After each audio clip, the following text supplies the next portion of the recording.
Good morning, everyone.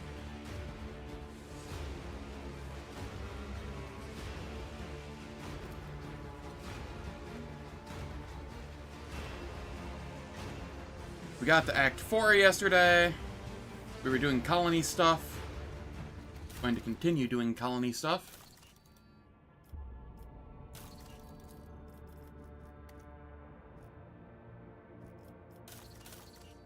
Alright, let's do Kiavagama's stuff. Memory of the Daring. Some Profit Factor.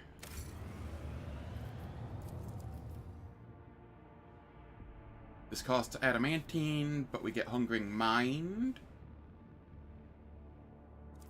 Okay. Also security -2 for everything in the system. I don't actually know if I care to do this one. Let's do this one. Eye of the Omnissiah.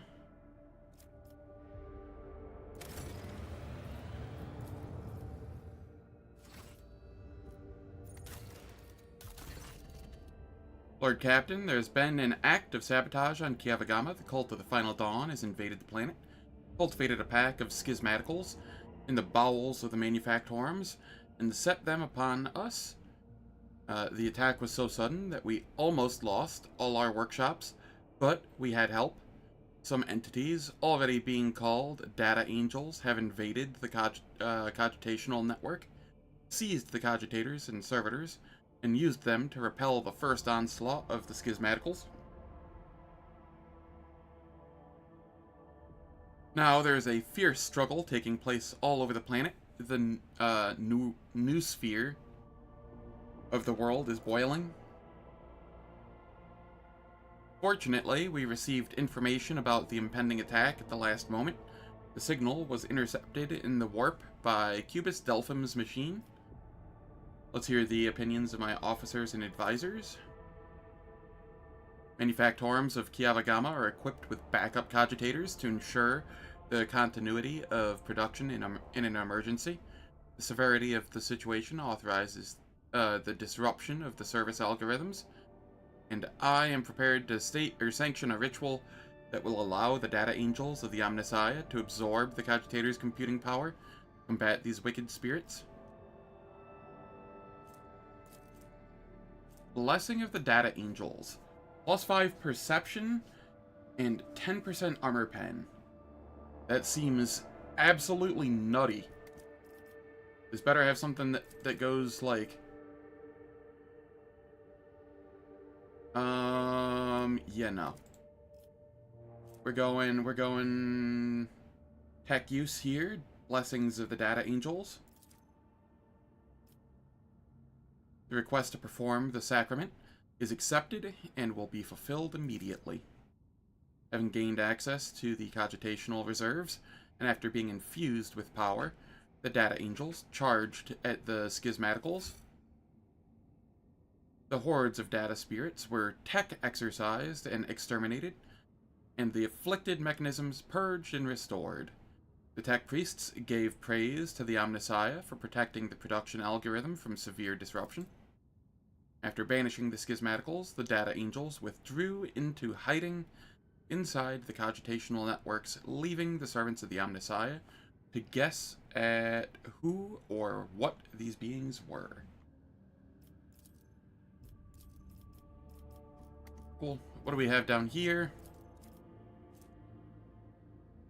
20% minimum damage to all their ranged attacks. Triumph and Fury. Sacrament of Light.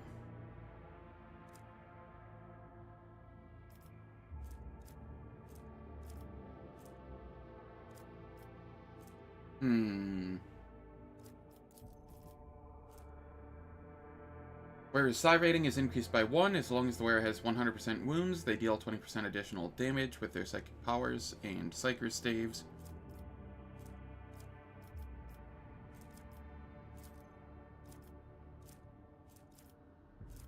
I don't know what I want to do here.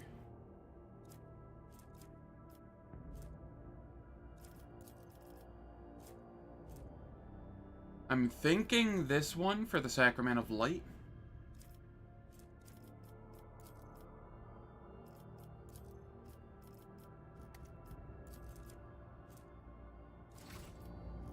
Let's go see what the Imperial Navy has, and if the Sacrament of Light is actually worthwhile.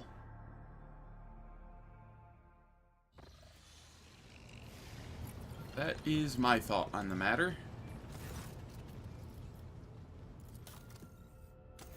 The Curiosity Merchant. This one, Imperial Navy.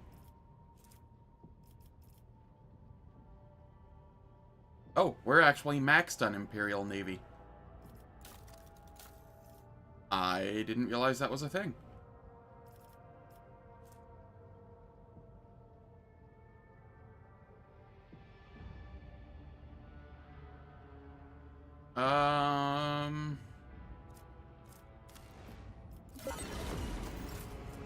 All right.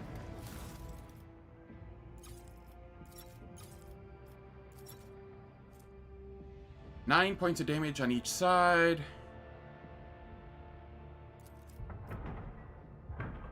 I'll take that.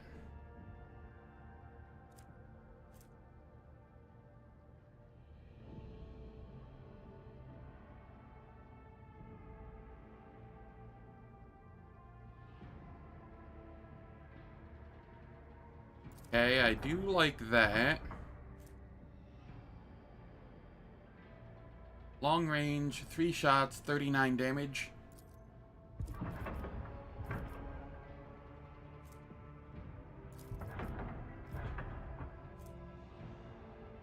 Short range.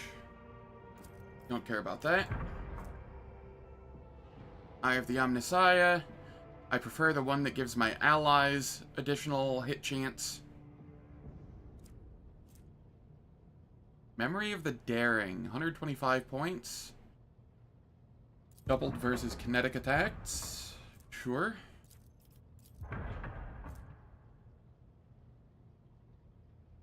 Long range lance weapon. Nope, don't care about that. Black cannon. Also do not really care about that. 190 points of protection for each sector. I'll take that.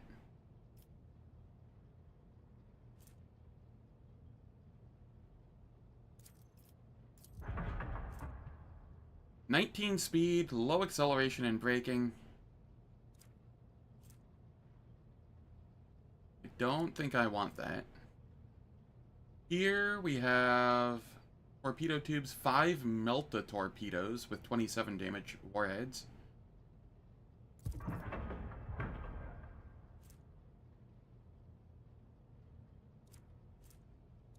This one's almost tempting, but once again, I think I want the one that gives my allies better hit chance.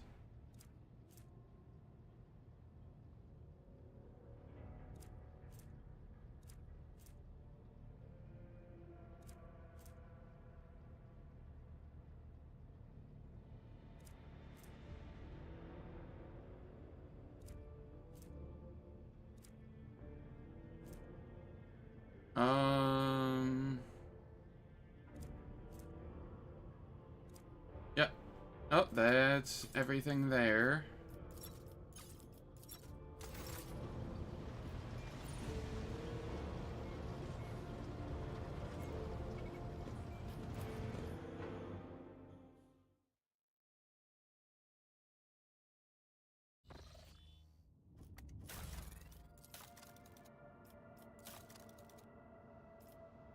Oh, right. I need to take care of the posts.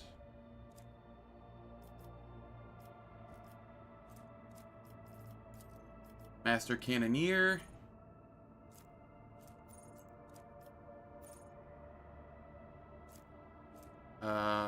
Who did I have here? Was it Aogun?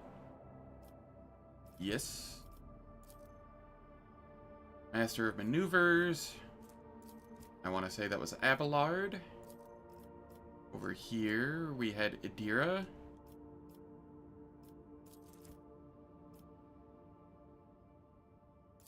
And then Master of...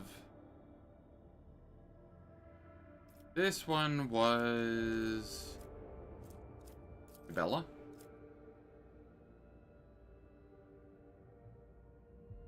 Alright. So...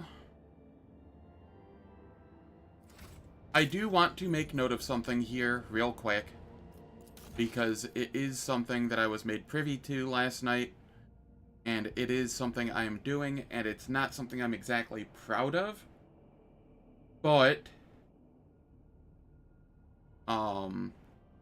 I don't want to essentially lose out on a party member due to bad quest design. So I have the no stealth on Jai's quest mod now. Zolaro had made me aware that the Jai's quest was... Well, a bunch of people made me aware in chat yesterday that it was absolute ass. But Zolaro told me last night exactly how ass it was.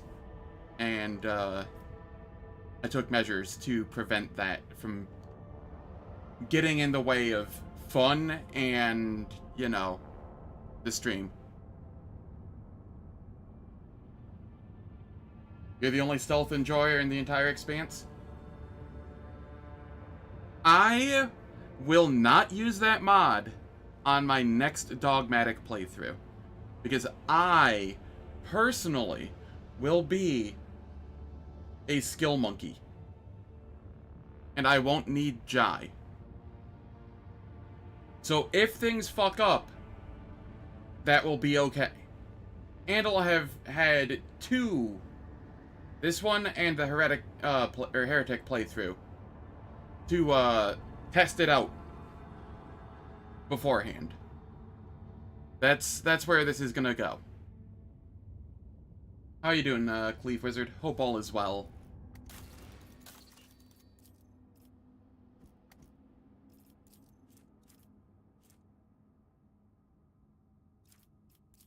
Yeah, I'm gonna go the Sacrament of Light here.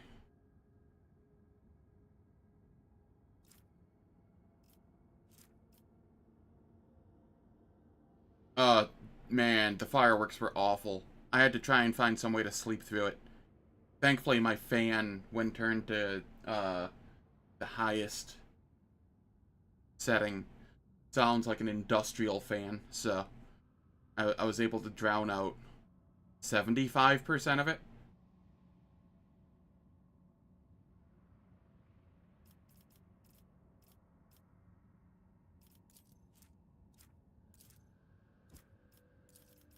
But this gives explorators. Do I need this? I kind of want the explorators favor. How is security looking? 3, 5, 7, 6, 7, 9, 8, 10, 12, 14. Yeah, I can afford to do this for the explorators. I don't really need this.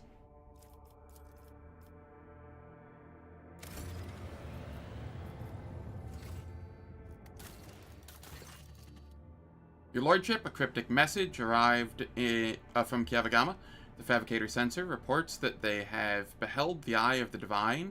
I requested details from your less devout servants, and they clarified that the Inquest group, which has been investigating the many inexplicable events that have taken place on the planet, followed a trail of mysterious binaric harmonics and came upon an ancient and abandoned data complex. It is connected to the Manufactorum by a maze of communication lines and contains a gargantuan data loom.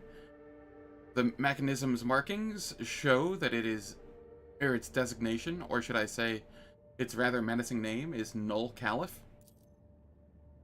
Null Caliph is immersed in sacred astrogational calculation, and it has shown no inclination to make contact.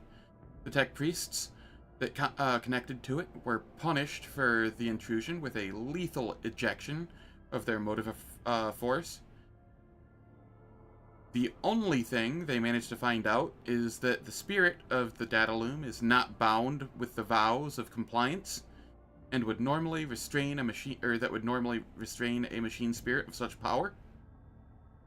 This astoundingly mighty entity bows to no one, driven only by its own aims. What do my advisors make of this? The great machine spirit that identifies itself as Null Caliph bears potential as a valuable ally, one that could replace the need for navigators comprised of fallible flesh. We must make contact with the holy entity, for to do so is to honor the Omnissiah's tenets. That the tech priests who had the audacity to disturb Null Caliph were deprived of their motive force is a testament to the might of its data voice. I hold the knowledge to create a mediator that could interface with the fearsome machine spirit and ease the burden of its revelations on unprepared minds. It stares into the warp, then it's vulnerable to attacks from the warp. Never thought I'd ever suggest something like this, but If we want to make that machine obey us, we should assault it through the Immaterium, a navigator data loom. This abomination makes a mockery of every navigator house's legacy. The very fact of its existence is profoundly sickening and vile. Null Caliph must be destroyed post-haste. Allow me to send word to the other navigator houses. They will waste no time in dispatching their forces to destroy this monstrosity. What do we get here? 25 logic. The wearer gains the Solve Simulacrum ability. And if we get it, then we get the Paradox Solved feature.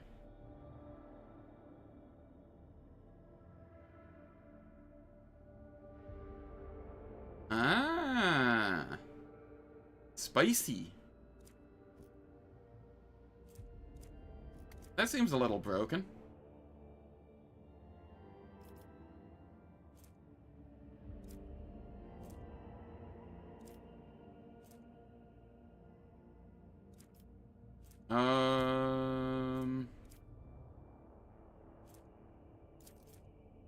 What does this do? +5 torpedo speed? Okay, that's also kind of broken, but in a different way. I'm gonna go with Pascal here.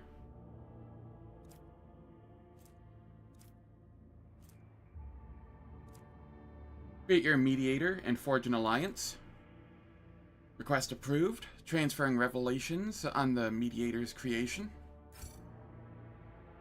Magos Pascal Hanuman imparted his secrets to the Omnissiah's servants on Kiavagama, allowing them to assemble a mediator device that softened Null Caliph's voice.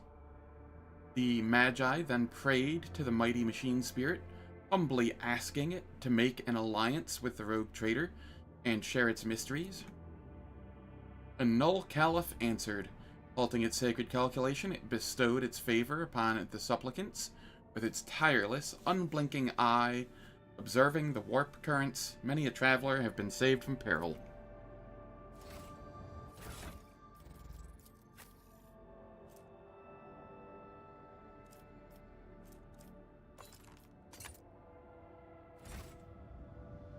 You will be spending many a combat trying to get that to work.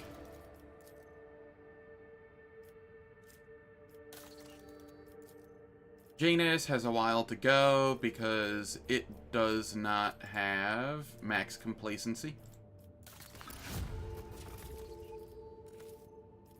Darnkess. Militia Navy.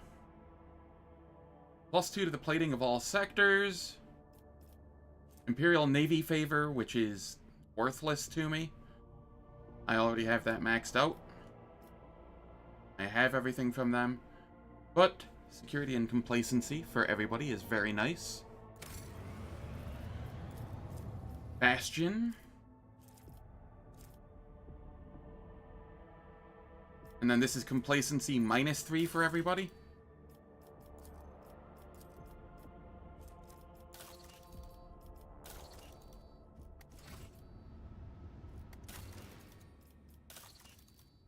How is this still... I thought I just got complacency +2. How is it still... Okay, it must have to finish what it's currently doing to count it. So we'll head over to Foulstone instead for now. Gracious Priests. Per rank of the user's Conviction Iconoclast. Removes all injuries. Removes... and prone negative effects. That is kind of neat. I also find it very funny that this gives you replenishing maximum wounds per rank of user's Conviction Iconoclast, and then plus Dogmatic. That is quite amusing to me.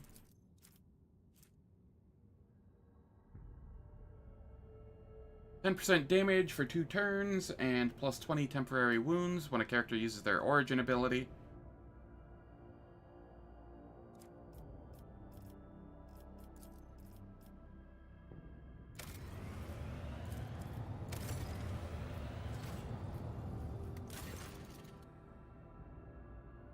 Lord Captain, the Crucible's great sculpting is underway. Foulstone is being transformed right before our eyes into a fertile world with lush groves and clean water. However, there is evidence that the Crucible has also created humans. From the mouth of the relic came several thousand people who, speaking an archaic form of Low Gothic, demanded to be given orders. They cultivate land, build houses, and production facilities with obedience, and, in general, have a remarkable range of skills and knowledge. However, it seems that these people completely lack their own free will, and for this, the monks have named them Touched. How's it going, Juice Oosterman? Hope all is well. It's treating me alright so far. So far, I've mostly looked at gear, done dialogue, and am doing colony projects. So, you know, not a lot has been done so far. But so far, I'm enjoying it. There is a split among the faithful, though many call it a miracle sent by the Emperor himself and want to quickly put the touch to work. A part of the population is frightened by these soulless creatures born from the ancient machine. They demand that the planet's learned men intervene in the great sculpting and find a way to stop the production of these touched. What think my officers and advisors? They were begotten by the relic of Saint Cognatius, which means their existence pleases the Emperor. Your people must be reminded that it is so. Arrange a public ceremony of tonsure to initiate the touched into the Order of the Hammer, and service dedicated to reading parables about the acts of Saint Cognatius to his followers, and his followers. Why don't you make the first move and assemble a mighty force from these touched ones? If they are so obedient and diligent, then they will make fine troops. Assign a loyal commander to each squad to keep an eye on them, and these strange people will turn from a threat into defenders of the Imperium. Lack of will, registering a high probability of manufacturing failure within the Crucible's sacred processes, it's recommended to dispose of the finished batch of units and halt production of new ones. The algorithm of the great sculpting requires further examination. Icons of the Touched. Enemy critical hit chances and warp damage against the flagship are reduced by 30%. Crucible-born Tempest. I don't think I need this.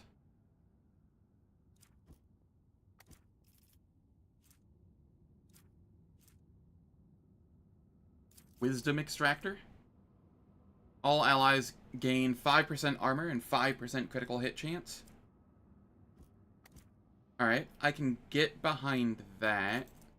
It's either that or Icons of the Touched.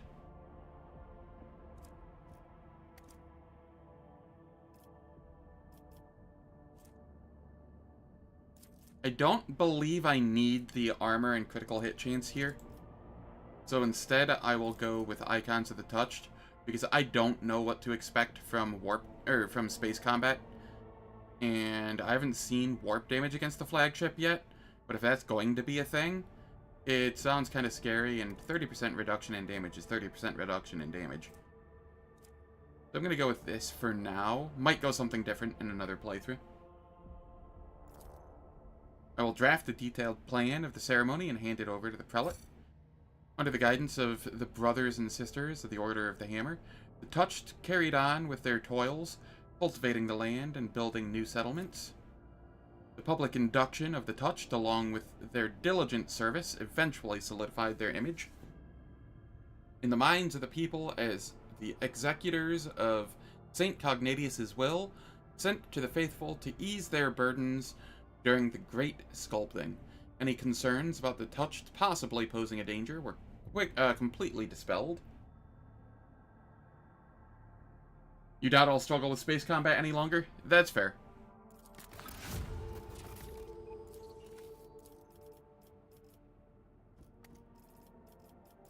Holy Defenders.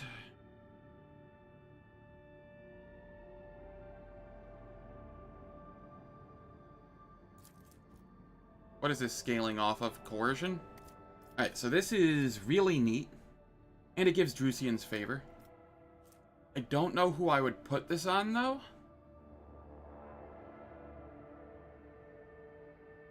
It's on par with, or better than, some power armors.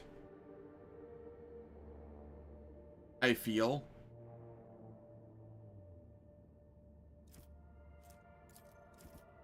Here we get Drusians and Explorators. And here...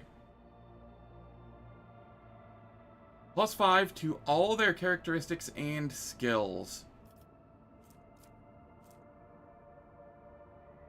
It sounds kind of nice.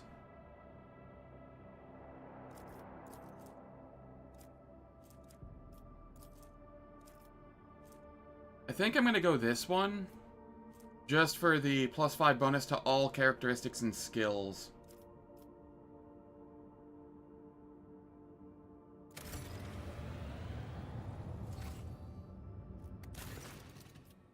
Lord Captain, the situation on Foulstone requires your attention. One of the servants tasked with the Crucible's maintenance has declared publicly that he has been liberated of all worldly concerns, for he is none other than the reincarnation of Saint Cognatius. There are some extremely questionable reports claiming that he has performed miracles, reported by a congregation garnered by preaching. He has asked for your lordship's permission to depart from Foulstone with the Crucible in tow, so that he may continue Saint Cognatius's work and use the relic to transform worlds, ones true to the faith of the Imperium, into lush, splendorous gardens. Goes without saying that such a generous gift to the Cronus Expanse could bring great renown to your lordship, but at a heavy cost. Foulstone would turn back into a wasteland, and you would lose the prestige that comes with having charge over such a valuable relic. Let's hear the opinions of my advisors. I've had ample experience with saintly saviors like him in the past. Whatever great cause they proclaim as their mission, they genuinely, naively believe that people really do need them. If we round up enough orphans and lepers who would trip over themselves to beg our prophet for salvation, you will soon forget all about the Crucible and his holy mission. I know a few guilds of professional beggars who would be delighted to offer their services to us. False prophets in the streets are a common occurrence. Their sermons breed turmoil, riots, and acts of disobedience. The Inquisition recommends that such unstable agents be isolated and quietly removed. The archenemy's lies take on many guises, but the Emperor's miracles are 100-fold stronger. On more than a few occasions, he has bestowed epiphanies upon the faithful, even those of the humblest origin. I myself bear the name of a poor orphan who was granted miraculous powers by his grace. So give me time, and I will find you the most loyal agents to escort Brother Pure Voice on his travels. They will keep him safe if he is pure, or punish him should they sense deceit in his words. But I have a feeling that his rebirth is a true wonder. The Undying One does not release the souls that have come to him. This man is either lying or misguided. An experienced spinner will help him see the truth, or repent the deception. Whenever the wearer suffers an attack from a demon or warp damage... Okay, not useful for this playthrough. Could be useful for another. Shadow of the Undying One.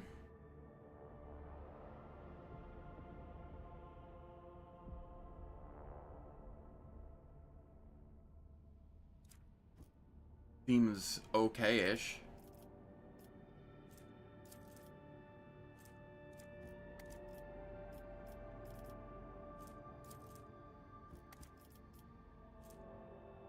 Consecrated weapons.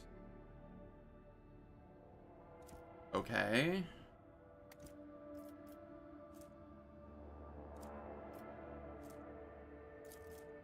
Pure voiced flame.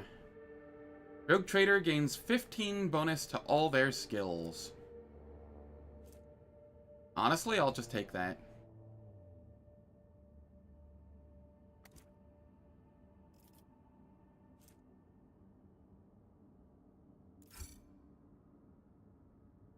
I'll get to it immediately. I will choose the best people for this task, the most devoted. Having loaded the Crucible onto the requisitioned void ship, the pure-voiced prophet gathered up his flock and set out for distant worlds to spread his word. The spiritual authority of the Order of the Hammer suffered as a result, and the loss of the Crucible sowed substantial unrest among the populace. Before departing, the preacher expressed his appreciation by sending the Lord Captain a gift, a relic that, according to his own claims, once belonged to his previous incarnation. The stern guards, selected by Sister Argenta, vigilantly provide protection for the prophet, ensuring that his thoughts remain pure.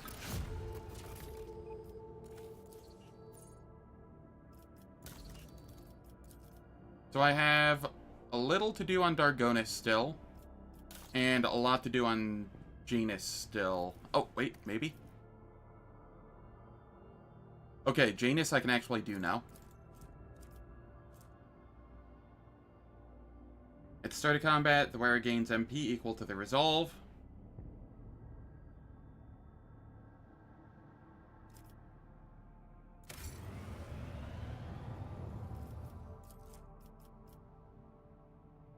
I mean, sure.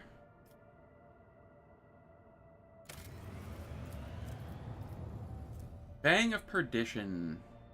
Coercion in Lore Xenos.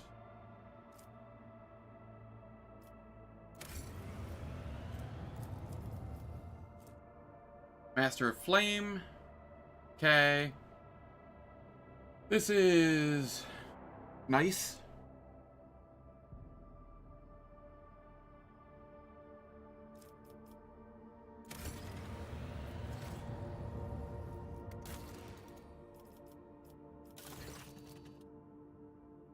Lord Captain, an Ordo Xenos punitive unit led by Acolyte Lynette Zue has arrived on Janus.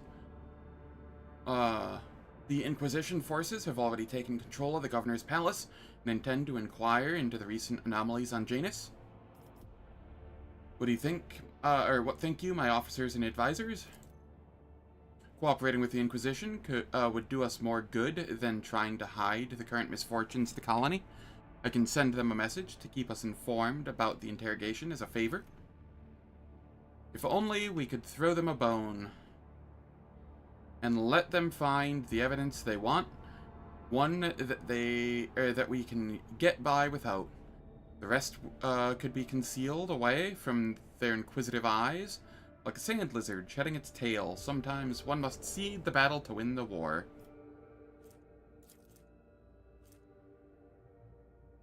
Logic, coercion, persuasion.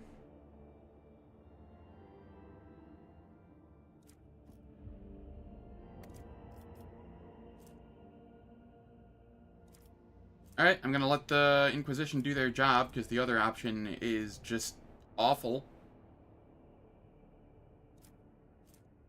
Let the Inquisition do their job. Serve Janus and the Von Valencius dynasty. After Lady Zue?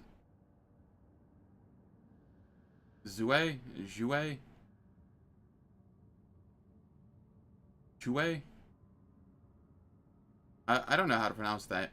There's like 4 different ways X can be pronounced, and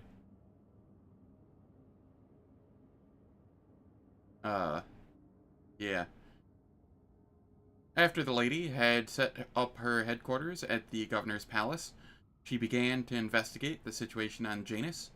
All those feeling guilt for their crimes before the Emperor could only stay silent and pray. During her investigation, she was able to establish that the genetic changes in the wretches' bodies were caused by mysterious substances secreted into the water by xeno-obelisks. These substances did not contaminate the water until recently, as shown by the analysis of the Magos Biologis.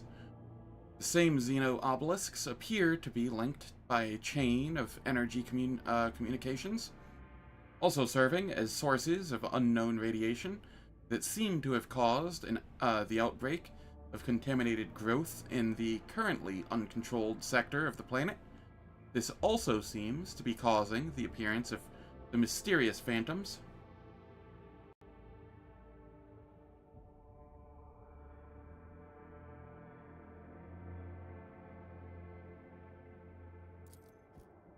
According to the lady's theory, there may be some sort of ancient mechanical construction on Janus that is awakened from its slumber. It is possible that the anomalies occurring on the planet are merely the side effects of the blasphemous machine trying to start itself.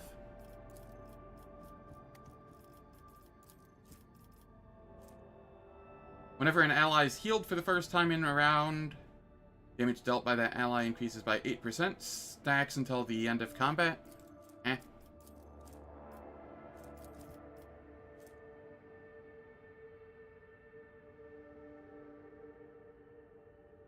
What is the Wraith Dance effect?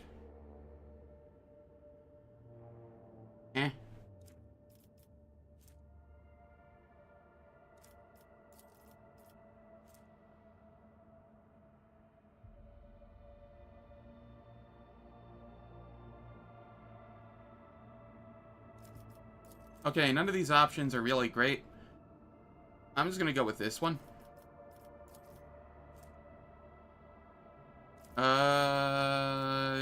Yeah, well, this one or this one? This one, actually. It gives cast Bellica mission favor.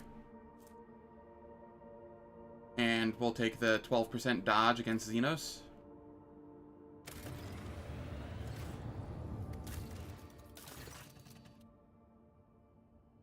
Your lordship, a monstrous storm has broken out on Janus. Apocalyptic anomalies are tearing our agri-world apart, and their epicenter is in the corrupted sector. Something must be done before the whole colony is destroyed. We must find the source of this madness. What do we know about this cataclysm? The leader of the Inquisition squad, lady, did not grace us with a full report, since she's been hastily preparing for the expedition into the heart of the anomaly, but she mysteriously claims that we have become witness to an ancient feud between Xenos, and in spite of our unfamiliarity with their conflict, it is important to choose our ally in the struggle wisely, whatever that means.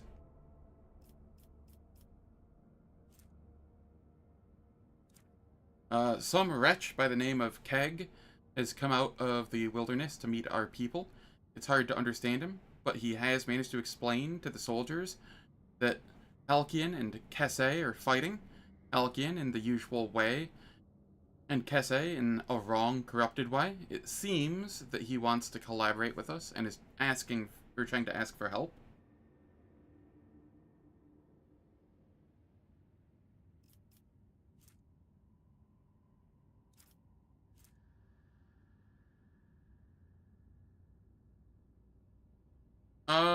I don't know what these options... Why are these ones not showing me what they do? Like, why do the final ones not show what they do for the most part?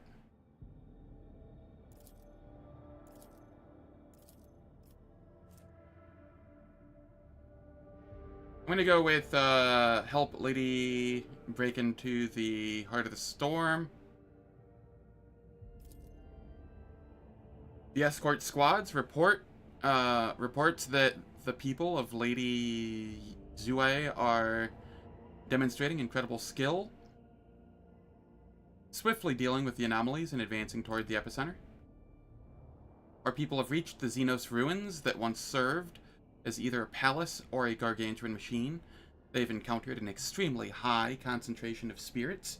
It appears the spirits are fighting among themselves, with two particularly vivid ghostly figures among them. One of these prominent spirits radiates blue light and seems to be clad in Eldari armor. The other is engulfed in a purple flames and clad in a Xenos ceremonial raiment. They utter sounds reminiscent of Eldari speech, but any attempts to translate them have proved unsuccessful thus far. It is an old dialect from a time before the fall. Order your warriors to aid the spirit wreathed in blue. It fights for the Lilithan's purity against the despicable sorcery. Even an echo of the spirit's voice is enough to understand that its cause is just. I can teach your people how to explain to the blue spirit that they are not the enemy. What does it matter what those spirits are babbling about? They both must be slain. At Vedar, turn to your warriors and inspire them to fight for their home to the very last. They've already made sacrifices to get this far, so remind them what those sacrifices were for. Lady Zhue intends to fight both sides of this spirit conflict, but your soldiers are waiting for you to confirm her orders. Tell the squad to support the blue spirits. Irliet, make sure the men know the right words. The scouts attacked, destroying the purple spirits one after another. The blue phantoms recognized their new allies and did not harm them. Once the battle was over, the dignified spirit, swathed in blue flames, reached out to the scouts' thoughts, granting them visions.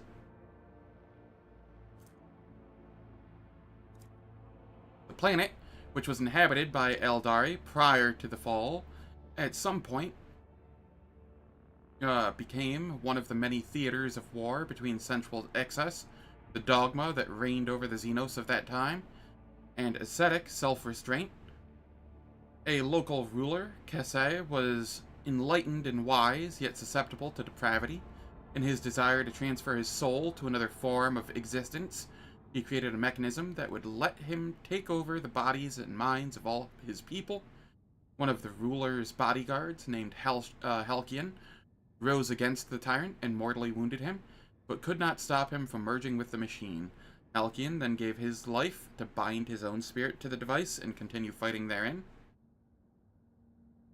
This tragic conflict marked the end of all Eldari on the planet, but preserved an echo of their souls and those of their leaders.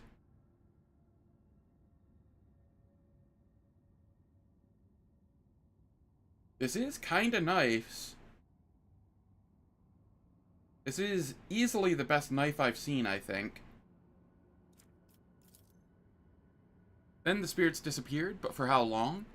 The bodies of the fallen, and a strange relic discovered amid the ruins, were the only proof that, for a single day, Janus was once more engulfed in a war between long-fallen Xenos.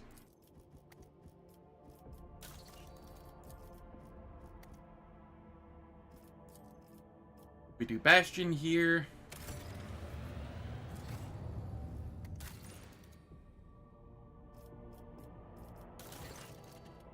Dargonus is crying out for aid, Lord Captain. Riots over the interpretation of scripture have broken out in several hives across the world. While hunting for the agents of the Cult of the Final Dawn, the Ecclesiarchy clamped down on the planet's minor cults, attempting to force correct adherence to the creed upon the populace. The commoners grumble about the oppression of the minor cults, even daring to claim that the holy Ecclesiarchs have assumed the sole right to speak for the God Emperor. The Foreman clan, around which the disgruntled commoners have coalesced, are rallying crowds of workers into the streets in order to prevent the Ecclesiarchy agents from entering the sanctuaries condemned for dissolution. Yeah, all these epic events presented through text-based colony sim.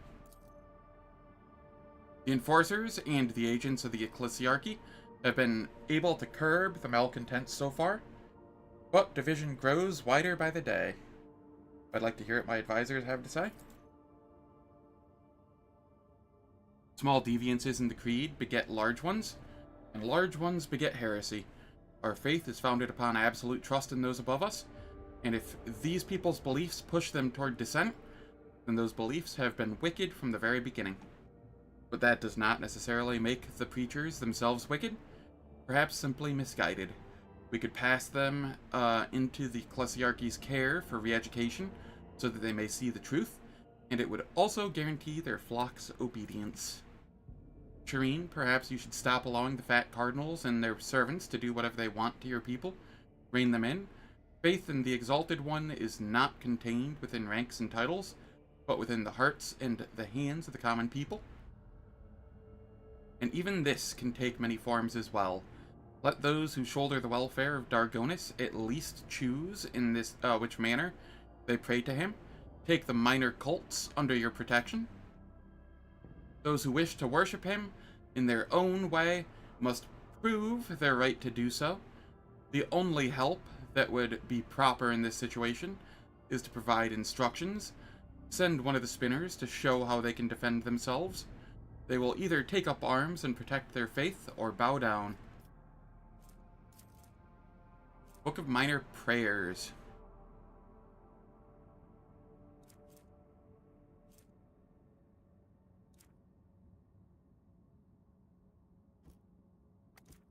Interesting.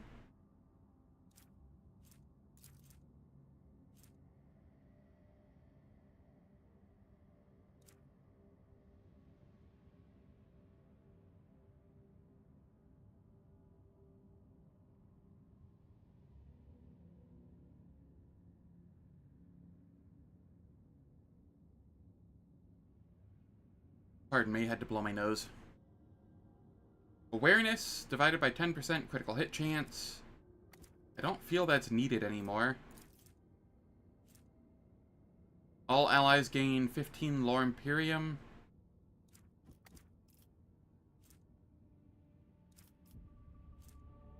Yeah, I'll go Fellowship of the Void here. Your mercy will go down in the annals of Dargonus, Shireen. Yeah, pretty much. Rep is never bad. Agreed. The common folk rejoiced at the news of their victory. Scoffing at the gilded priests, they offered up a thunderous prayer for the rogue trader. Thanks to the protection of the rogue trader, the agents of the ecclesiarchy were forbidden from entering the chapels of the minor cults.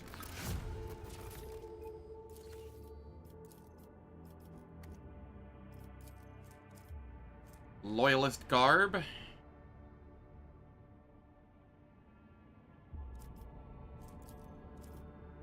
Echo of Victory.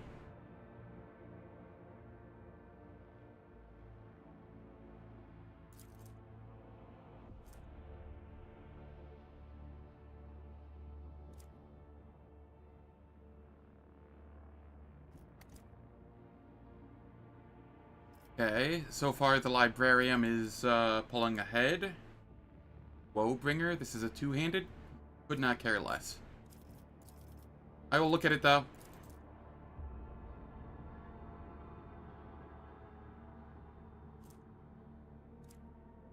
Yeah. We're going to the Librarium.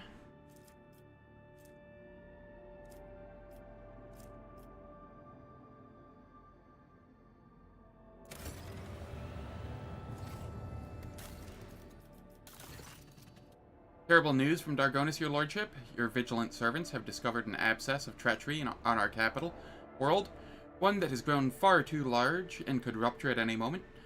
The informants report that the group known as the Foreman Clan is actually a cover for a horrendous cult of genetic aberrations, who currently have their people in every echelon of the hive. They are traitors to the purity of humanity. Traitors to the creed, rebels, and heretics. Apparently, their unholy sermons speak of the three sorrowful phalanges of a finger pointing the way to retribution and unity. What exactly did my people find out?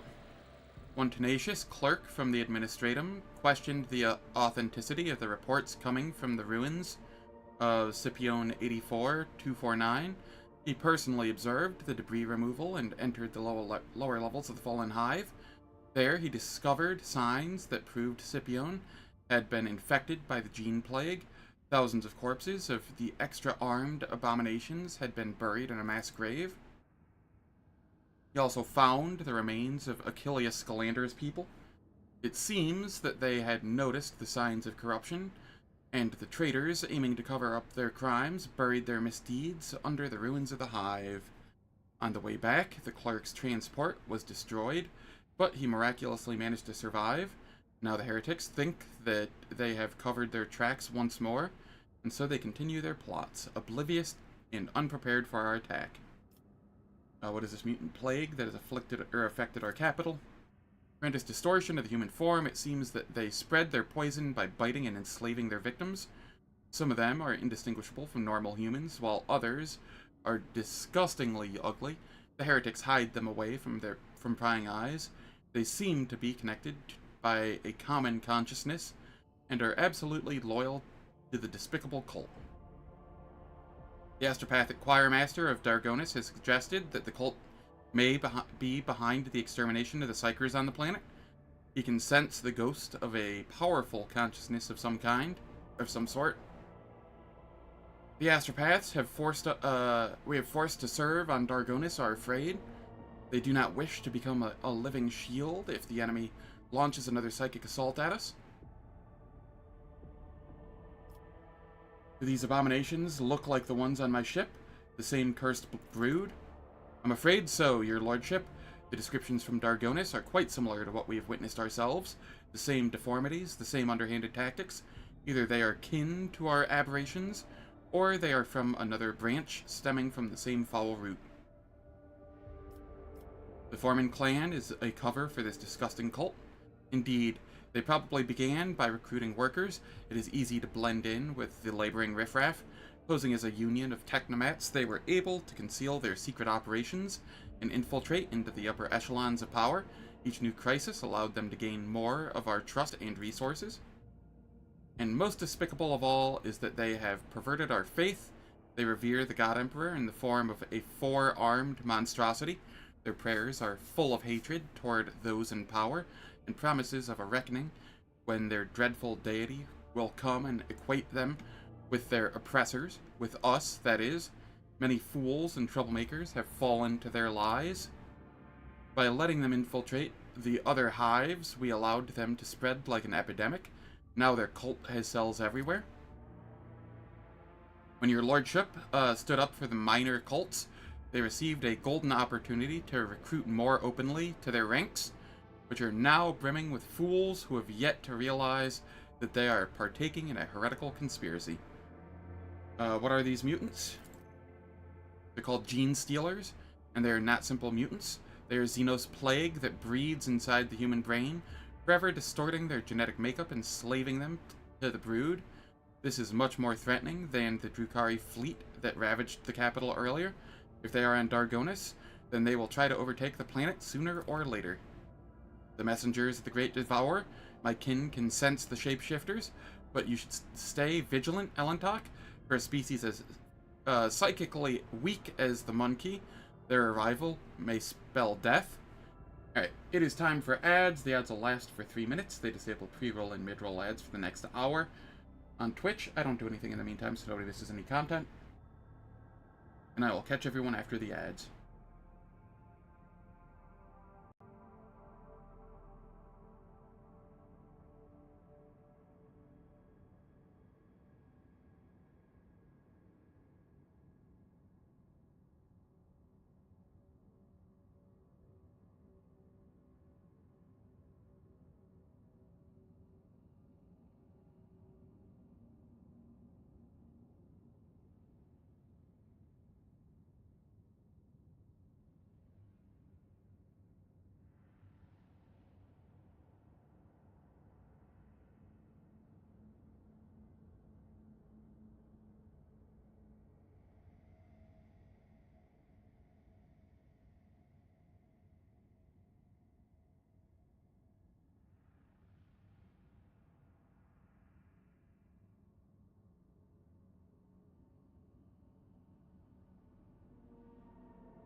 Alright, the ads are finished. What forces do they have at their disposal? The heretics mostly consist of workers, but some have infiltrated the guard as well. Their weapons are primarily made from repurposed industrial machinery. The cultists are fearless and will readily sacrifice themselves for the sake of their common goal. But the worst part is their psychic threat. We cannot even begin to gauge it. Some of the engine vandals could be infected by this plague, but most of them are more likely to come to our aid. They are too used to eating out of your lordship's hand to bite it. We have to act. Absolutely right, it is impossible to negotiate with the degenerates. Our only option is to completely annihilate them. We should start from the top. Should we attack decisively and quickly, or should we show our hand by bringing assault vehicles into the capital and gain an advantage in firepower? Do we quietly eliminate their leaders, or do we rain destruction upon the infected territories and cleanse them of traitors? Then raise the people to battle and publicly proclaim war. Tell the people that the heretics are hiding among them, and the millions of loyal subjects will grind the thousands of traitors to dust.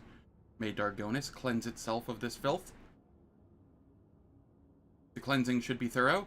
A good few wrecks of dead ships still lingering in orbit after the day the Xenos scum attacked your world.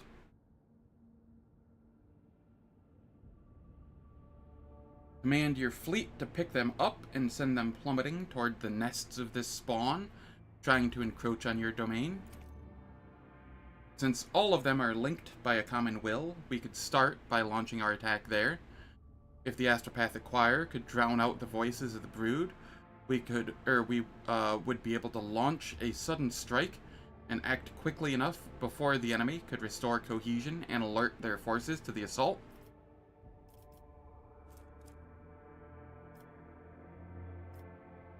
Heinrichs, prepare a plan for a psychic attack. After that, we shall launch a surprise assault on the cult's headquarters.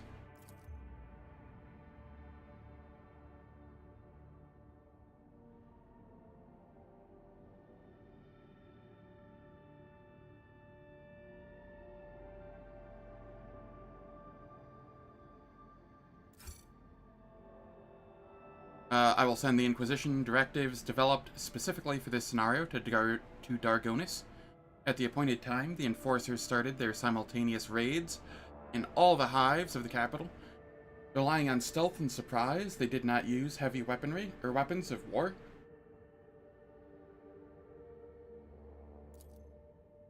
At the same time, the astropathic choir launched a truly devastating attack on the grim psychic shadow hanging above the hives of Darnkess. This attack stunned the brood of the heretics and temporarily cut off their psychic communication. But the heretics did not go down without a fight. Soon an enraged outcry of psychic energy from the brood swept through the hives, plunging the dynasty's brave warriors into horror or bloody insanity. The astropathic choir managed to drown it out with their menacing chants, but this was a test of wills, and only the most disciplined and steadfast psychers withstood its sheer force. The element of surprise facilitated swift extermination of the cult leaders, leading the rest of the heretics to lose heart. The filthy shrines of the heretics were set ablaze.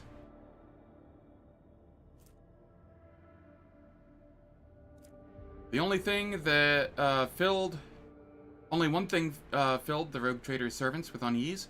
Inside the cult's main temple, they found the den of some grotesquely enormous monster. It was empty. They did not find the beast. If the Emperor had been merciful to Darnkess, the monster would surely have perished in the fires that had engulfed the hives during that cycle.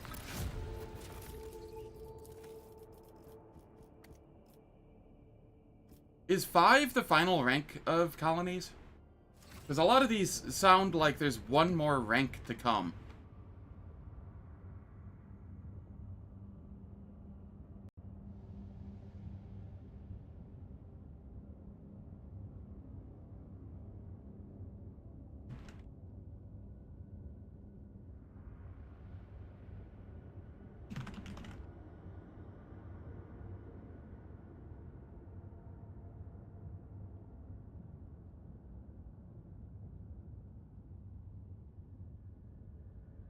Think it's up to 5? Interesting. A lot of these stories feel unfinished. Oh well, so be it.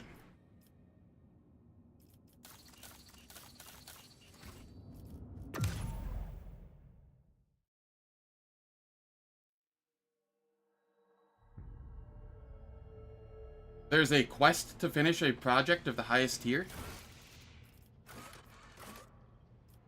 I guess not. Did I need to do that first?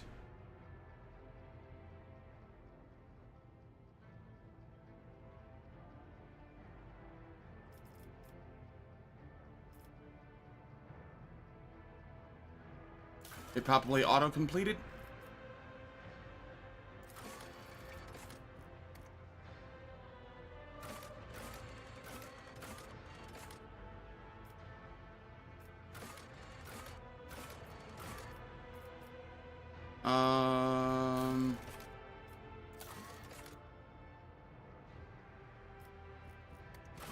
Act 2 quest, huh?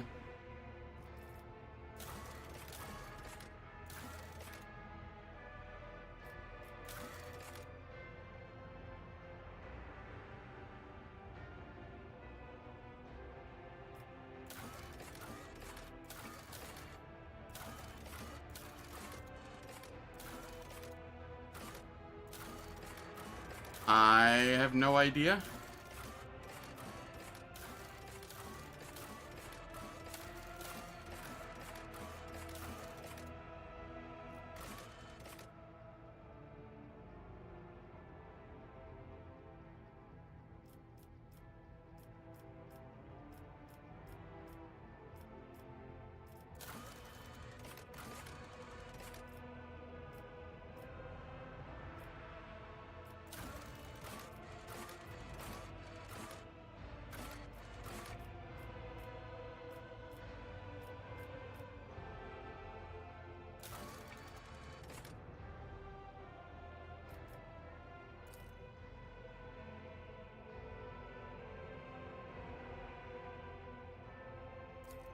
I failed? What? How did I fail this? Was this from...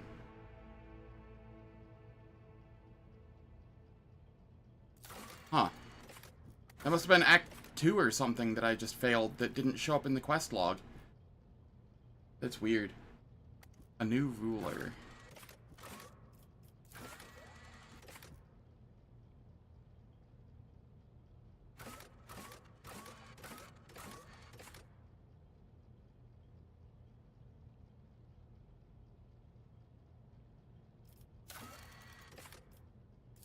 Ah, yes, okay.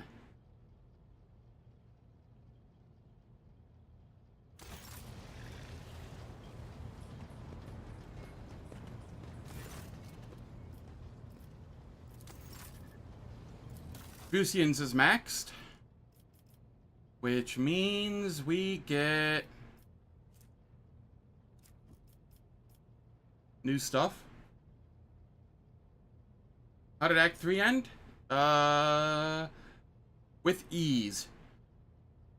The early Act 3 was fun and difficult. End of Act 3 was nice for the story, like really nice for the story, but very, very simple. Hope you're doing well, a new drummer.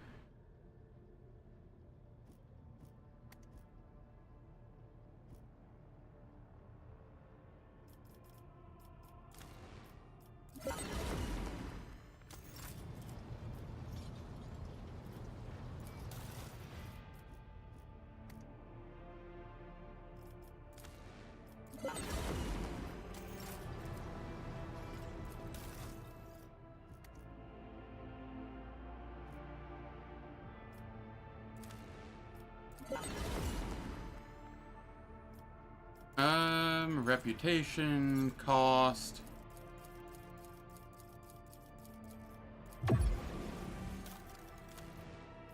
Just grab everything. Explorators. Reputation, cost. Wait, hide untradeable.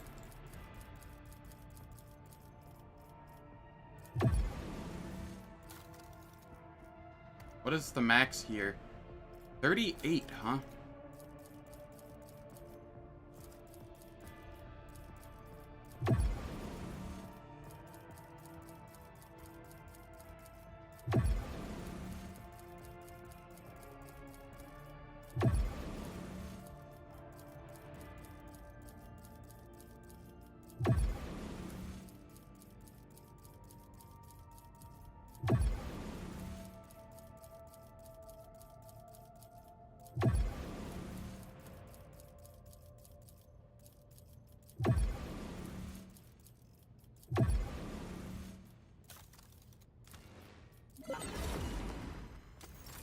Alright, well, nothing more to get from the shops ever.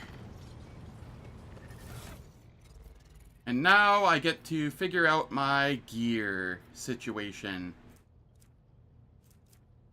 Oh boy, I got a lot all at once.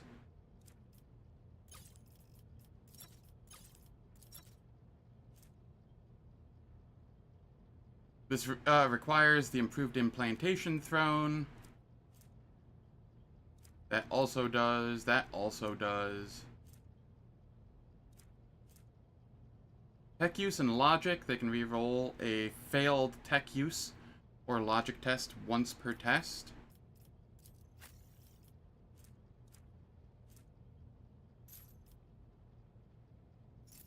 That goes up there. I don't want it up there.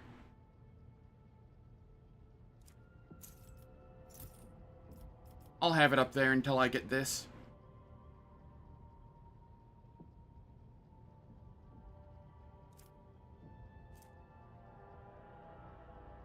And then I can put the Medal of Alacrity back on. Yeah, yeah.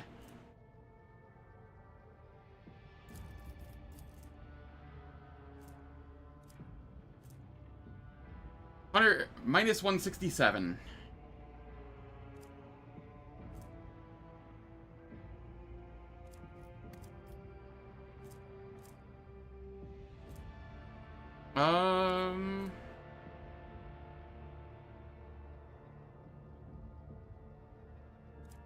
Yeah, it is absolutely gross.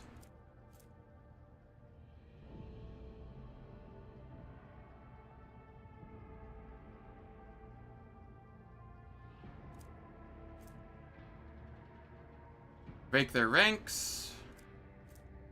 Whenever the wearer hits a target with a melee attack, the target's armor is reduced by 2% until the end of combat.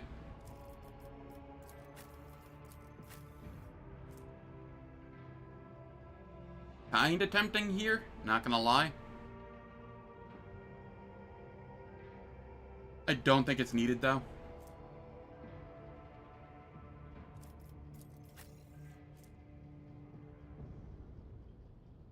%, parry and reroll failed dodge tests. Your dodge is abysmal because you're wearing heavy armor.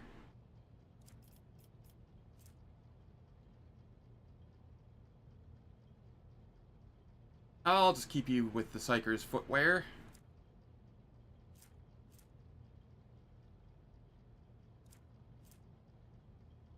Worn by an Overseer. This looks like something for Solomorn, from what I recall. Auto dodges the first hit from each attacker on the battlefield.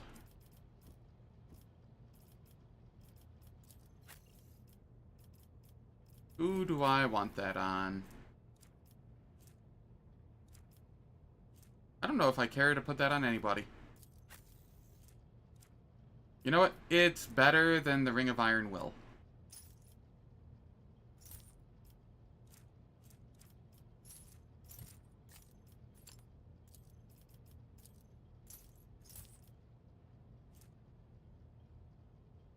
Litany of the Empyrean Fury. Heartbeat scanner.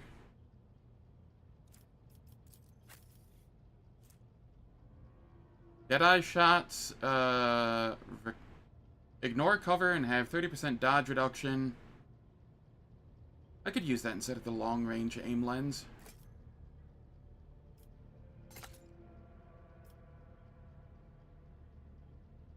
How does it feel to own practically everything? Like I'm still missing a really good axe. Or sword. Or maul. I mean, Carnage is not bad, don't get me wrong. Its base damage is just kinda... eh?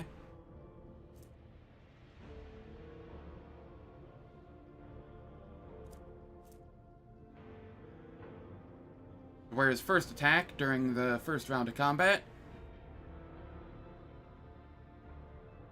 costs 0 AP.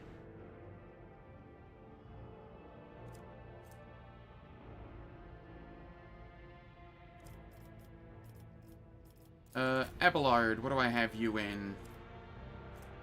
This is just an upgrade to what you're using, essentially? Oh no, 100%.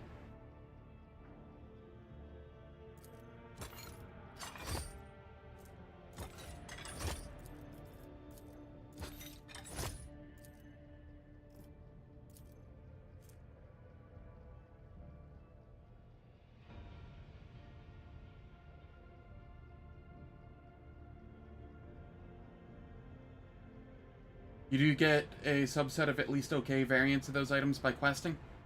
Ah, okay, neat.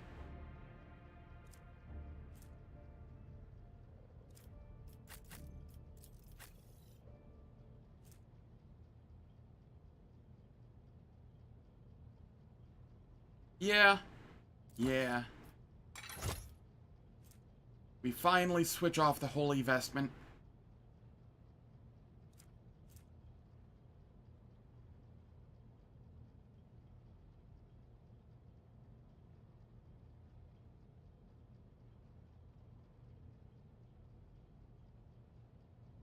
You know the really cool axe is bound? Okay. Interesting. Abelard, you can't use this. Adeptus Astartes, you can use this. Is this better than what you're using? Yes, it is.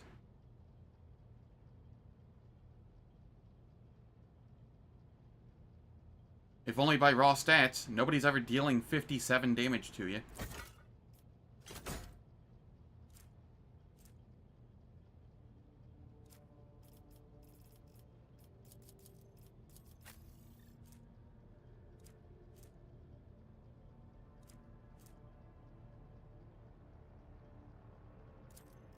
Bars pattern, power axe.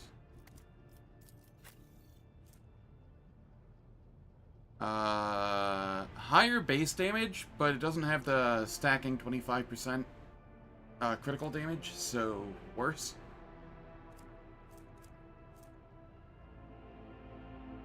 Heavy rock saw. Abelard. Less armor pen for a little more base damage. I think I prefer the armor pen. It does also have a 5th strike count. Maybe that counts for something.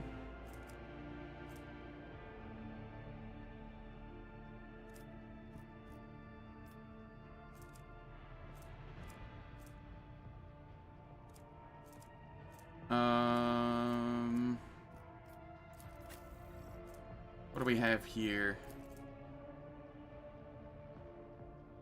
Okay, this is for Pascal specifically, because it says expose weakness, which would be for him.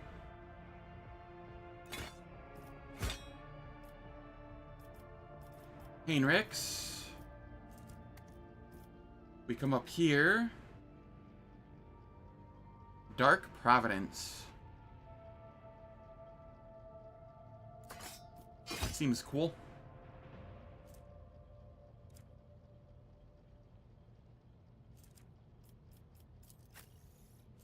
Over here, we get the Ancient Plasma Rifle.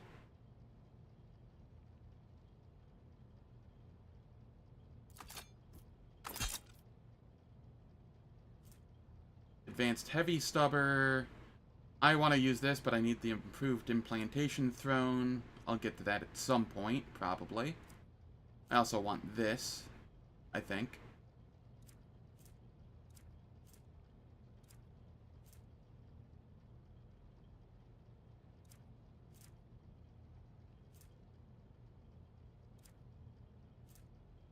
Shadow Guide Cloak. If the wearer's target bleeding, death from above. I mean, sure.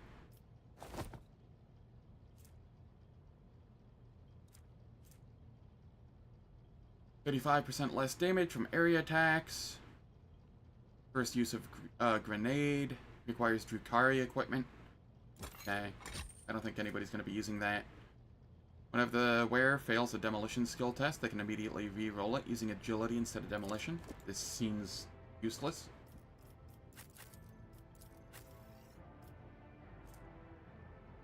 Armor pen. Two-handed melee weapon. Meh.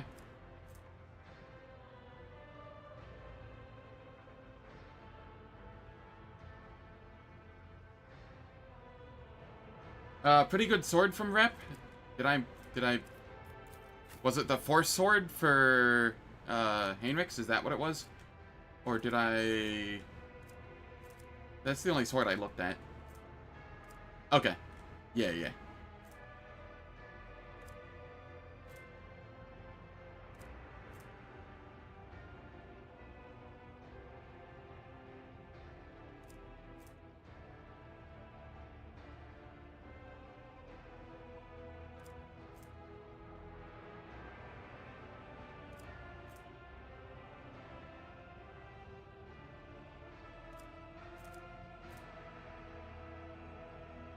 You know what? I'll go with this. Sure. I don't think I'm going to be using Siphon Life often, but, you know, in case.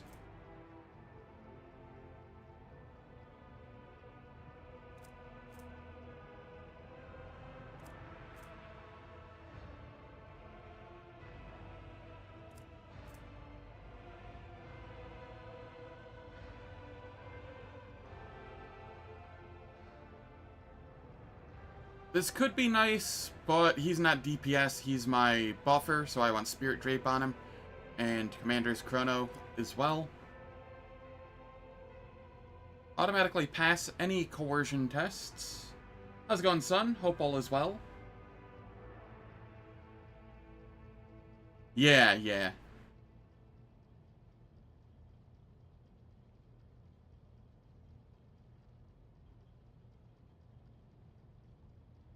I want this on somebody, but I don't know who.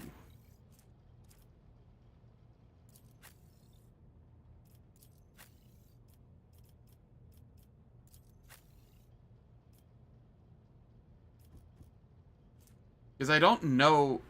Like, this will be so much more useful on my second playthrough, when I actually know when coercion tests are coming up, so I can just, you know, situationally put it on.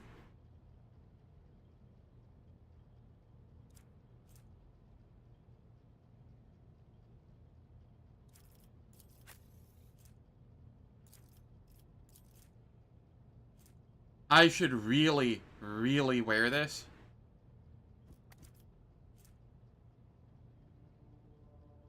But I kinda don't want to.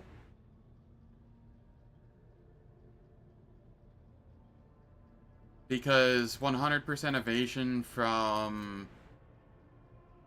I'm pretty sure I can get up to, like, 30-ish resolve.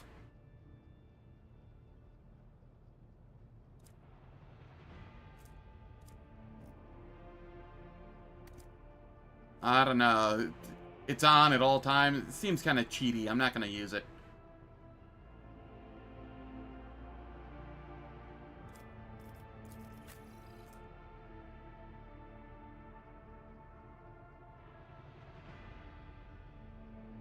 I'm actually going to use this over the heartbeat.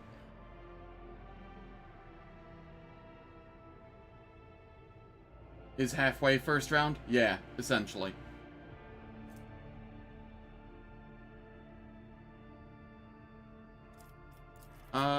What is this? This is light armor. Meh. Is anybody still using light armor? You, technically. But the Preacher's armor is kind of nice on you.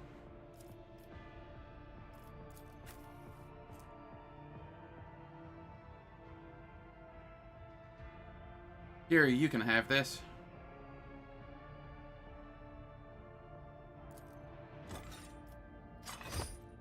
Enjoy. Cassia, what are you wearing? That? Yeah, that's fine.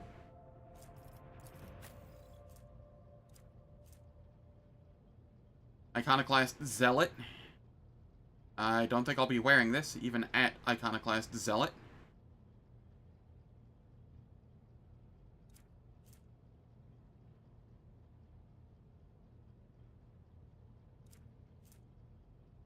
Rise Up Pattern, Astartes Chainsword.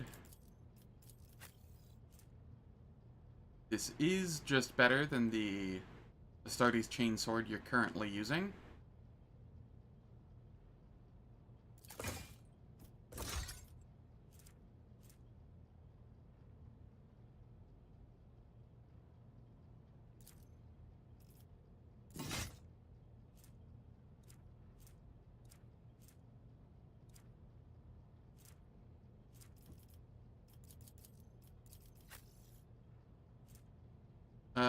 Mazoa Pattern Sniper Rifle. Oh right, there was a long lass up here that I wanted to... Soul Pattern Long Lass.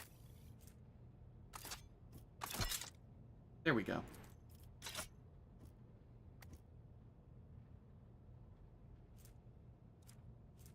This isn't needed.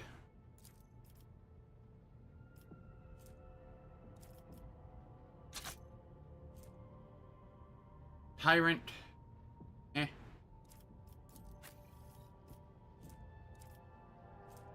I will throw that in my offhand,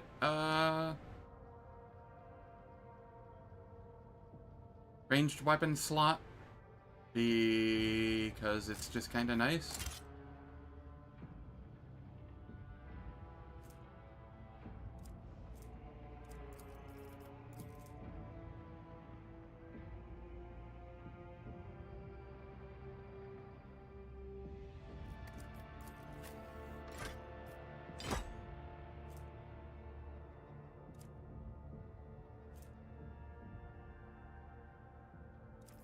Red Crystal Staff. Alright, what do we have?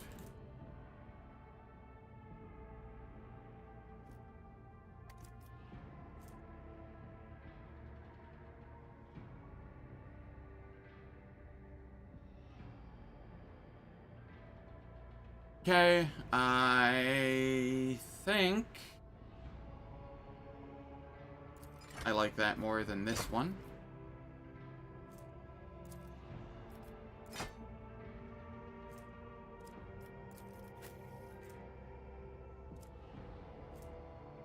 Incinerator.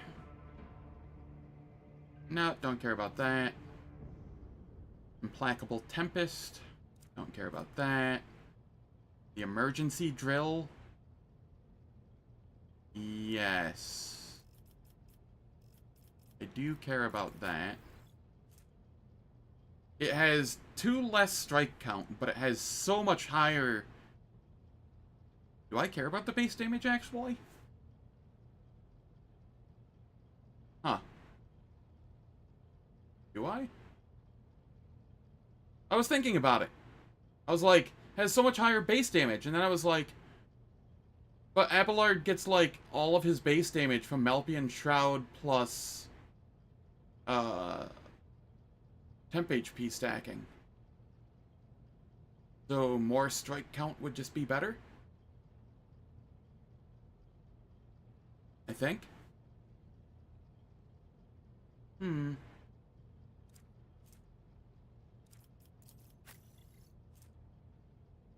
Crucible of Torment. Breath of Purgation. Bane of Sorrow. Arbites Foe Hammer. It is better than the Bone Shatterer, I think.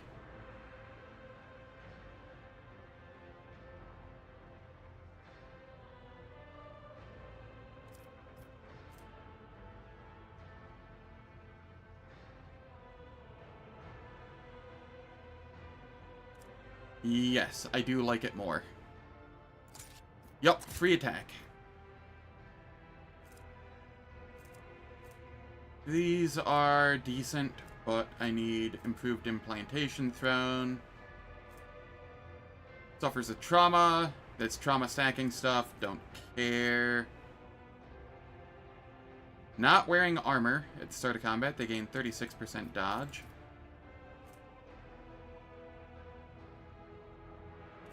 Interesting.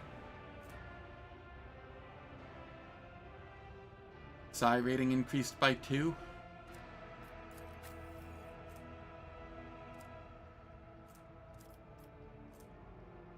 I think I prefer the Psyker's breastplate.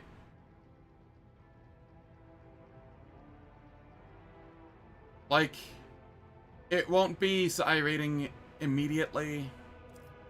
Do I prefer it, actually? Do I?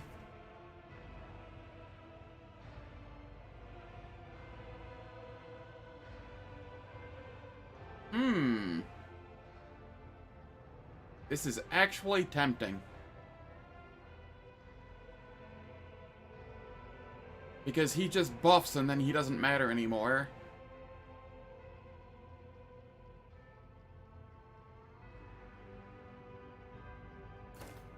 What happens if I do this? 75% dodge with 8. I'm going to give this a try.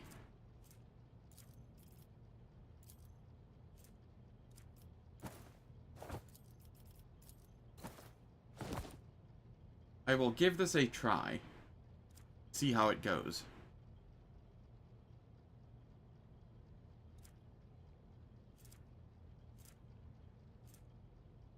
Whenever the wearer uses slash, dash, or kick, they gain 4 MP and 3 momentum. I will use this.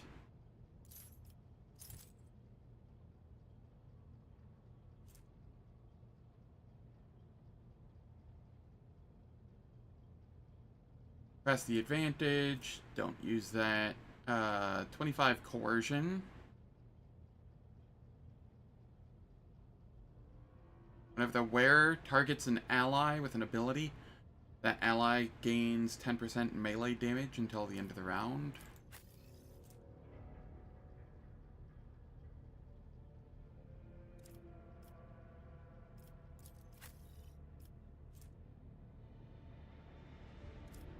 No, I think I'm okay without using it.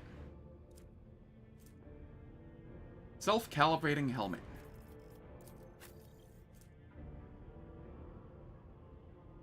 Kills with a single ranged attack for the first time in combat. It's only once per combat. This can't be put on her?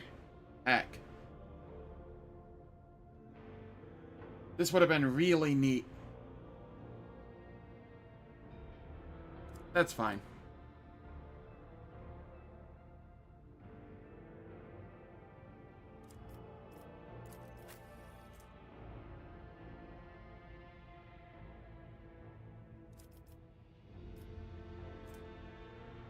True.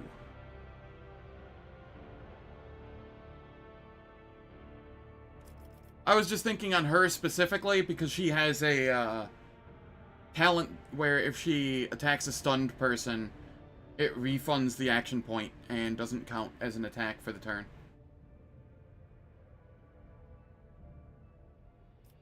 So it would have just been nice and synergistic on her. And you can't really put it on myself because I will just...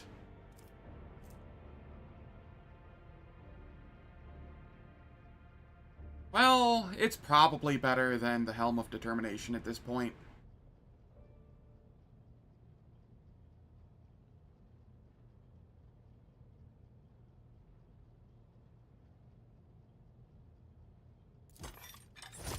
Sure.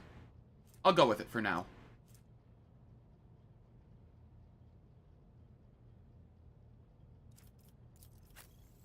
Argenta, you get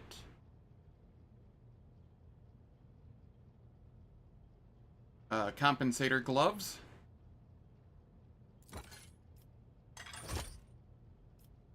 These are absolutely nutty.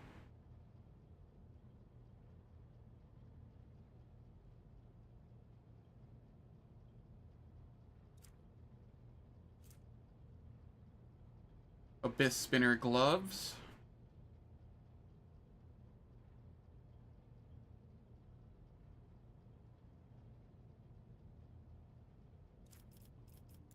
What do your gloves look like? Allies targeted by the wearer's abilities gain plus 20% of the wearer's armor penetration, plus 30% of the wearer's critical damage for 1 round. The ally scores a critical hit by the start of the next wearer's, or by the start of the wearer's next turn. The wearer's next attack is always a critical hit.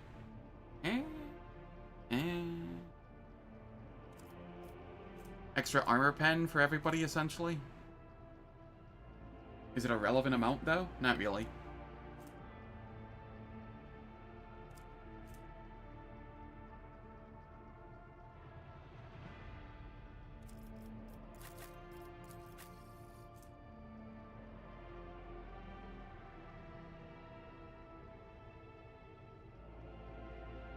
Once per turn, after the wearer uses Blood Oath or Oath of Vengeance, they gain +1 use of Dash, costing 0 AP until the end of the turn.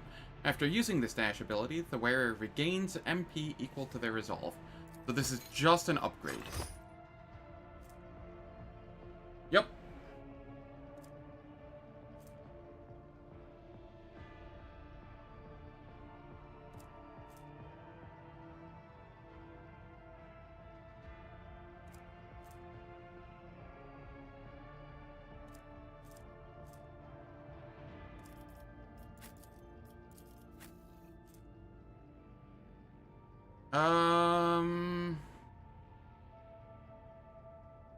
Are there more power armors to get? Because I don't want to be wearing Adherent of Mankind. I'm not gaining the bonus to all characteristics from it, but the others are just not doing it for me. They are just not doing it for me. How's it going, Tree Mosher? Hope all's well. You want an item where you use Blood Oath 5 times in one fight and get a free pizza? But that's every fight that you use Blood Oath 5 times. That's how you get around the battlefield. You'd get fat off the pizzas, and then you wouldn't be able to dash around the battlefield anymore.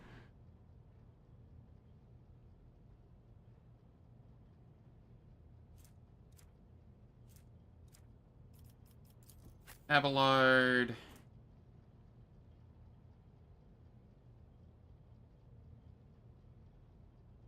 No, I think I like the Tempestus Elite Carapace on you more. True. True, you do get pizza all the time. Does pizza still exist in 40k? That's a question. And if it does, is it the kind that we'd want to eat?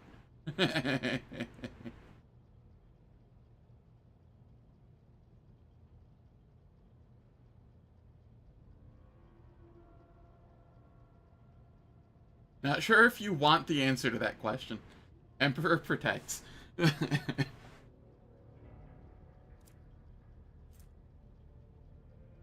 Alright, Enchanted Smuggler's Armor.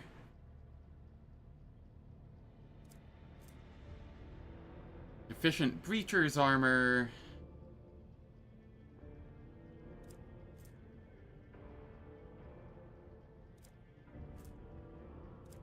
Gunnery Shield.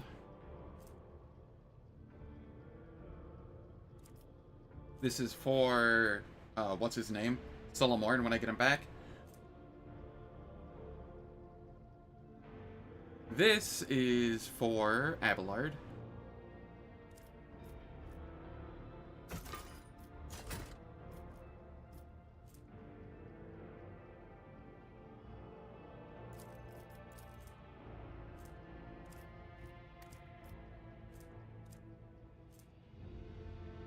A Weber, that just goes to cargo. Improved heavy bolter.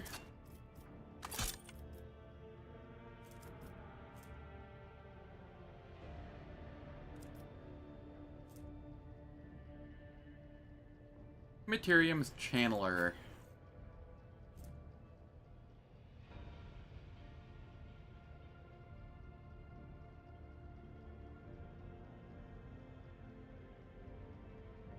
Eh.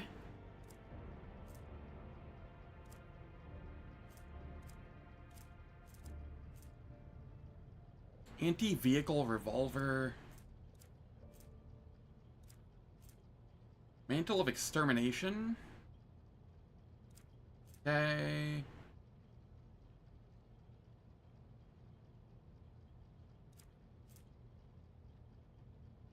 When in cover.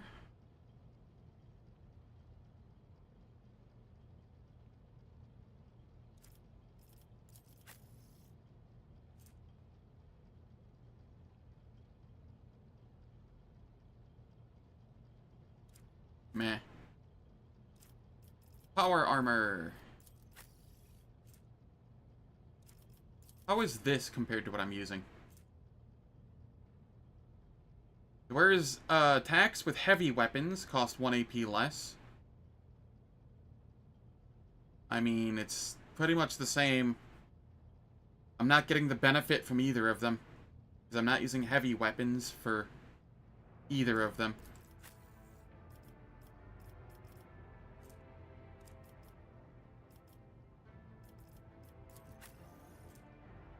Is it better than what he's wearing here? Are you using heavy weapons? Is this a heavy weapon? Light weapon. Light weapon. Light weapon. Light weapon.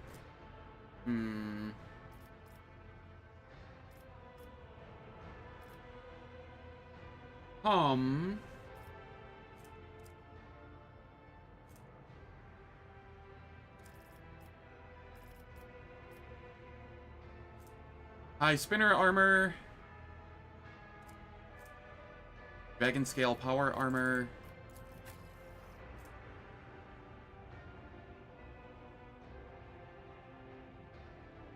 This would be nice, but I don't have power armor proficiency on him yet. Maybe never. I won't have dogmatic zealot. Don't need that. This'll be fun instead of the heavy flamer, sure.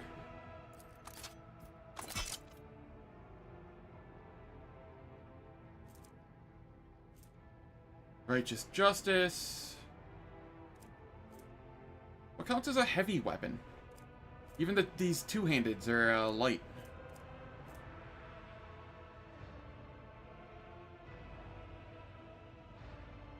Judex. Is this better than the Undertaker? Yes.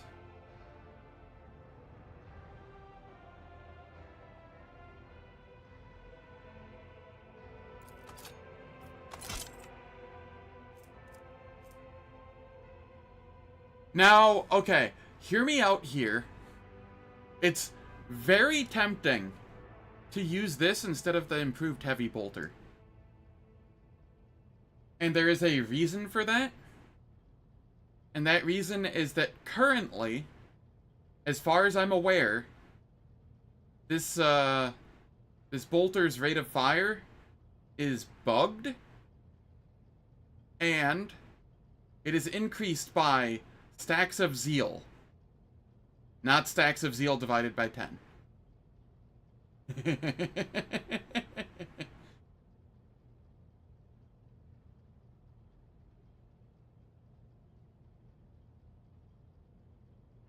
It doesn't really matter. I'm not using Argenta much at the moment.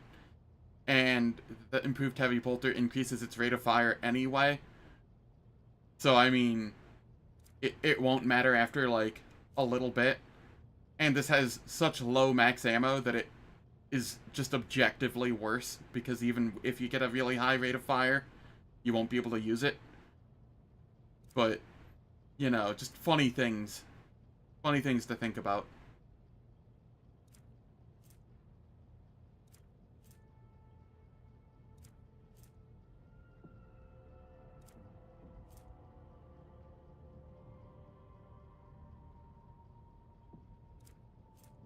Um...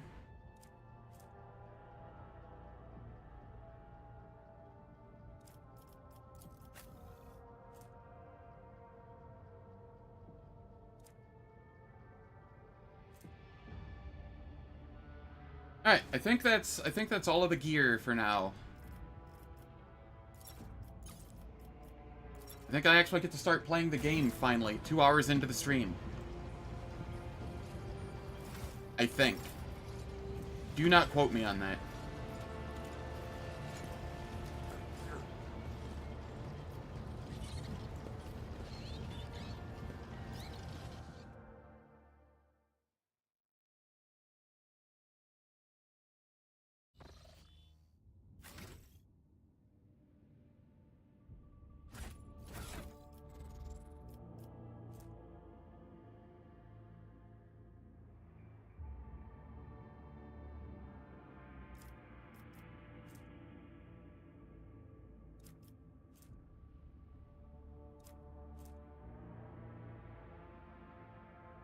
I feel like there has to be a better cloak for me, but I'll figure that out later.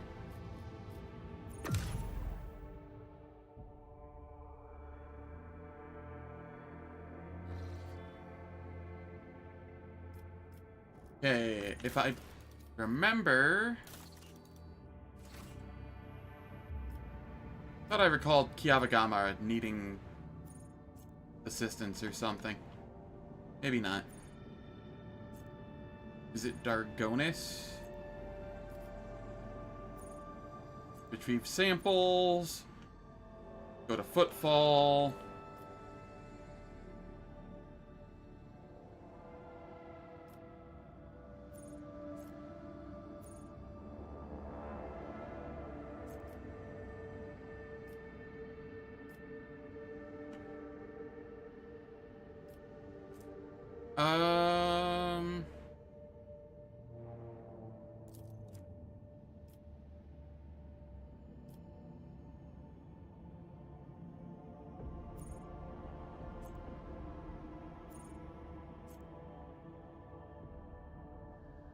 I don't know where I want to go first. I have so much I can do.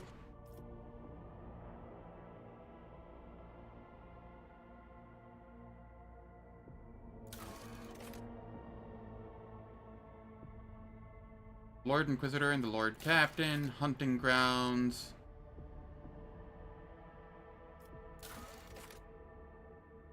Sector Bionica. That's something I can do.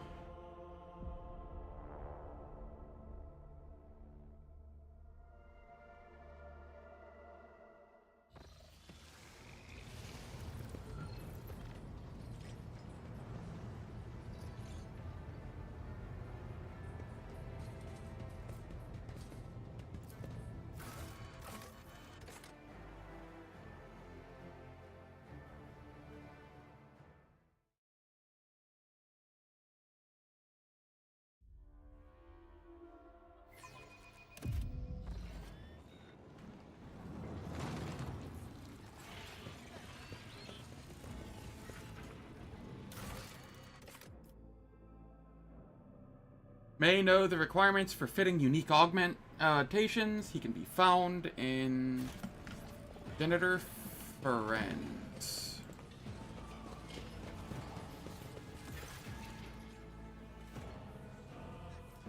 What do you think of our new equipment? Alright, I have an augment that cannot be installed on the implantation throne. What should I do with it? Scanning analysis shows that the sacred machine of the implantation throne lacks the binaric litanies required to handle the highest grade of augmetics. In order to increase its performance, it is necessary to retrieve the litanies stored on the parent device, Alter Templum Calixus X17. Okay. Let's go take care of that so I can get better augmetics. Since my build is heavily dependent on augments.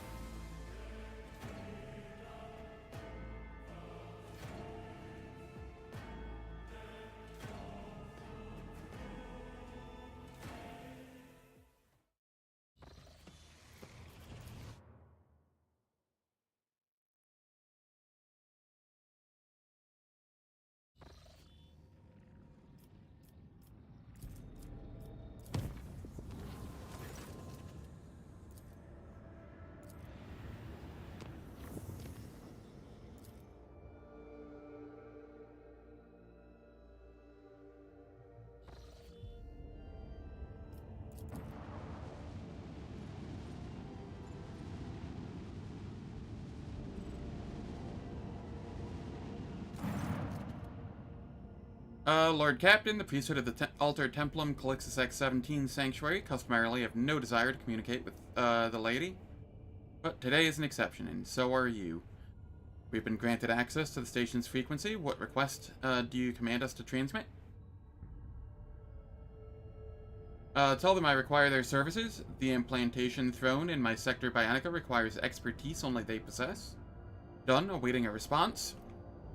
Lord Captain, the station is broken Vox silence. The Magos Logis of Alter Templum, Tetria Lemma, wishes to speak with you. After a brief tone, you hear a high, rattling voice, speaking in a single note. Omnisci's blessings, rejoice. There is no randomness in the probabilities that brought you here, for I am conveying to you a proposal for lucrative cooperation. Act TR3, in view of your past deeds, the clergy of the Altar Templum, Calixtus X-17, are disposed to perform binaric rites of the 4th grade over the machine spirit of your vessel. The terms will be specified further. The esteemed tech priests could offer their assistance without any terms. What are the terms? For several cycles, Promethium extraction station, Turquoise 4, has been late in its shipments for Altar Templum's sacred rites. The action required in exchange for our services is thus: you will undertake to cast your gaze toward this station and compel it to open its Vox channels. Communication with one of the drilling platforms that extract Promethium for Altar Templum has been disrupted, and the shipments have stopped. It seems the Magos wishes you to find out what has happened. Very well. Blessed be all the probabilities that have converged under the gaze of the machine god. Turquoise. Where the hell is Turquoise?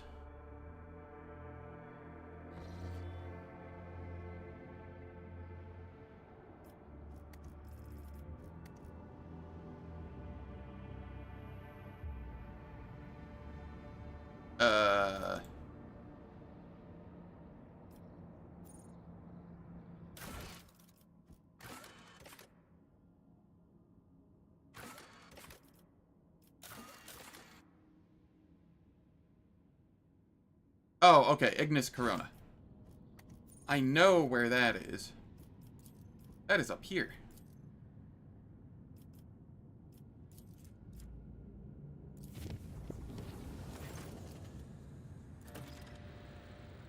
Your lordship, some patients are deliberately flouting the rules of admission, which is directly affecting the chirurgeon's work. I humbly request your intervention.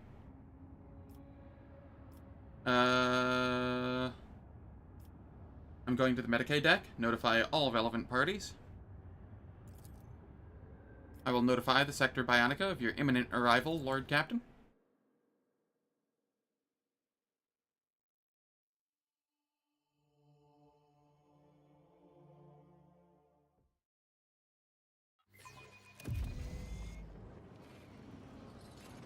A new challenge for me? Where do I need to go here? Over here?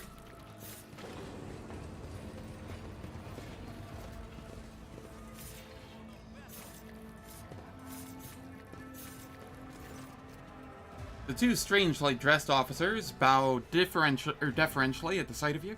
The older one, a tall, wrinkled voidborn, steps forward. The tails of long neural cords embedded in his head dangle unpleasantly down his back like a ragged cloak. Allow us to introduce ourselves. Cantus Zahir Otto Talaman, officer of Vox Repeater. I don't know what number that is. On the upper deck. 6, Sector 2. And this young man is my eldest son. We're here on a serious matter, and we would be most grateful to your lordship if you would lend your support to our fair petition for the staff of the Sector Bionica. Master Talaman, as I have already told you both, you will be seen when you reach the front of the queue. Now, I have work to do. Please do not distract me, or throne forbid, the Lord Captain. Scanning has revealed 2 lower priority life forms in the operating area. Request: dispose of less effective crew members to make space for valuable officers. Alright, ads are about to start playing. They last for 3 minutes. They disable pre-roll and mid-roll ads for the next hour on Twitch. I don't do anything in the meantime so nobody misses content, and I will catch everyone after the ads.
Alright.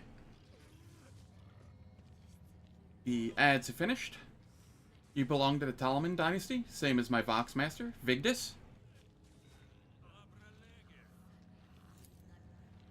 Indeed, my son and I are distant relatives of Vox Master Talaman. Our family serves the ship faithfully, and sacred implants like ours are passed down from generation to generation. Along with our position. Explain what's going on here.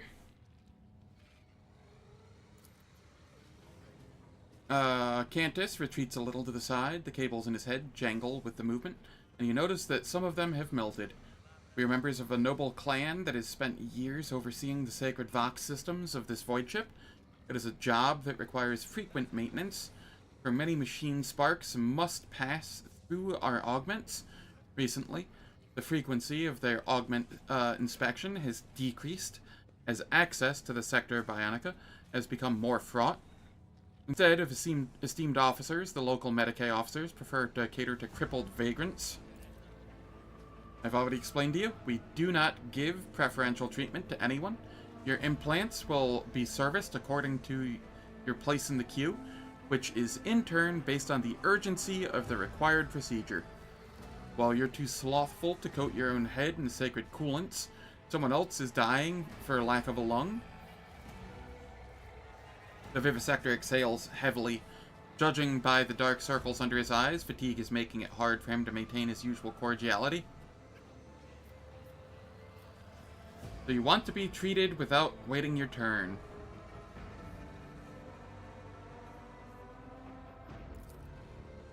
I find it fair to assume that those who belong to a high and esteemed clan have some privileges over those who can barely read.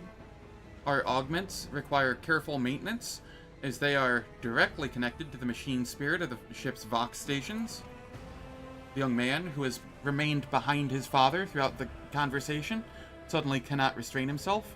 I saw an armless man being loaded onto an operating table. Why should he be treated at all?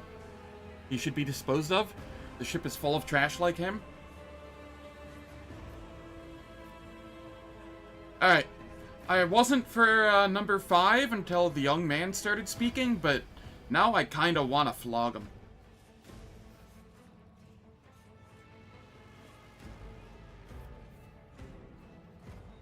Jesus, this guy pissed me off.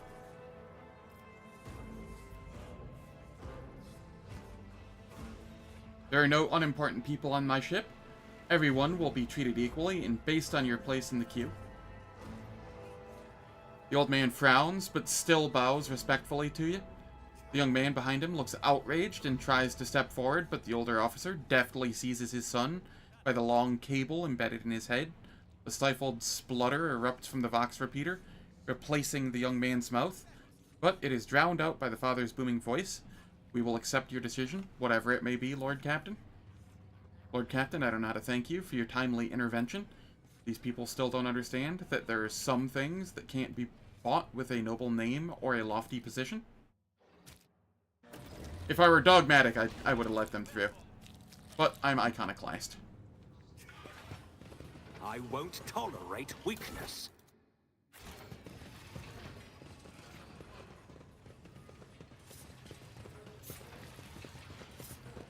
Where is the door? Here's the door.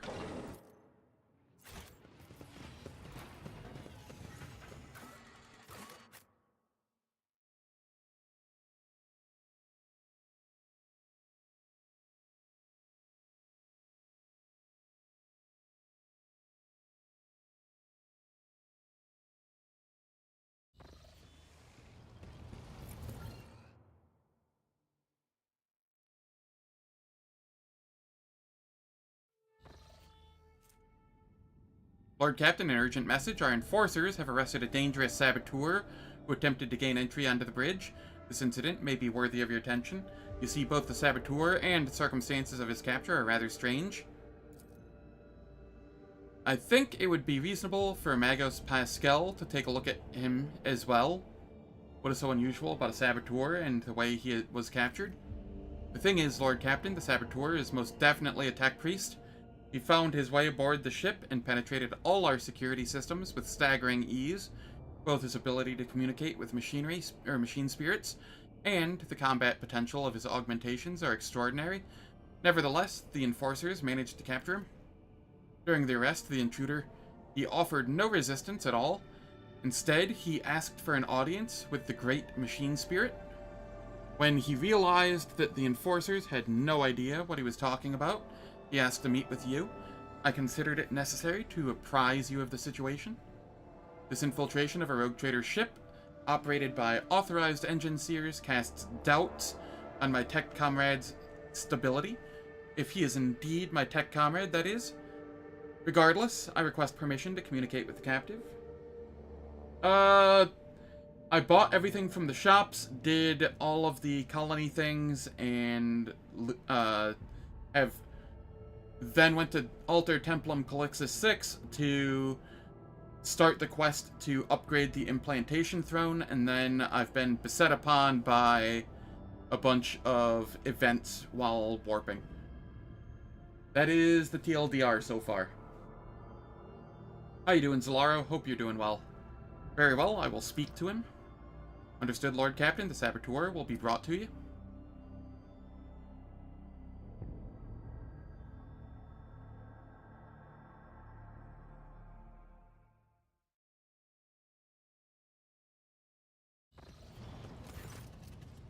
A group of servitors, whose movements are suspiciously well synchronized, stares at the towering prisoner.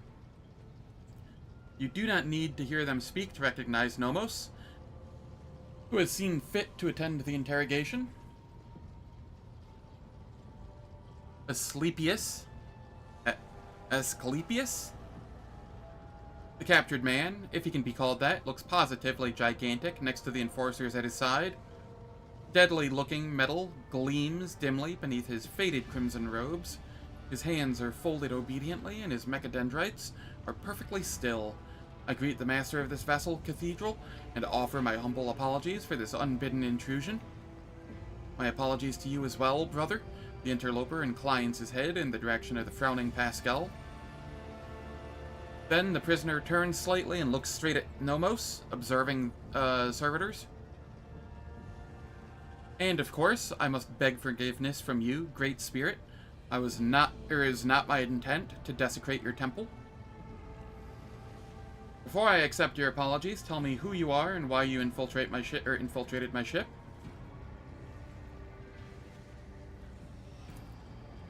My name, if it matters, is Asclepius. Formerly a computator general of the Cognizance Fleet, now a Liber recluse with the status of Militant. Militants are exiles whose ideas have not crossed the line of heresy yet, have come close to it.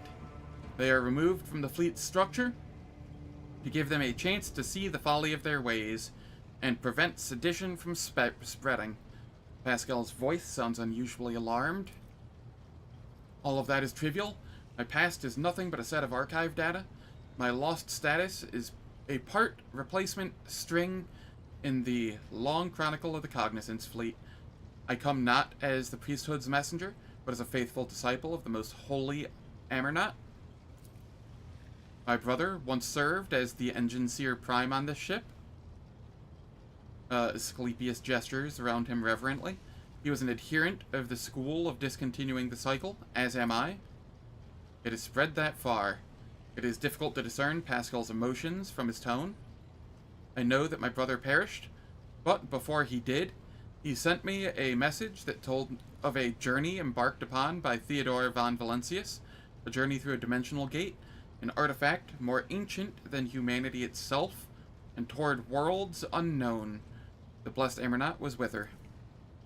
There, upon those dark worlds, he witnessed a great miracle, the birth of a machine spirit of incalculable might. My brother believed that this spirit then fell aslumber when within this ship like a child in a cradle, not responding to lowly pleas. That was the purpose of my pilgrimage, to reach the ship where my brother died, the ship upon whose deck the blessed Amernot had walked, and prostrate myself before the Great Spirit. Amernot traveled on this ship? Yes, he did. My brother's words on this were clear. Years ago, Amernot was part of the rogue trader Theodore's inner circle, before their ways parted. Tell me more about Theodore's journey. My knowledge of it is scarce. My brother suspected that his memory, along with the memory of all who might have known the details, had been purposefully modified. He saw it as a sign that the journey had revealed a great truth, and there were those who did not wish to see that truth brought to light. All that he conveyed to me was that Theodora had reached worlds unlike any the people of the Cronus Expanse had ever seen. There she unearthed a great treasure of technology, one that Amernot had the privilege of experiencing. What do you know about this great spirit? It is a great miracle, the Omnissiah's breath meant to help us discontinue the cycle. It was born of the treasure that Amernot and Theodora discovered upon the Dark Worlds. Yet, even a being so glorious needs attendants and guides. And as long as the Cognizance Fleet is racked by schism and my brothers and sisters suffer defeats without end, there's no one to aid the spirit. That is why I came here. Does the name Nomos mean anything to you? Nothing. He has not come to know us yet. He will if you let him, Zen. We sense that his words are about us, that the story he has told is our story. You're strong, yet you let yourself be caught. I took a vow that I would never inflict physical harm upon lay people. The Omnissiah grants us the power of the true flesh for a purpose, other than damaging the frail and blind creatures that are all who have not yet tasted his knowledge. I've made a decision regarding your fate. Whatever it is, I will accept it, as will I, and yet I plead that my brother be shown leniency. His story initializes thought. We ask you to keep him for us. Your actions have caused no harm, and so I shall not harm you. You are free. You may stay on my ship if you so choose. I could not ask for more. All I wish is to remain in these halls and observe and reverence the Great Spirit's deeds. Let the cycle be discontinued. Nomos' servitors turn their heads to you and nod all at once in what can be interpreted as an expression of gratitude.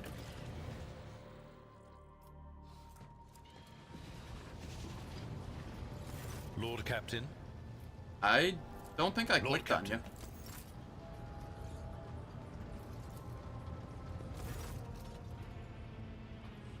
I see you have found your great spirit, Asclepius. I found a miracle. And the end of my worldly road. I have never seen and never will see anything more meaningful than the spirit of Nomos. In the face of its multitude, we are all nothing but the fixed values of an erroneous function.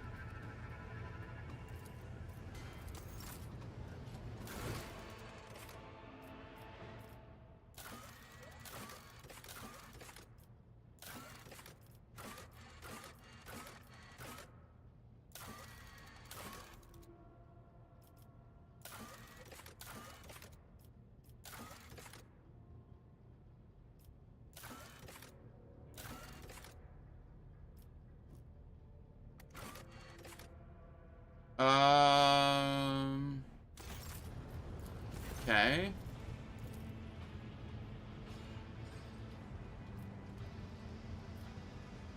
You were in a servitor's body at my Magna Accessio, Nomos. So how is it that you are once again in a cogitator? So you really are the spirit of the ship? Bodies are not merely shells. Nah, enough about that for now.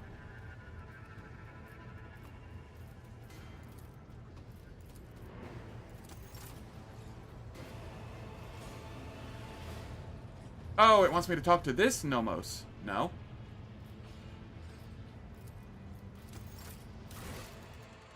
It's time to discuss findings and discoveries with the very entity... what? Why is... what?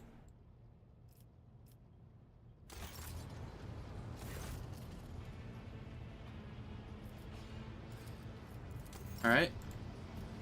Weird.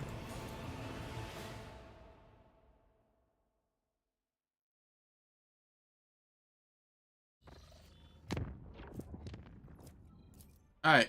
I have something going on Darnkess that I should probably take care of before I head elsewhere.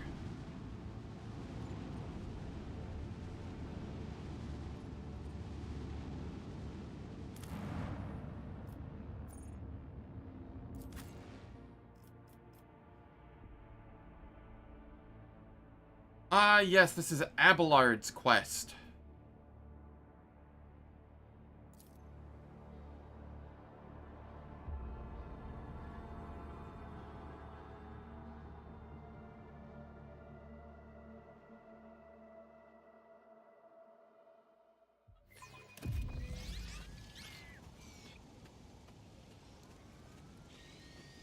Please stand aside. No need to crowd the governor. Drive stem will take care of everything.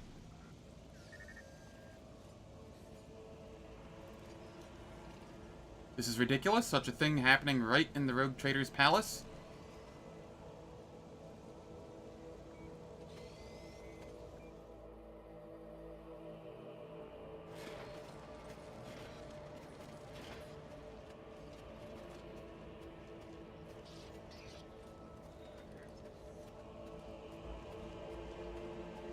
Game.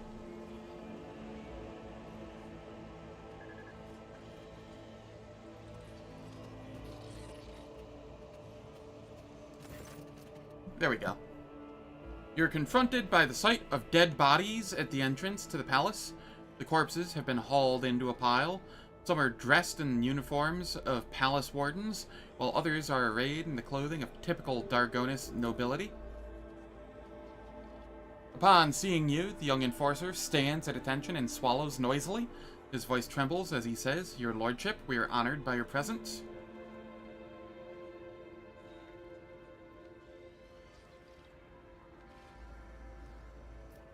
Examine the assailants.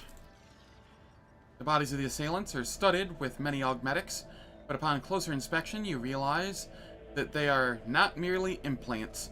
Their construction makes it clear that the deceased were not humans, but, in fact, rare, high-functioning servitors. Abelard frowns. As far as I know, House Gaprak has received such servitors from the Crimson Priesthood as gifts in the past, although this is my first time seeing one myself. What is this mess? You see, your lordship, those people wanted to attack. The warden clears his throat. Second Lieutenant of the Palace Guard, L.M. Witt, reporting. Shortly before you arrived, we averted an assassination attempt on the rogue traitor. How? I'm not here. There couldn't have been an assassination attempt on me when I'm not here. The palace soldiers detected intruders and engaged them in combat. Governor Drivestem is among top 6 current governors of your colonies. Truly capable fellow. Yeah, he is definitely among the top 6. Bottom of it, but yep. No one hides in bunkers better.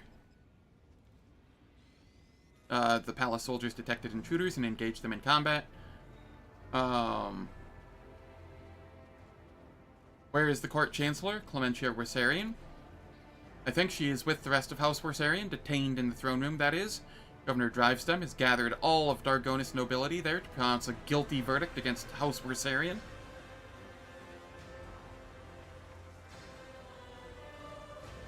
I guess. Why is the governor not here to greet the rogue traitor? I do not know, your lordship. Perhaps he is.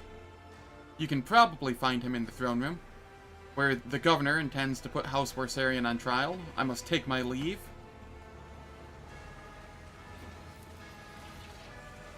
Bear multiple wounds. It is evident that they died recently. Excellence matters. There's a crumbled letter inside the pocket of the assailant's blood-soaked jacket. What did the letter say? The letter is soaked with blood. Only a portion of the text is readable through crimson blotches.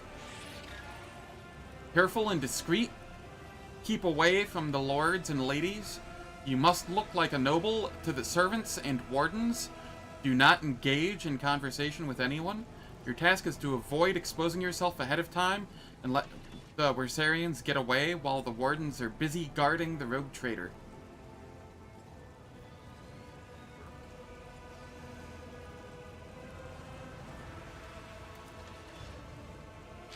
None shall stand in my way.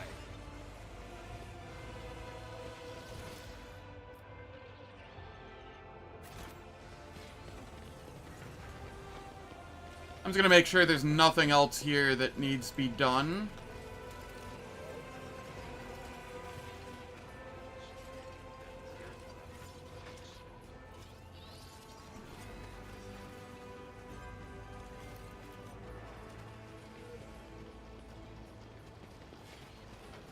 It's about time.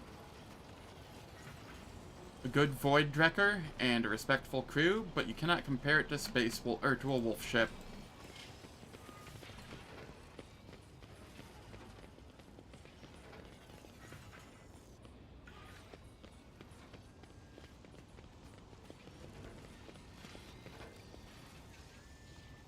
Bella.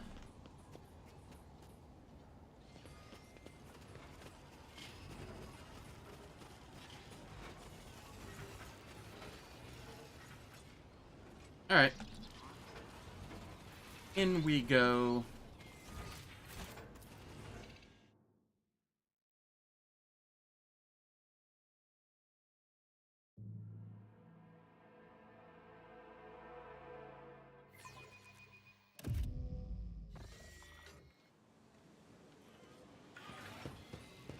I spoke to Mistress Tolleman recently. Don't you think you're taking advantage of the Lord Captain's hospitality, Van Callox? I assume you're referring to the small request I submitted to Vigdis. If so, then no. I'm not taking advantage. The matter is closed.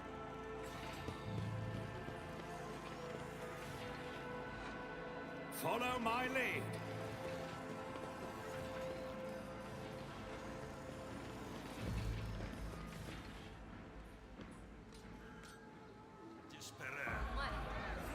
Coming through, I have an appointment with Chancellor Clementia Worsarian. My apologies, my lord, but you cannot go any further. Governor Drivestem's orders. Can I gut Drivestem like a fish? My axe thirsts for him. Move over, let his lordship, the rogue trader, through. I humbly beg your pardon, your lordship.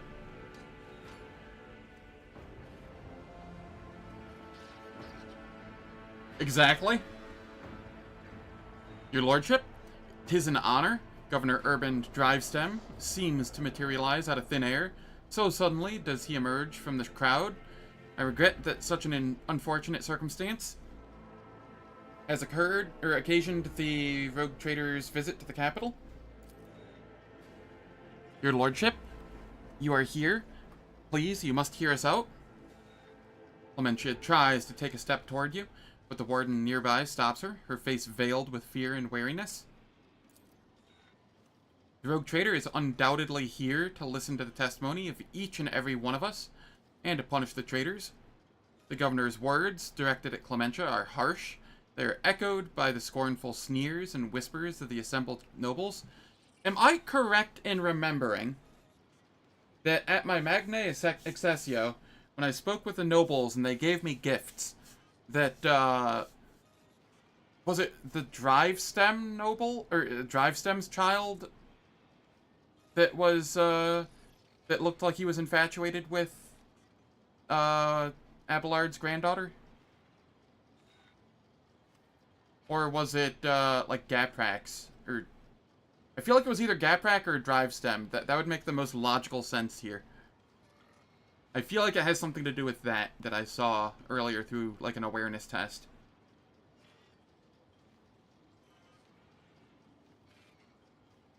The governor's words, directed at Clementia, are harsh. They are echoed by scornful sneers and whispers of the assembled nobles. We've known each other for many decades now, and we have had our fair share of disagreements, but do you really think my flesh and blood would trample upon the very definition of honor and loyalty? Abelard's voice is quivering with rage. The governor sweeps his gaze over Abelard, then replies, a faint shadow of a doubt in his voice. We have evidence implicating them, Abelard. I'm sure that his lordship will arrive at a fair ruling. What are the charges against House Worsarian? I'm the detective today.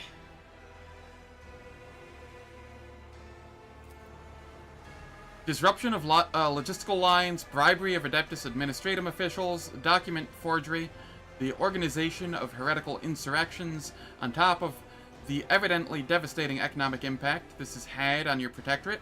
These criminal acts have impeded the delivery of the imperial tithe, which in turn has drawn the Administratum's attention. Needless to say, the esteemed Adeptus Arbites cannot ignore this situation either, and before their representatives arrive at the palace, we are obligated to identify and punish those responsible. Clementia, I wish to hear your account. Your lordship, House Worsarian denies all charges laid against it. Clementia glances at the governor with defiance. These last few months have indeed been trying for Dargonis, but we have done our best to remedy the situation. My family's every effort was focused on stabilizing the capital's logistics and economy, so much so that we failed to notice the web of intrigue unfolding behind our backs. What happened on Dargonis in my absence? When we caught wind of the rumors of your disappearance, we patiently awaited news of your return, but then Dargonis was struck by a series of terrible events. The first was the sabotage of logistics that hampered shipments. Then mass unrest spread across the entire planet, and the minor noble houses began squabbling among themselves, trying to pin the blame on their rivals. We took great pains to calm them down, and managed to quash the revolt, though not without some outside help, unfortunately. These events have also been overshadowed by the, I am ashamed to even say it aloud in front of you, your lordship, the rumors circulating among the higher houses. The governor stammers, then takes a breath. Some were calling for Theodora's true heir to be installed as the head of your house, Conrad Voigtveer. Not all of your subjects have forgotten his past efforts for the benefit of the Trade Protectorate. Drivestem stops talking, watching you with a tense expression. When the investigation was launched, the evidence led us to the Worsarians. Why are there dead bodies at the entrance to my palace? Your lordship, I humbly beg your pardon. You see, right before your arrival, the palace guard discovered a plot to assassinate you. Fortunately, the malefactors were disposed of before they could cause you any harm.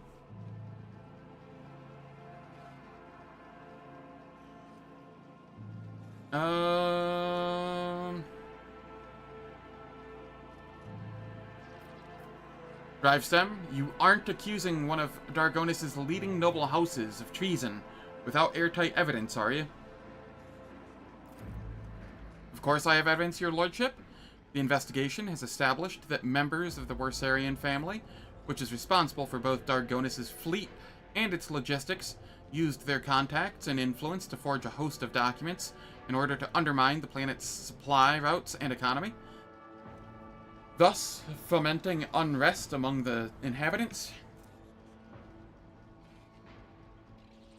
Allow me to introduce my son, Cornelius. The governor points to the lanky young man standing beside him. He bows curtly, but avoids meeting your eye. Cornelius holds a prestigious position at the Administratum Palace, and it is thanks to him that we managed to identify and trace the entire chain of forged documents. The investigation led us to the perpetrators, who admitted to acting on the orders of members of House Worsarian.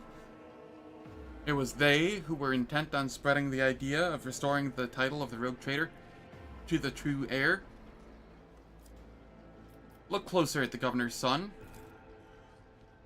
Noticing the close attention of the rogue trader, the young man averts his gaze. His long face is sweating, and he presses his dry lips together tightly into a thin line. He seems to be afraid of something. Speak to the heads of the houses present.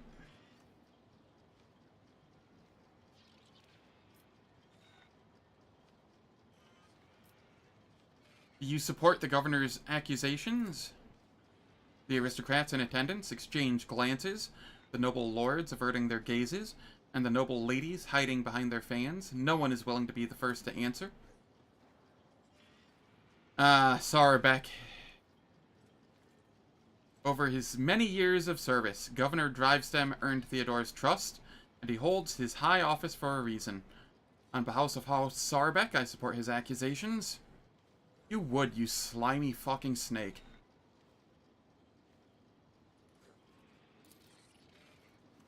Oriana Gaprek, your lordship, Governor Drivestem has always faithfully served rogue traders of House von Valancius and concerned himself with the future of your trade dynasty.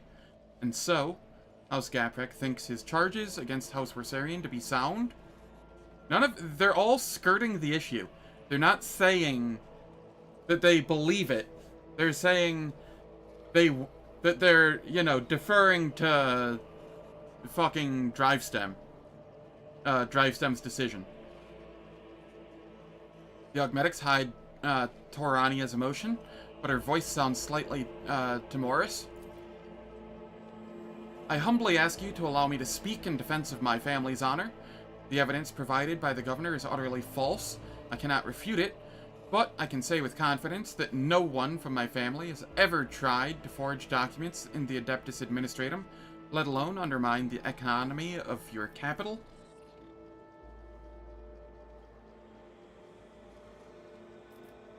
Sabotaging, logistics, riots, conspiracy.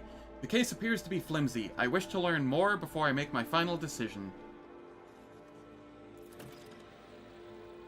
As you wish, your lordship.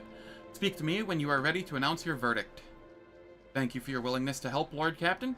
I'm certain that all the charges are false, and I would be grateful for your help in exposing them as such. I think you should speak to everyone present, the noble lords and ladies.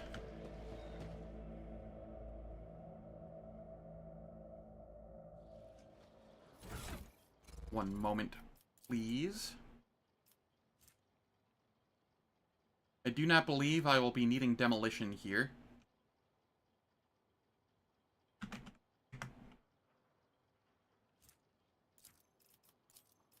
I do believe I will be needing coercion, however.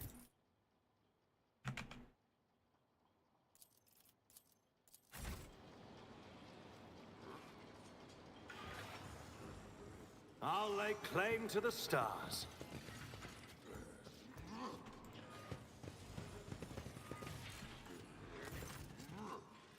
The lords and ladies, sumptuously dressed in the colors of House Gaprak, are standing in a half circle around Toriana and her son Vicent. The bodies and faces of almost every member of this dynasty are covered in large ornate augmetics. Toriana Gaprak curtsies to you. Her mechanical voice sounds distant and indifferent. Greetings, your lordship. May the Omnissiah grant you understanding. With a click, her visor oculars swivel to the seneschal. Abelard. It must be difficult for you to be here under these circumstances, with your house standing accused of such grave crime. My family, Lady Toriana, is yet to be found guilty of anything. That verdict is for the rogue trader to reach.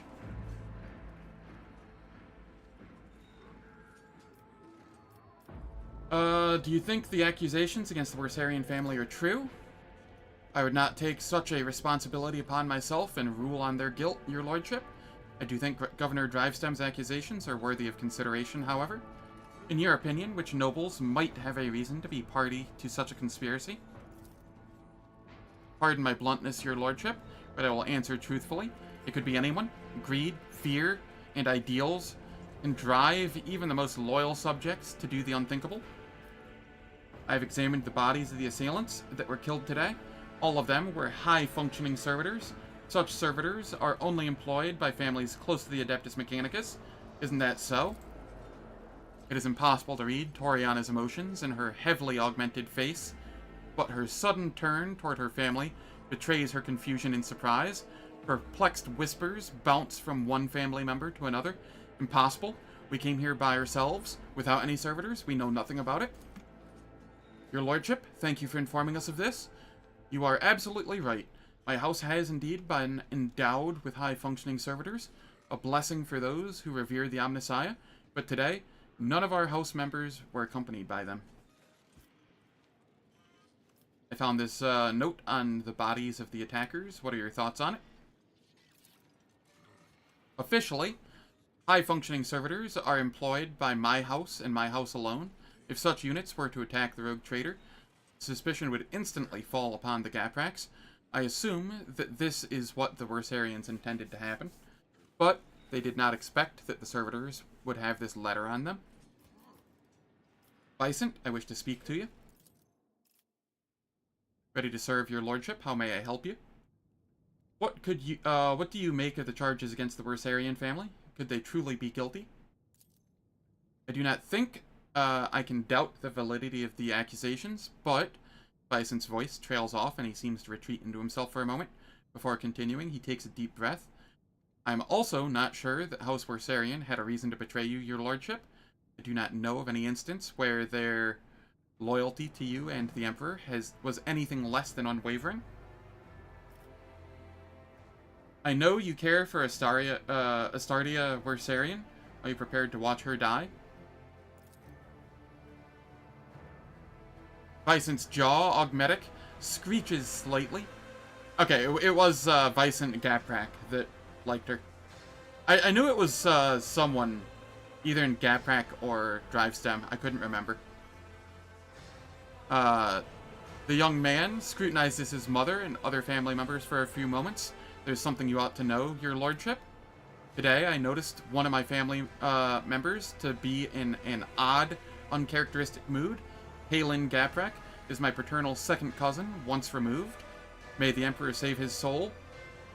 Usually reserved and self-possessed, today he was frantic and anxious, fidgeting with a small piece of paper and seemingly looking for someone to no avail. When I last saw him, he was headed to the entrance hall, where the altars are. Perhaps you should talk to him. That will do. I shall take my leave. Victory awaits.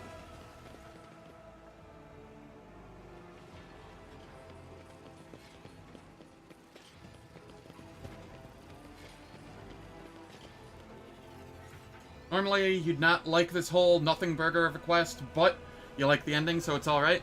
That is fair. A finely dressed man of middle years is kneeling in front of the altar, his palms folded in prayer close to his face.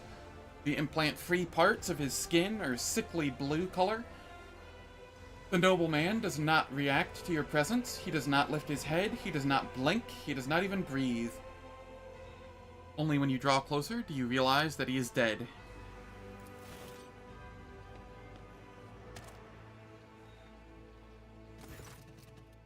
The colors of House Gaprak.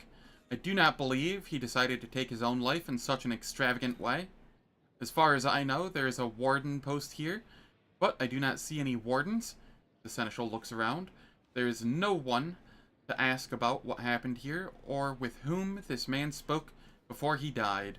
I would like to ask Urbend where the palace guard suddenly disappeared to. Heinrichs leans toward the dead man, a familiar sight. There are poisons that rapidly damage the nervous system, causing paralytic spasms throughout the body once injected. The victims usually suffocate slowly and painfully, unable to call for help. Examine the body. There are no visible wounds on the body, but near the edge of the gold-trimmed collar you notice a tiny puncture in his blue skin, likely a wound caused by a thin needle. Search the pockets. You discover a secret pocket in the lining of the dead man's luxurious jacket. You find a folded piece of paper inside, hiding behind a handkerchief, embroidered with the initials HG. Make sure that the rogue trader is attacked by someone loyal. It should appear as if it was all staged to let the Wersarian family escape. This is the last assignment. Soon, your debt will be paid off in full. Look around. You're almost certain that wardens are usually stationed nearby, but their post is empty. Where have they gone? This would be an excellent question to put to Governor Drivestem.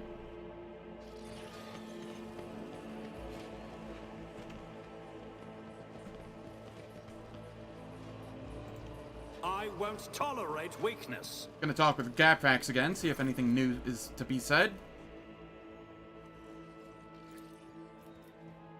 I discovered a dead body, a member of your house, right here in my palace. He died kneeling in prayer. Oriana covers her open mouth with her hand in surprise and turning to her family, looks for someone among them. Halen, it can't be. Tell me about him, Toriana. Halen is one of the lower-ranking members of House Gaprak. Despite his advanced age, he never held high office, but he was forever striving to be better. Striving to better his position, even beyond his abilities. Many members of my house struggled to cope with the misfortune that befell Kiavagama and our family. Some members could not reconcile themselves to our new position. Halen was one of them. What could have happened to him? Oriana's visor oculars are fixed on the floor, her fingers restlessly clenching in the fabric of her dress. Oriana, the time to keep silent is long gone. The future of the Von Valencius trade dynasty and your house are both at stake now. We lost Kiavagama, a truly devastating blow to every member of House Gaprak. I lost all hope for the future, and my kin lost their sense of purpose. We needed time to recover and chart a new course for ourselves. We were and still are more than capable of doing that, but I will not deny it. The other houses have offered us their assistance for their own self-serving ends. Perhaps Halen decided to take them up on one of their offers behind my back. The seneschal bows ever so slightly and speaks quietly so only you can hear him. Lord Captain, the Gapraks, all, or perhaps only some of them, are definitely involved. but I suspect that they were not behind the plot against you. Halen Gaprek could be nothing more than a puppet in the hands of a deft puppet master. We must expose whoever that is if we are to prevent the pestilence of heresy from spreading any further. How's it going, Falcon? Hope all's well. What do you suggest we do? Interrogate the heads of the Drivestem and Sarbeck houses. One of them has been pulling the strings here. Once we uncover new evidence, announce that the guilty party will be publicly executed. Before you pronounce the verdict, I suggest focusing on each house in your indictment speech, and I shall observe them. I have known these people far longer than you have. I know all their gestures, habits, and behavioral quirks. I'm sure that I will be able to determine which of them was responsible for the riots based on their behavior. I am playing Traitor Noir. Or Noir. I don't know how to pronounce that word.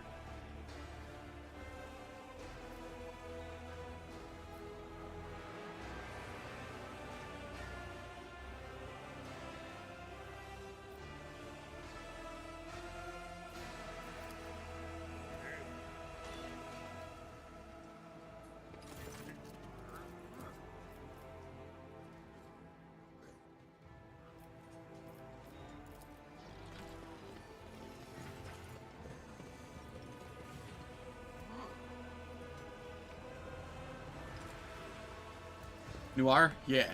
None shall stand in my way.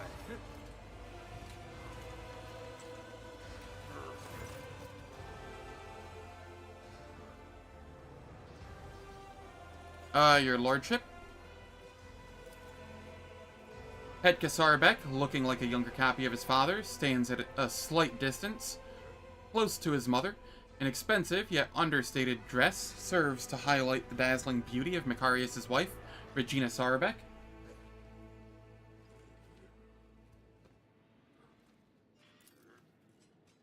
Sarbeck stares at Irliot, and revulsion flickers across his face.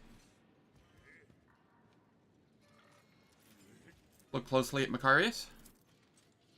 Despite Sarbeck's attempts to suppress his revulsion, the presence of inhumans in your retinue undoubtedly reflects his fervent desire to eliminate the enemies of humanity. Do my companions distress you, Sarbeck? Sarbeck's face turns red, his furious gaze trained upon you. Free-flowing rage boils in every word he says.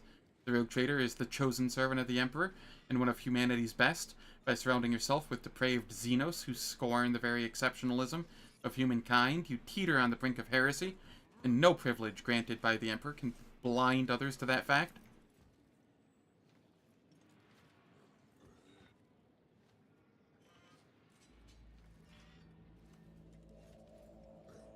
The thought of existing in the same sector as Xenos is revolting, but their presence in your retinue here in the capital city of the Von Valencius trade dynasty enrages me. To have Xenos sullying the streets of this planet after what we endured, and under the protection of the rogue traitor no less. Sarbeck takes a deep breath and exhales noisily. His rage subsides, but his burning gaze remains fixed on you. Pained and distressed expression, Regina glances at her husband, her hands worrying the ruffles on her dress.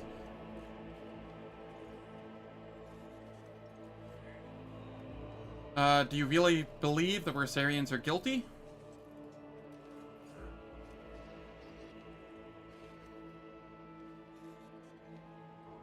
Your unveiled hatred for me is so obvious, Sarbeck, it is grounds enough to charge you with heresy.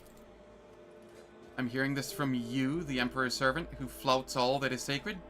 The person who seems to think the laws of the Imperium are meaningless? Macarius, now is a time when you would do well to stop and not make matters worse for yourself?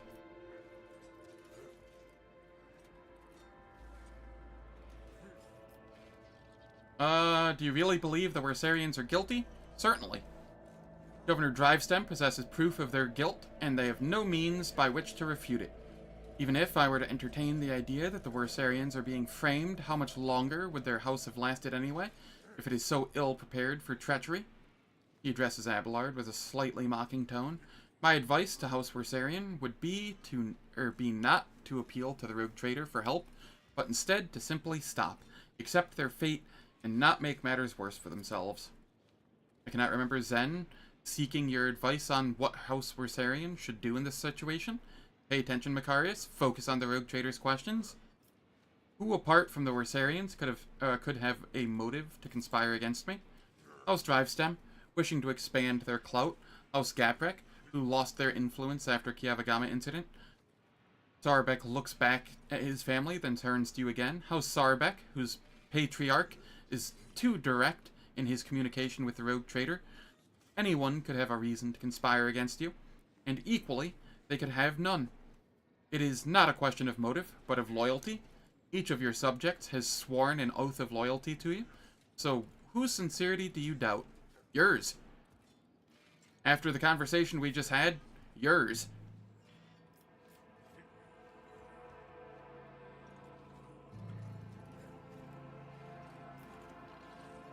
The assailants sent to the palace were rare, high-functioning servitors.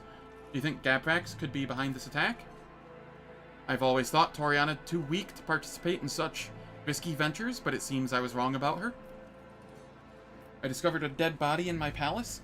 A man of House Gaprak was killed while praying to the Emperor. He had this note on him. Do you know anything about it? No, I know nothing about this note. He didn't even look at it. Leave.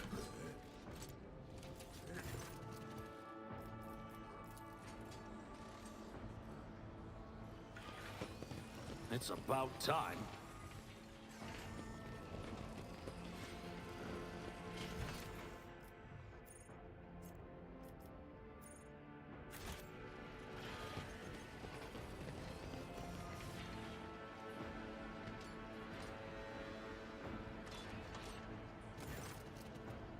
As you draw closer, the wardens step aside, bowing respectfully, allowing you to approach the Wersarian family.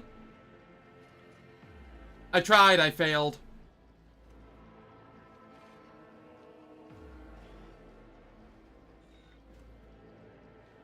I was unsuccessful. Clementia, tired and slightly disheveled, is the first to bow her head to you in deference. Several men and women behind her follow suit. Your lordship, the woman stammers as if lost for words. Accept my most humble apologies for failing to greet you properly, and my thanks for agreeing to speak to me before making your final decision. You get to lay it on thick here if you do? Damn. Charges brought by the governor are severe, but I can only assure you of this and swear on my honor, we are not guilty of the crimes that House Wersarian is being accused of. Clementia, a hint of sorrow creeps into Abelard's voice, belying his stern facade. You were acting head of this family. You were supposed to take care of each and every family member, and now you're being accused of treason and colluding against the rogue traitor, and the entire family is facing death. How could you let this happen?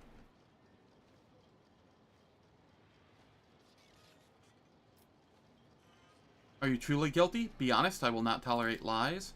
Clementia, if you know that a member of your family is guilty of the crimes you're being accused of. Abelard, it is your family too, you know. My apologies, I should not lose my composure. No member of House Wersarian is involved in a conspiracy against his lordship. Honor and loyalty are not something we take lightly, and we know whom we serve. The governor claims you forged documents in the administratum. The fleet is the primary remit of House Wersarian. It is our responsibility. Logistics and supply routes are another area of our responsibility. We have no direct influence on the workings of the Adeptus Administratum. The first large-scale deliveries were cancelled after quantities of food were miscalculated by clerks in the Administratum. Then we were faced with incorrect weather data and a meager fuel budget. It was clear that the cause of all these problems was the calculations performed in the Administratum, in one way or another, but no matter how many times we asked, we could not ever obtain any clarification on the matter. Found this letter on one of the bodies of the heretics who planned the attack. What can you tell me about it? While Clementia reads the letter, the Wersarians behind her read it over her shoulder. Your lordship, let us be frank. It would be foolish of me to try and orchestrate something like this, knowing how many wardens are patrolling your palace. I would not have let myself or anyone in my family get involved in such a scheme. The attackers were high-functioning servitors, ones that looked closer to ordinary humans. Do you know anything about them? Servitors? Is that so? Clementia crosses her arms and furrows her brow deep in thought. I have encountered servitors that were indistinguishable from normal augmented humans, but only once. They are accompanying several members of House Gaprak. I discovered the body of Halen Gaprak here in this palace. He had this note on him. Do you know anything about it? The younger members of Worsarian family crowd around to examine the note in Clementia's hands. All present are beset by worry and bewilderment. I am not sure if it is relevant, but perhaps you should know. Since the fall of Kiavagama, House Gaprak has been faring poorly, to say the least. They have been looking for ways to enhance their influence and improve their lot, including asking for help from other noble houses. They have not approached us, of course. It is shameful to seek help from those you consider your inferiors, you understand? But perhaps the Drive Stems or Sarabex can tell you more about the matter. I want to find out what is going... who stands to gain from framing you? Anyone, really?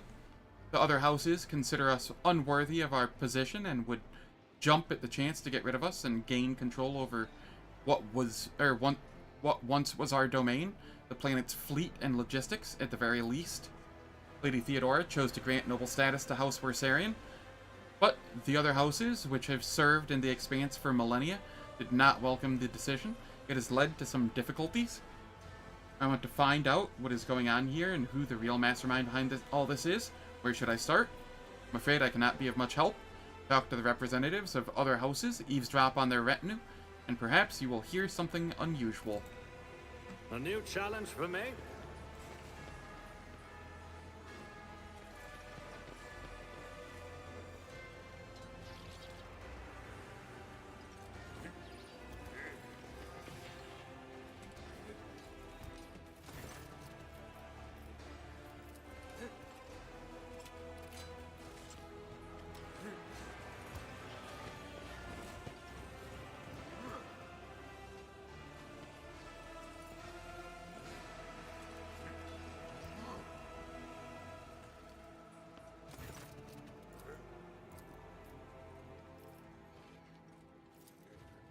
Alright, I guess it's off to talk to the Drive Stems. Awaits.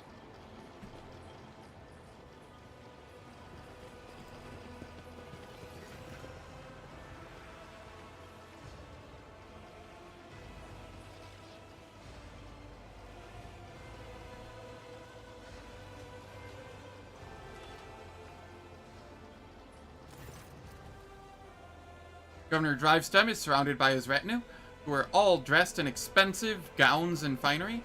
The matching color scheme of their outfits and the striking physical resemblance among them suggests that they all come from one family. Your Lordship, thank you for giving this case your undivided attention.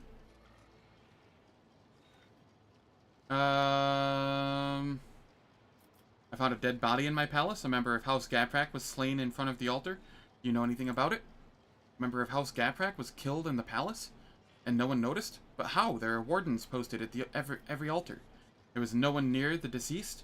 Wardens had left their post. Did you order them to do so? Emperor forbid, your lordship. The governor helplessly throws his hands up in the air, as if to signify his powerlessness. Your negligence is stunning, Urband. An assassination attempt, followed by a mysterious death, and yet here you are, oblivious to everything. The rogue traitor can justly accuse you of allowing a noble to be killed in the palace and of failing even to notice. It may be so, but it is for the rogue traitor to accuse me of negligence, not you, your lordship. Accept my deepest apologies for my imprudence. Nothing matters more to me than my honor.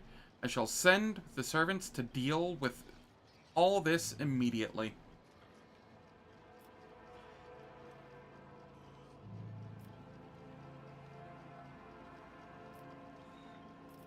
Did you see Halen Gaprak today before I arrived? Halen? I did not see him myself, but perhaps. Have any of you seen him today? I think my sister and I saw him sitting on the bench some distance away from the palace's entrance. We think he was accompanied by a gentleman, but forgive us, your lordship, we could not make out his face. Lead me to that place. Of course, consider it done.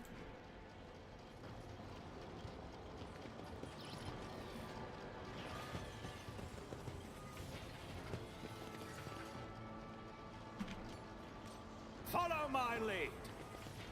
We need to investigate. I rise to the occasion. That scent is spicy, a bit tart. I'm almost sure I've tasted a wine with this bouquet before. Monsieur, House Sarbeck usually serves this wine to their guests. Go figure. Alright, it is time for ads. The ads will last for 3 minutes. They disable pre-roll and mid-roll ads for the next hour on Twitch. I don't do anything in the meantime, so nobody misses out on any content. And I will catch everyone on the return.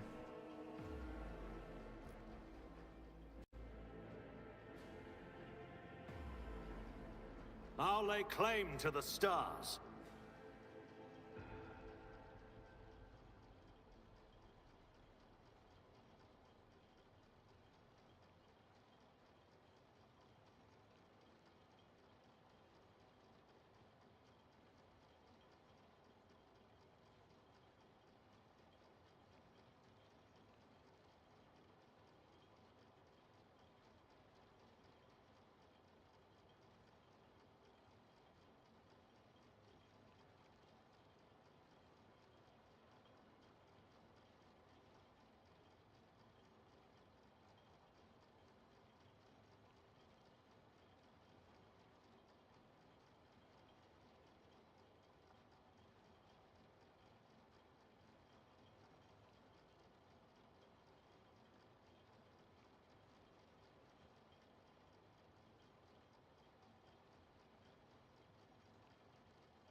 Alright.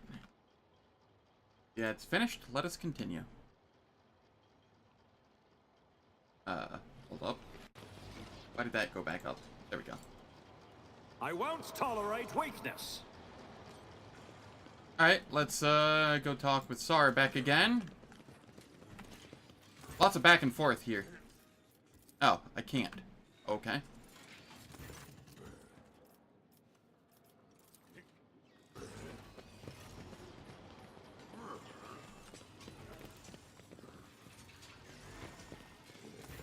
Can we mention it here?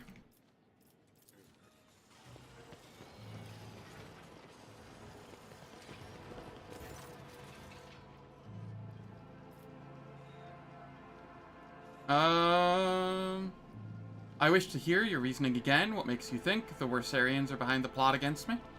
As soon as the logistical and economic problems gave rise to the initial rumors, we tried to find the person responsible for spreading the calls for Voigtvir's return. The investigation showed that some of the documents inside the Adeptus Administratum were forgeries. We can thank my son, Cornelius, for such astute observations. Your lordship, a slender young man, bows to you awkwardly and nervously licks his dry lips. I assure you that my humble person is undeserving of your attention. Cornelius holds a prestigious position at the Administratum Palace, and it was he who discovered the errors leading to the disrupted logistics. It was also thanks to him that we found perpetrators of the forgeries who admitted to acting on the orders of House Worsarian. What do you make of this letter? I found it on one of the assailants. Looks like another piece of evidence incriminating House Worsarian. Perhaps they truly did intend to kill you. Or, at least, cause a stir to help them escape custody. All of the assailants were high-functioning servitors. Such servitors are only employed by families close to the Adeptus Mechanicus. High-functioning servitors? Drivestem ponders this, rubbing his chin with his thumb.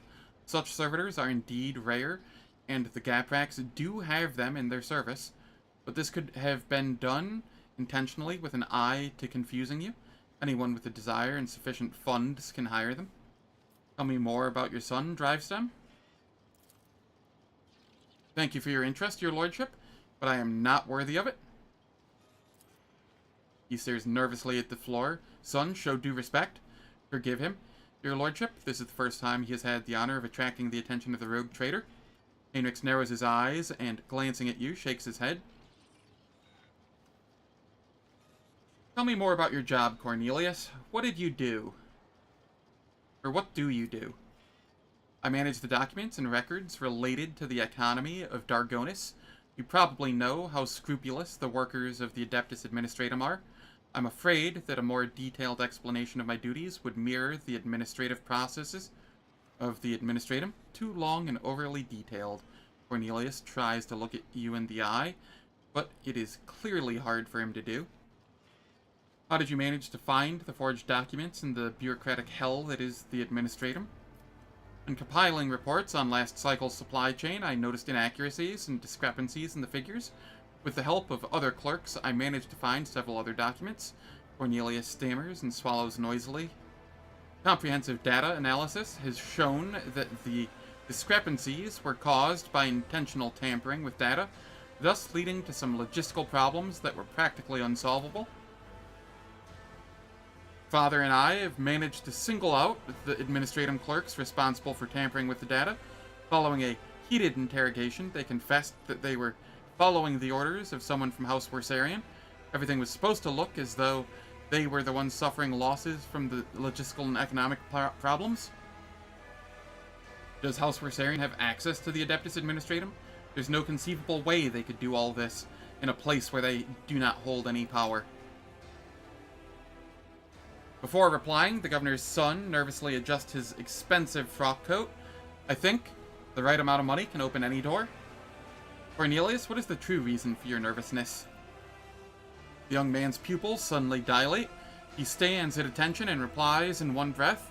This is the first time I've spoken face to face with the rogue traitor. I'm afraid of saying something wrong or forgetting something important. The governor closely watches his son. His tone changes now, sounding strict and curt. Do you wish to tell the Lord Captain anything else?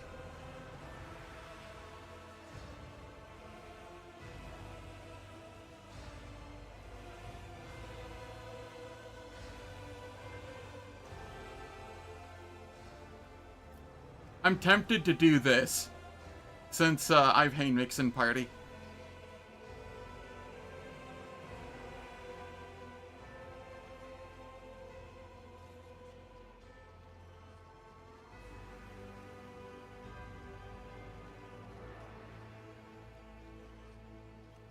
Are you afraid to talk to me? Perhaps you would be more comfortable speaking to an interrogator of the Inquisition?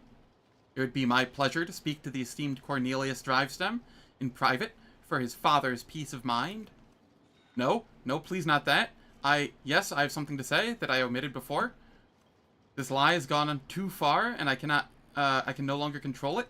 The truth is that all of my logistical problems were caused by a single error in the numbers. My mistake. What? Urban looks genuinely shocked and enraged. When I discovered my mistake, it was almost impossible to restore the supply lines. Then I was approached by someone who said they were a friend. They did not give me their name, and I never saw their face. They promised to fix the problem. All I had to do was pretend the Worsarians were responsible for the mistake. And as for the rest of the evidence, they promised to arrange it all. And Cornelius is suffocating with fear, unable to speak.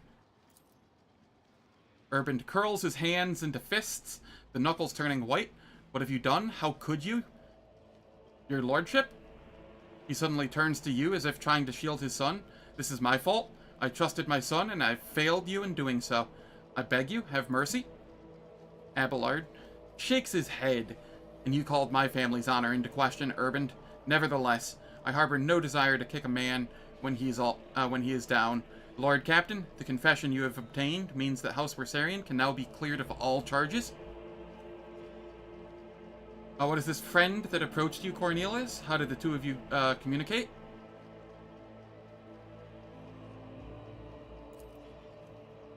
By letter.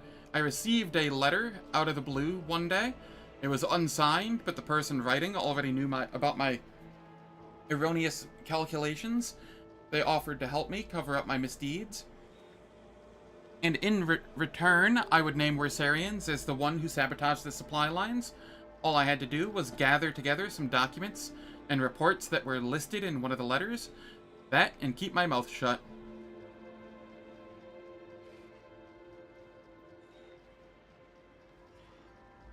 Urban, your son has found courage to admit his mistake.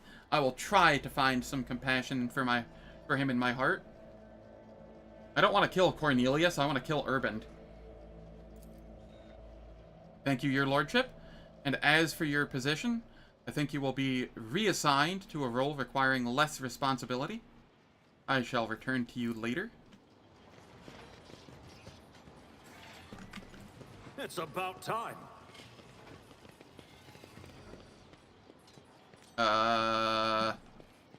This is kind of amusing.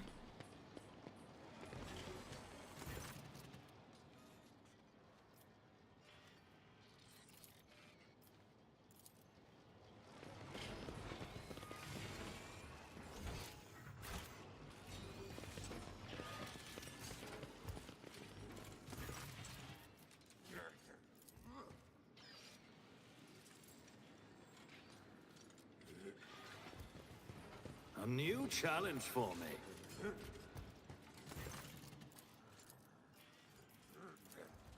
Alright, I guess it is time to end this.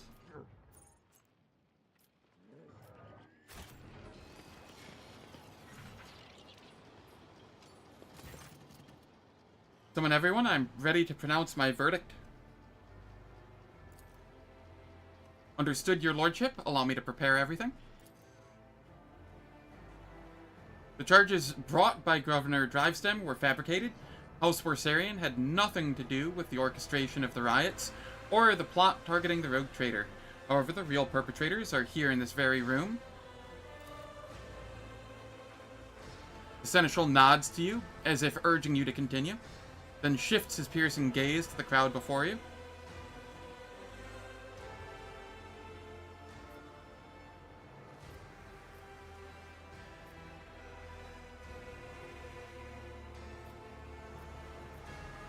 Urban Drivestem, you have exhibited inexcusable negligence by failing to question the possible involvement of any other family besides the Worsarians.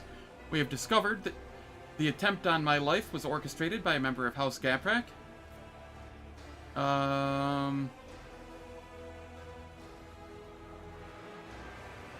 Urban Drivestem, you have accused House Worsarian of violations that were, in truth, the result of a grave error committed by your son. The governor closes his eyes, fear and shame getting the better of him. Some faces in the crowd look confused and surprised, but you see more wearing expressions of self-satisfied contempt. Abelard,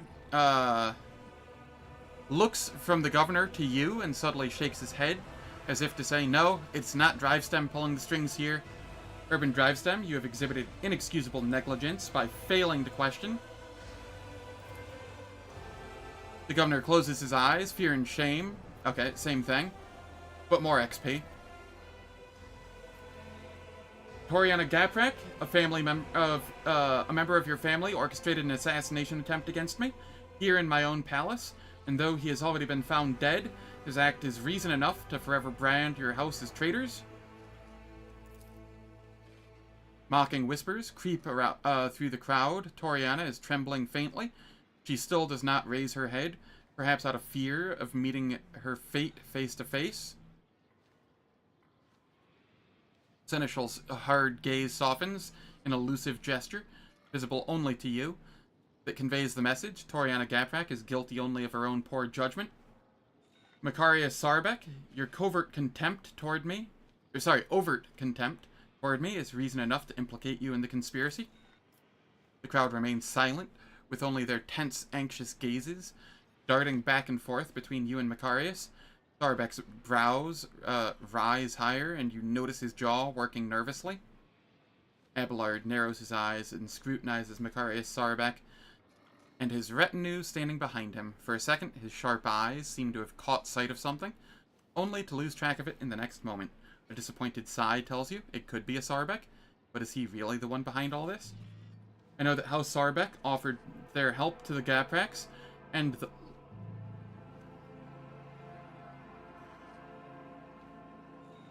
Pardon me, had to cough. And the late Halen Gaprak seemed to have accepted the offer. I suspect that you are responsible for his death as well. Sarbek furrows his brows and slightly cocks his head. He averts his gaze for the first time, as if trying to remember or make sense of something. You notice some restless movements behind him. Abelard narrows his eyes and scrutinizes Macarius Sarbek and his retinue standing behind him. His sharp eyes light up when he catches sight of something important and hidden in the crowd. The Seneschal looks at you and nods as if to say, the puppeteer has given themselves away. Pronounce the verdict. In the conspiracy against the rogue trader, I find...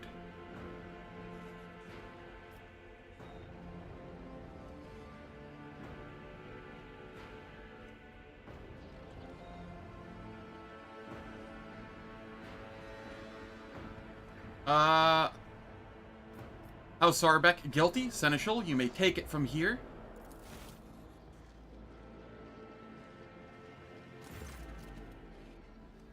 Abelard steps forward and stares intently at House Sarbek's patriarch. Macarius, I must admit, I have always admired your bluntness, but just as I once had to say goodbye to a promotion because of my dislike for intrigue, you and your family might soon say goodbye to your heads. Tell me, now, in your blunt fashion, are you loyal to House von Valentius? Sarbek narrows his eyes, grimacing. I am loyal, Wersarian. Abelard studies Sarbek, then suddenly nods. You're not lying, but someone else is. Someone who's poised to destroy both you and your family for her own gain. Macarius does not have time to respond. Regina, who's standing beside him, raises her arm as if to slap the elderly Seneschal. Abelard deftly catches her wrist, stopping her hand right in front of his face. Her dainty hand is adorned with a massive augmetic ring, topped with a thin spike dripping with venom.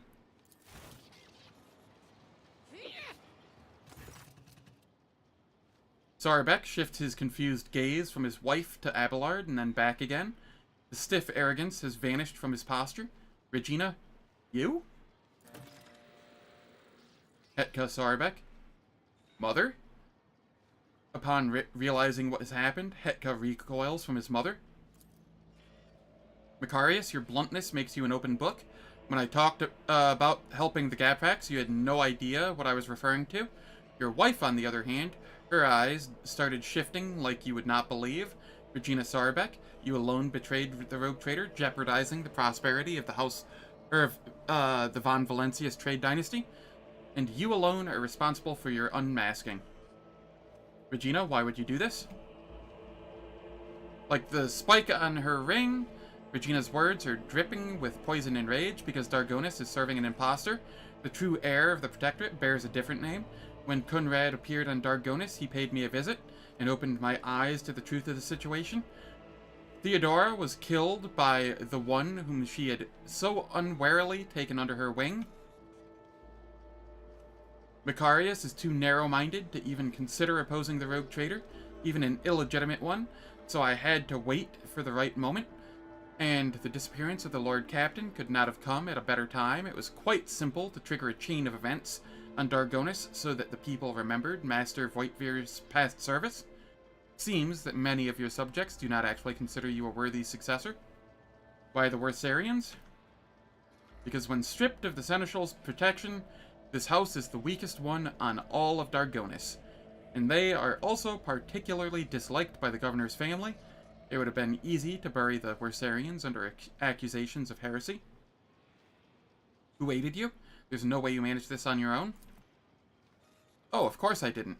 I have too many helpers to list them all, but rest assured, there are plenty of them. Just as there are plenty of people who follow Master Voigtvir. My death will not change anything. The true rogue traitor will come and take his rightful place when the time is right.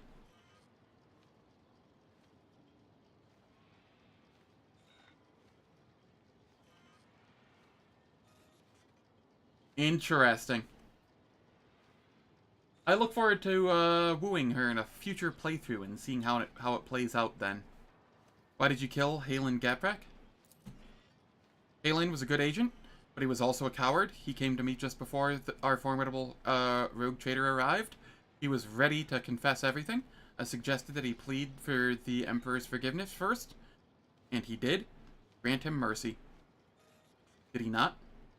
Abelard, the sentence has yet to be carried out. Finish this. Does the rogue traitor condemn only the rotten apple or the entire barrel?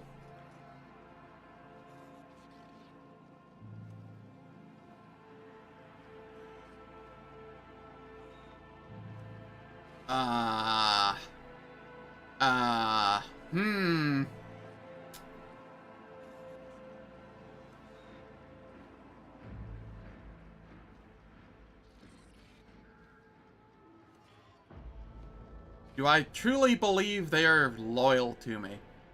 If I was dogmatic, I think I would probably go, I will not exterminate an entire noble family line that...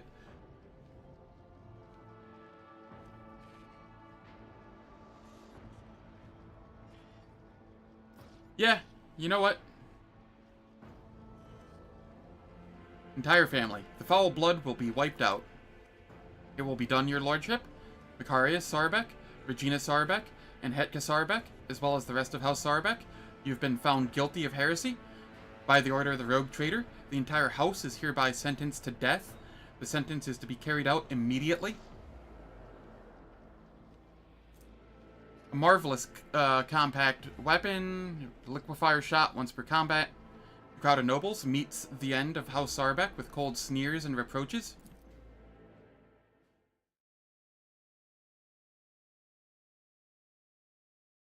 I wonder how this affects my enforcer on my ship. By the order of the rogue traitor, the members of House Sarbek are sentenced to death for heresy and crimes against the Von Valencius trade dynasty.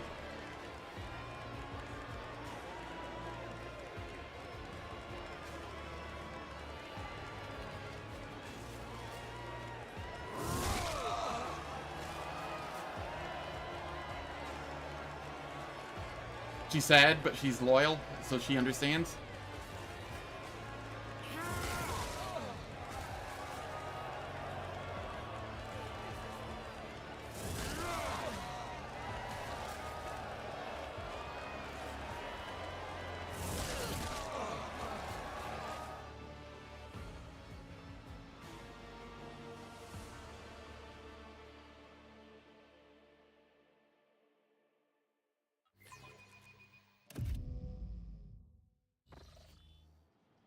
When the nobles disperse, sated by the bloody performance, Abelard approaches you, his steps firm, Lord Captain. You have my thanks. A rogue traitor should not waste time on matters that his servants and trustees can resolve, but in this case, your intervention was necessary. Not just for the sake of my family, fought for your trade dynasty as well. I think Macarius let his guard slip and fell victim to his own imprudence. I do not believe he or Hetka were aware of Regina's actions. This is a sad but just conclusion to their story. Thanks to you, Lord Captain, House Versarion is saved. Although it came close to being wiped out as a result of scheming without, and imprudence within. Abelard pauses for a moment, staring off into the distance. Sometimes I think about how much I could teach them. I can ensure that they survive in the future without me. I need time to reflect upon what happened and the role I played in it. I think I will be ready to resume this conversation later when we are back on board the ship.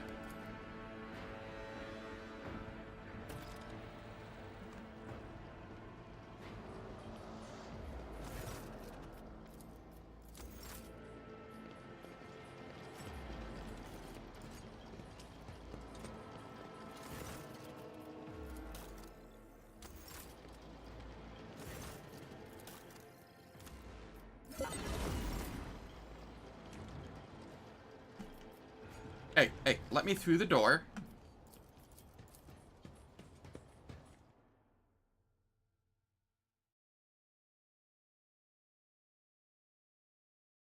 Shame I couldn't take down Governor Drivestem. His family would have been especially cathartic to take down.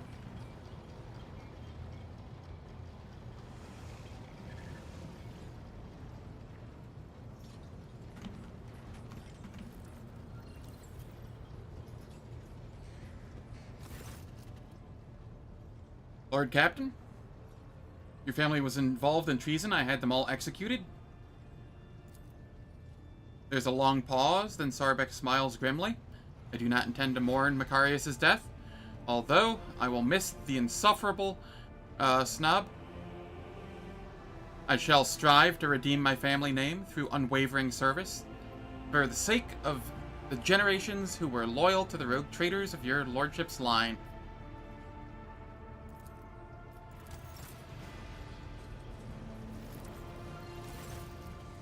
Lord Captain? Oh. Allow me to express my gratitude once again for your assistance. If it weren't for your intervention, my entire family could have been executed on false charges.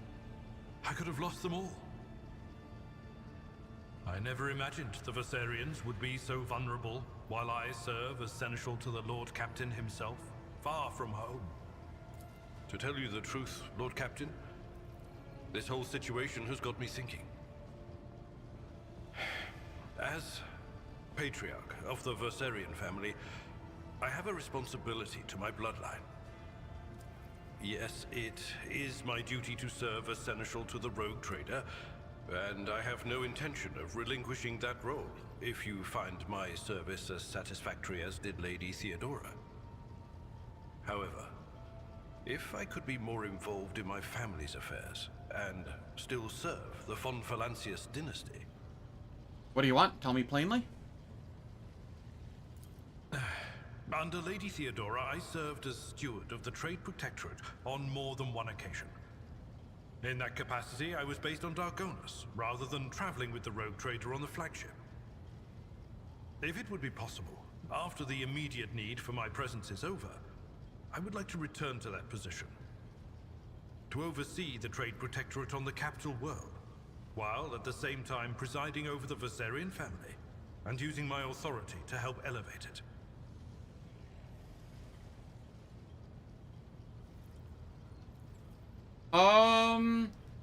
Does option 1 make him leave my party? Or is it like post-game things that he does?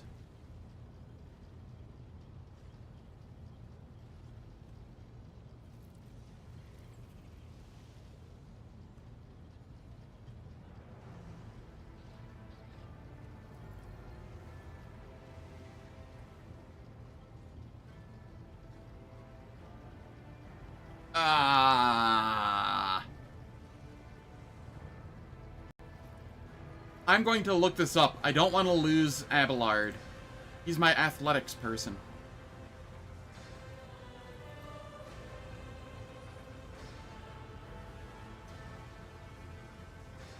Apologies for looking up this instead of just going blindly into it. But I don't want to lose my athletics person on a Grim Darkness. You know?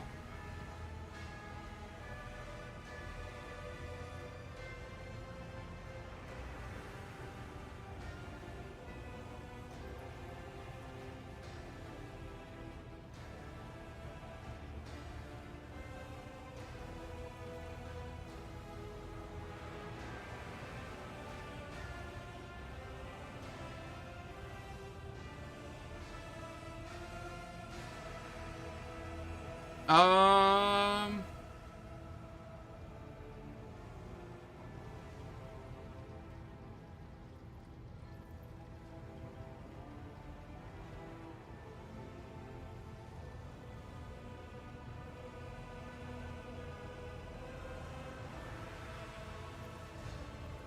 Okay, okay. You'll only see the change during the credits.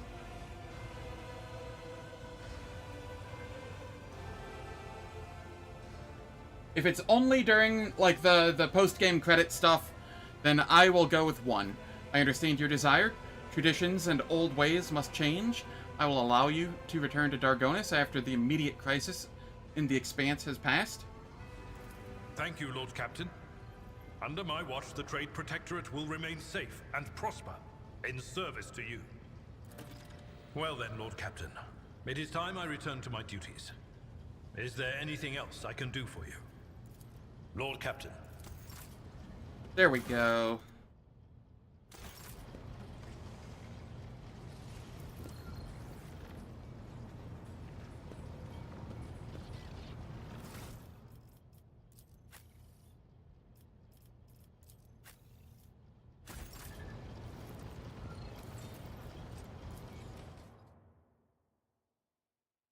God, it's been 3.5 hours, and I feel like I've accomplished nothing so far.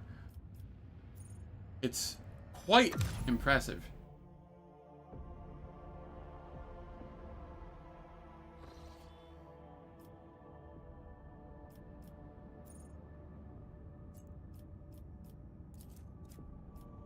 Let's head up this way. Your Lordship, news from Zarkov. A passing Chartist ship has brought word that the planet has been attacked by unknown enemies of humanity, and its inhabitants are requesting assistance from the rogue trader. Lord Captain, if I have your leave to speak, Zarkov has forged hardened, skilled fighters who are used to relying only on themselves. If they're asking for help, it means the situation is out of control. Require more information? Tell me exactly what the message said. Of course, Lord Captain, it appears that Zarkov is not reporting a full-scale invasion, more like strikes by individual squads, and there are no reports of a void blockade. The Chartist has also relayed odd reports of enemies of humanity, forged of metal and clad in rotting flesh, but I'm not sure that that is part of the message, or that part of the message can be trusted at all. Soulless killers who forsook their very essence in the name of a great vengeance. My kin battled them among the stars while your ancestors yet lacked consciousness. A handful of monkey cannot even overcome them. If aid does not reach that world, it is doomed. Thank you for your report, Voxmaster.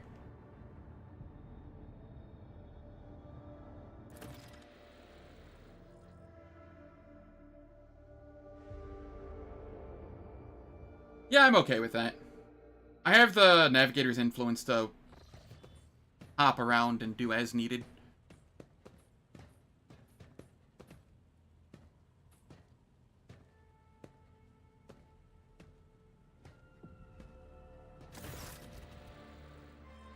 Jai is briskly counting the treasures that have suddenly appeared in your chambers. Shireen, I decided that it is only right if I return all of this to you.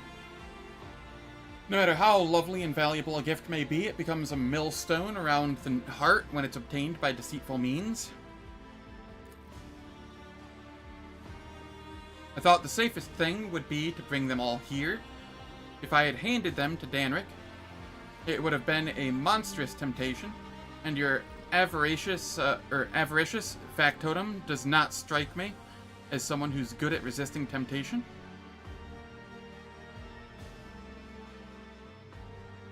What are these? My gifts? Yes, Shireen, tokens of your interest that you lavished upon me as generously as the sun lavishes its light and heat. Scrooge McDuck experience? Kinda.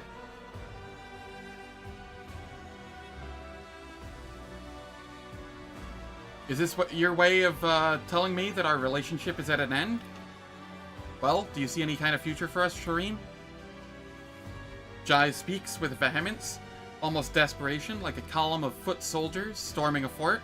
I refuse to close my eyes to what's right in front of me, Zen. I'm not the only one for you. Rogue traders do not keep no-name commoners by their side. This mismatch will diminish you as long as it continues, and when it ends, I will be the one diminished.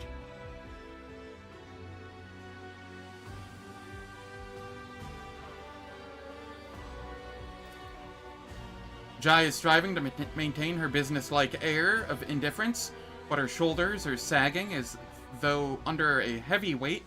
A haunted look flickers in her eyes, and her mouth is set in a forlorn mow. If that's what you want, so be it. With a weary smile, Jai sadly replies, "It isn't what I want, but it's the right thing to do, Shireen. The jewelry you gave me is here as well. It belongs in the Dynasty's treasure, not on a cold trader. Thank you, Shireen, for everything we had."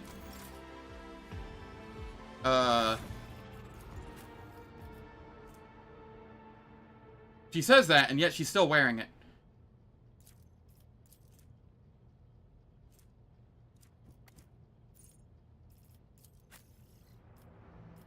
Ooh, I have ballistic skill 100.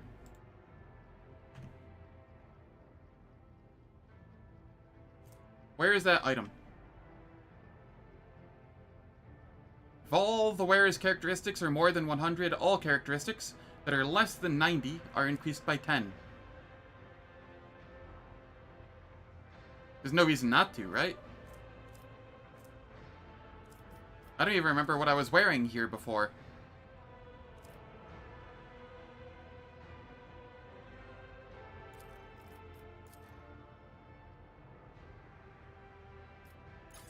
It was a favorite, though.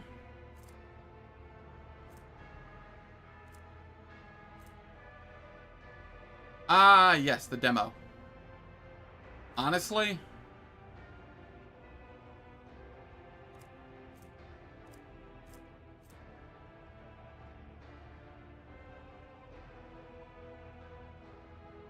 shit. I think the demo is still... Is the demo better? I mean, it'll make my foe hammer do a lot more.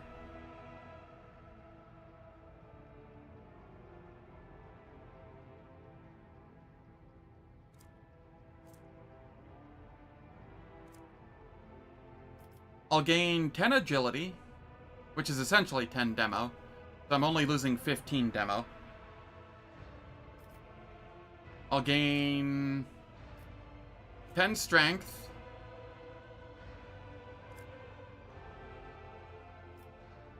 Ten perception.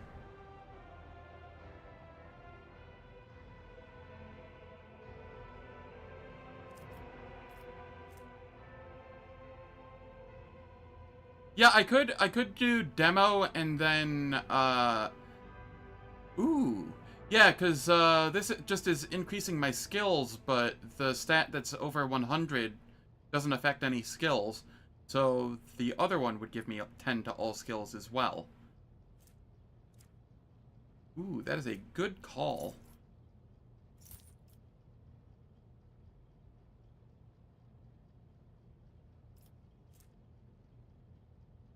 Oh no! It doesn't work!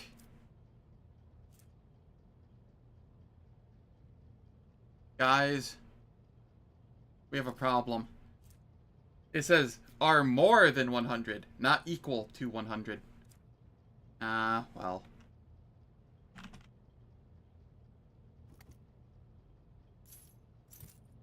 We tried.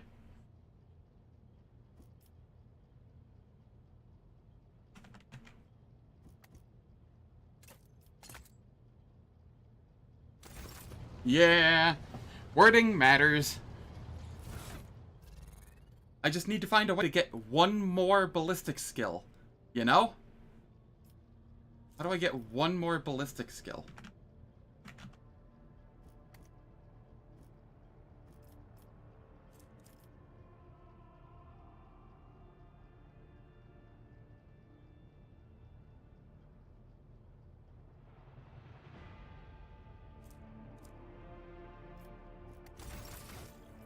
Will I? Oops. Because I already have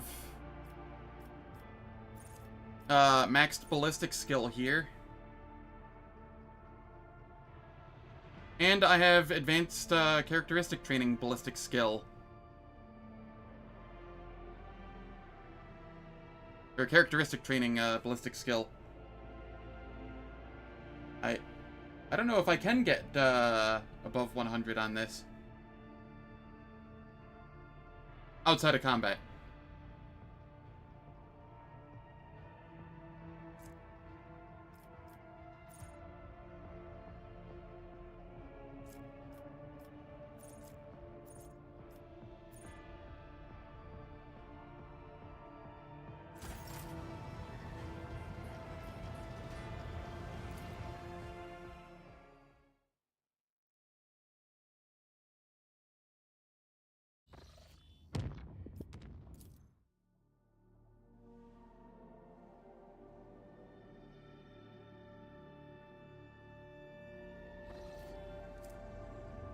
Okay.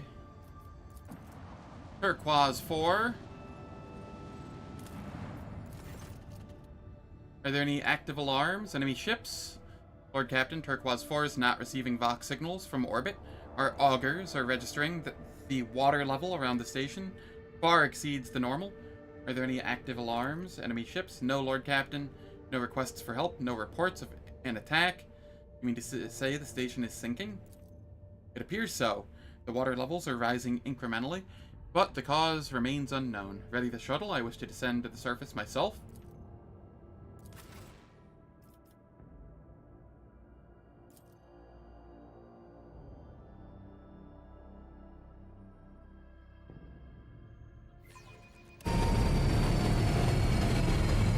Oh god, it's so loud, my ears.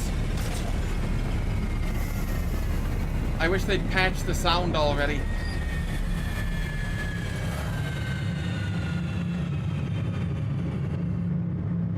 Fuck's sake. Apologies for the inconvenience, Lord Captain. I don't know what happened here, but the main landing pad is completely underwater. We're lucky the secondary pad is still usable.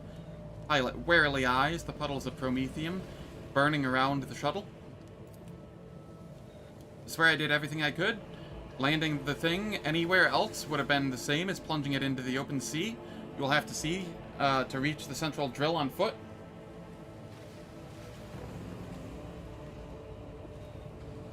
On foot it is. God Emperor protect you. I'll wait here and make sure the fire doesn't get too close to the shuttle. The sea is angry. The monkey have gnawed into the heart of the planet and are taking her life force. When she tires of their greed, this place will be doomed. A stark demonstration of the irrational thinking inherent to xenos of your species.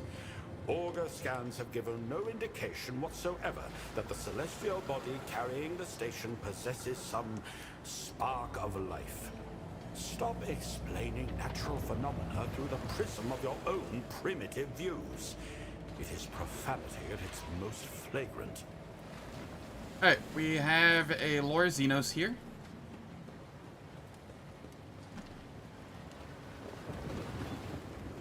My pleasure. Cables conduct energy of enormous power, but you cannot see a single fuel tank nearby.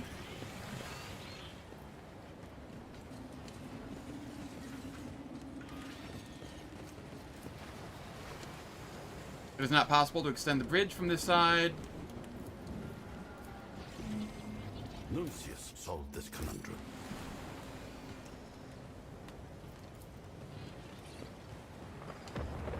Water flows deceptively serenely somewhere inside the submerged parts of the platform.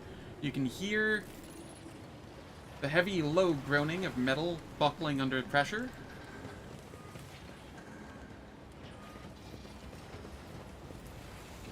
A job for me. The machines move freely despite the burning promethium all around them. Cold seems to emanate from them, along with something else, something inhuman. Oh god, no. The tall tech priest, arrayed in extravagant red and black robes, greets you solemnly, his mechadendrites moving sinuously around him. His garment is damaged in several places, and marks from weapons charges are visible on his augmetics, but he does not seem to care. I extend greetings to Rogue Trader Zen von Valencius. Your presence within this temple of Promethium is a great honor to its denizens. Its denizens, servants of the Omnissiah, apologize for the unfitting reception due to the critical, interrupting fracture of processes. The sound seems to drift softly from the tech priest's Vox modulator, an almost lulling hum on a singular note, lacking any inflection. With whom am I speaking? For the purposes of this conversation, I stand before you as Artisan Decabalus 416. I lead Adeptus Mechanicus mission, servants of the Machine God, ensuring the operation of the sacred mining machines on this station. Further clarification, the tech priest pauses for a few seconds. His optical sensors slowly scan each of your retinue from top to bottom. Is available, presentable in low Gothic form upon request. What interests your lordship at the observed station? Why are you talking so strangely? Clarification of terms or rephrasing is intended to make the context of statements more easily understood by unordained individuals. Statistics, calculations performed by sacred machines show that it has a positive effect on communication. Artisan, I've never heard such a title before. Those among the Adeptus Mechanicus who are supremely competent in the sacred skill of construction are elevated to the rank of artisan, maker of machines. Artisans are proficient enough to be called the hand of the will of the Omnissiah. The tech priest's bent back straightens at these words, and he seems to occupy more space, swelling with importance. That's enough about you. Let's return to the matter at hand. You are correct. Your assessment is valid, your lordship. The time limit on our interaction is not infinite. A sabotage attempt, activity directed at halting Promethium production, has been detected within the confines of the station. The perpetrators are Alva 9's group, ordained members of the priesthood of the Adeptus Mechanicus. Probable cause is violation of the 16 universal laws, tech heresy, infecting their cognitive centers. Are there many of them? Who's their leader? Exact numbers are undetermined, unknown. Head of the compromised cell, Senior Adept, Alva 9. She commands the Skitari. The group's combat strength includes Rust Stalkers and several mutinous Engineers. Some of the workers behind the Cabalus flinch and glance around nervously when they hear his response. I noticed highly unusual mechanisms on my way here. Are they the heretic's creations? I confirm the discovery of technologies not listed in the sacred standards on this platform, and I admire your lordship's knowledge of them. Access to further details is both denied and impossible, since the requesting a layperson's rank is insufficient to establish communication. The tech priest responds with the measured and unyielding nature of a soulless cogitator. What do the heretics want? Their goal is the destruction of the sacred central drill, the greatest of the station's technologies, by means of ripping out its anchor, or the source of the motive force that powers our machines Such inconceivable sacrilege, ruination of blessed technology will have irreversible consequences that may lead to the disintegration of the sacred machine circuits and the sinking of the station.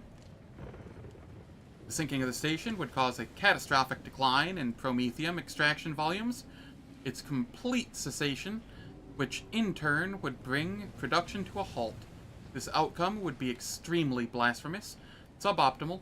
The scenario also suggests guarantees extensive collateral casualties among the human units currently ensuring the continuous operation of the Turquoise 4 facility, its workers. Such losses would be undesirable and highly regrettable. Why are you lingering here instead of fighting? To our grief, the enemy forces have a qualitative superiority. They command large numbers of specialized Skitari. This has allowed them to inflict major damage upon the righteous forces, our group, and divide it. The enemy has planted mines along the approaches to the central unit and has cut us off from our allies, making the mission to eliminate the threat difficult. The only factor that can alter the situation is intervention from a third party, your lordship. Intervene. Of course I will intervene. The heretics will be destroyed. First, I shall have a proper look around here. May the Omnissiah keep you from harm. Follow my lead.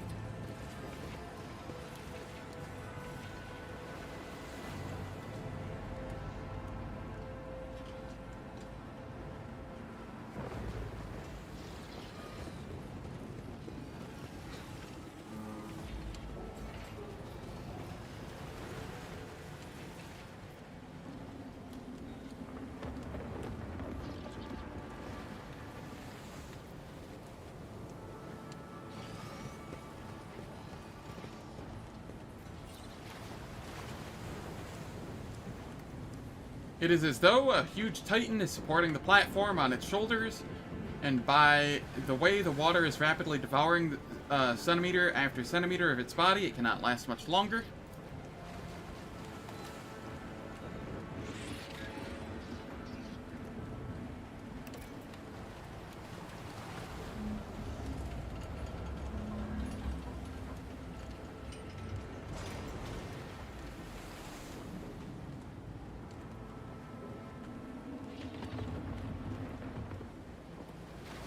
None shall stand in my way.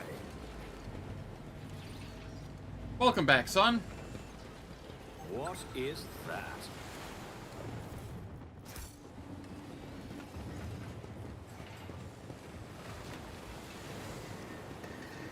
Laura Xenos. One and it's done. The crane axle is covered in rust, but the gears move smoothly. The mechanisms inside the turnable are made of strange black alloy. The machine god was benevolent to me. Alright.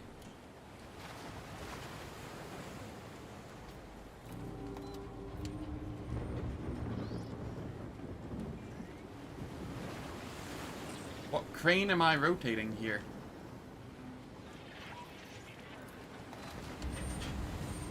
Ah! I see.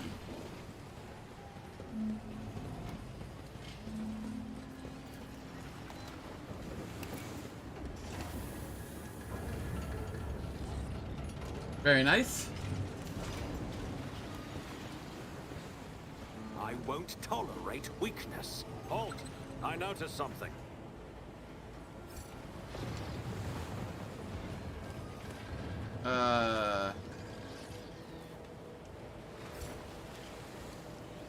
How do I get there?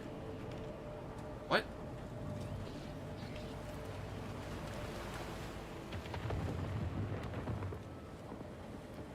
Are those supposed to be down there? Only 4 peeps showed up for it, sadly? That is unfortunate.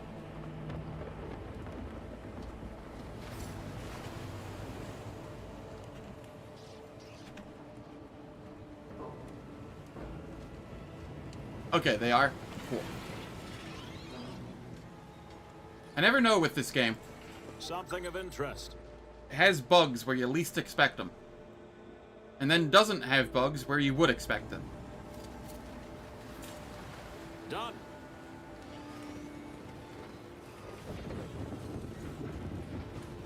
I'll lay claim to the stars. I am going past them, though. Do I have to grab it from down here?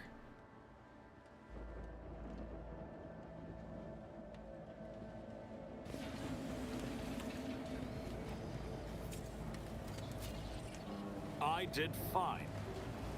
Ride the crate down. Oh. Derp? Okay, that makes sense.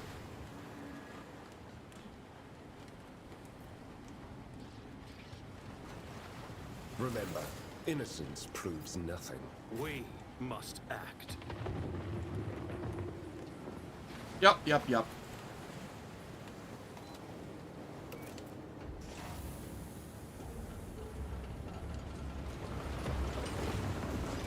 Victory awaits!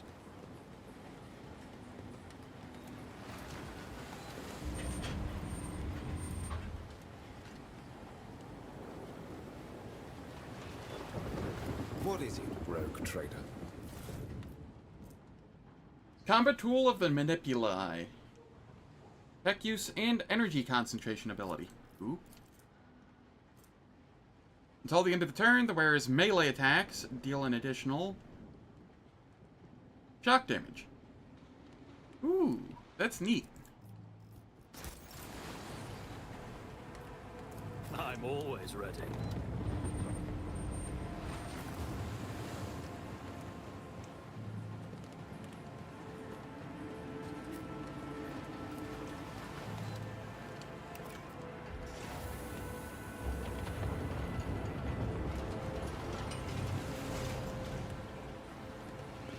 It's about time.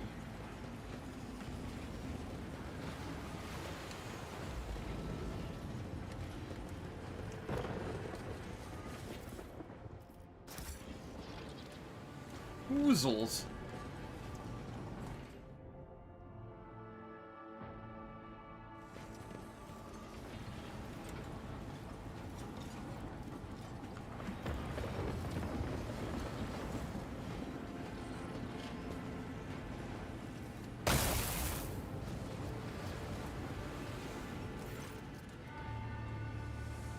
Guards, Protocol 1245, halt. The booming cry rattles the metal beneath your feet. A crimson-robed tech priest, shouting over the moaning wind, holds out her hand in warning, piercing the frozen mist that hangs in the air. The targeting lenses of metal rust stalker soldiers focuses on your chest.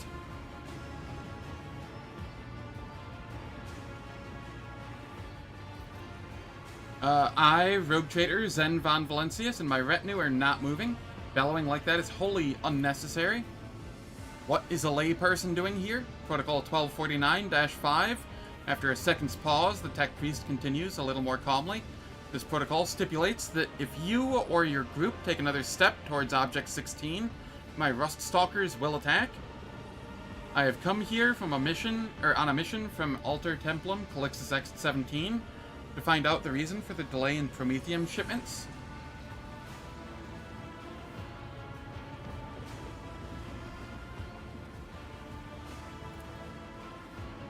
I am Alva 9. I command the Skitari of Mining Station Turquoise 4. A violation of one of the Omnissiah's sacred commandments has occurred within the territory under my purview.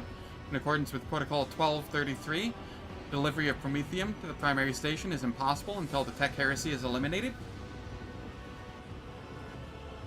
Your comrade, Decabalus, also told me of this heresy that has engulfed the platform, but he named you as the source of it. That Xeno-heresy wallowing scum. Protocol 1260-9, cease targeting. For shout forces the Rust Stalkers to remove their targets from your chest. The tech priest's powerful voice grows fiercer. The traitor, Decabalus, has deceived you.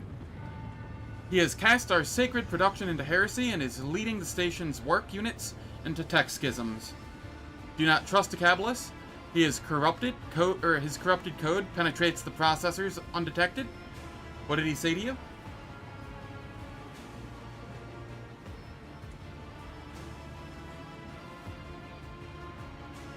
Alright, it is time for ads. The ads will last for 3 minutes.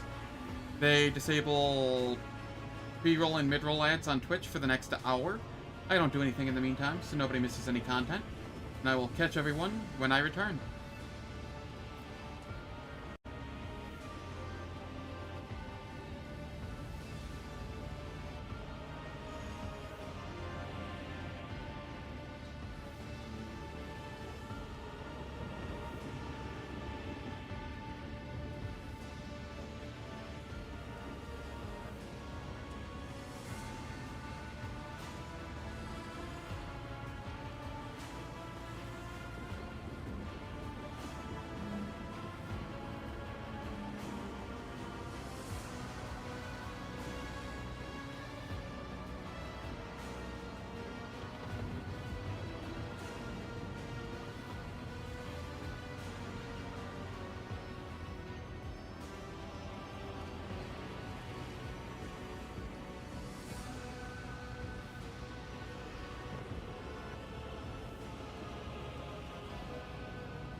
I am back.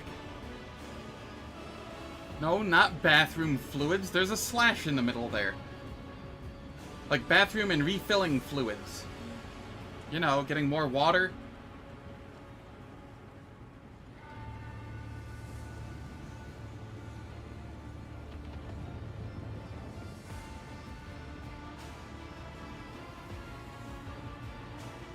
You said you were going to disconnect the platform from the motive force and eliminate the station's workers?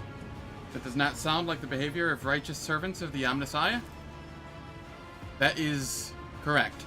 Something shifts almost imperceptibly in Alpha 9's tone. My unit arrived on Turquoise 4 one planetary cycle ago. During our time here, I, as the commander of the Skitarii, performed a covert protocols inspection of the station's sacred mechanisms. I detected violations of the universal laws to the 5th degree. Artisan Decabolus 416 has desecrated the sacred mechanism of the central drill complex of Turquoise 4 with xenogenic heresy. identified as the Anchor Core. Protocols stipulate the immediate destruction of the mechanisms that have come into contact with the Xeno heresy, or the Xenotech.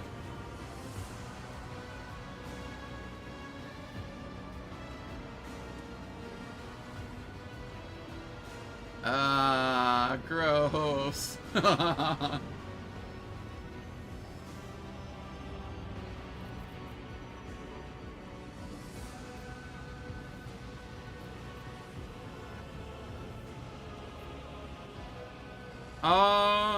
Decapolis himself installed a Xeno device in the central drill complex. The inspection protocol indicated that the sacred machine was contaminated with Xeno heresy, identified as the Anchor Core, at least 30 full turns ago.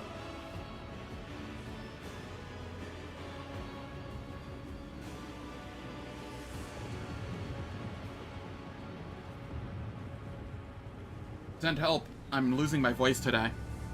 Like, really badly.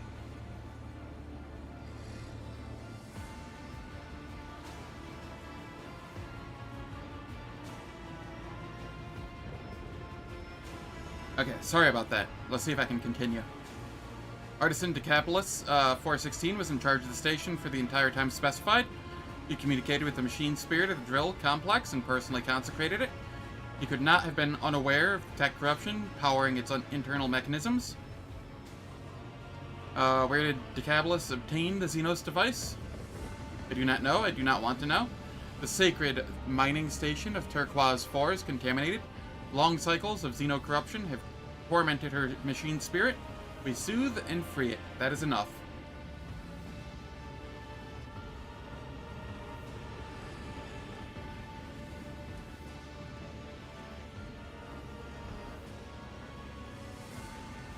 Yeah.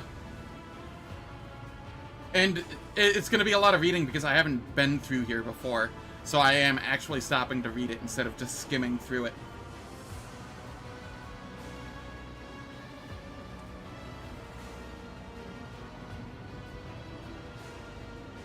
I've come across Xenos devices on this platform. Is this also the work of Decapolis? The Xeno sect infected the patterns on this place long ago. I would not be surprised to learn that the forbidden technologies were born deep in the bowels of the station, guided by the traitor's hand. The central gel complex mechanism is what keeps the entire station afloat. If you destroy it, you will doom all the workers, the equipment, and yourselves in one fell swoop. My Rust Stalkers managed to retrieve an operational shuttle from the flooded hangars. As soon as the Xeno heresy is eliminated, we will leave this breeding ground of corruption, make our way to an orbital tech station, and dispatch a message to Alter Templum Calixtus X-17. The station's machine attendants cannot be saved. All that is touched by tech heresy is forever tainted by it. We cannot afford such a risk.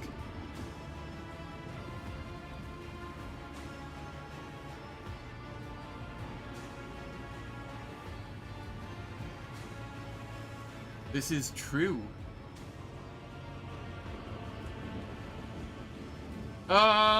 Who do I want to believe?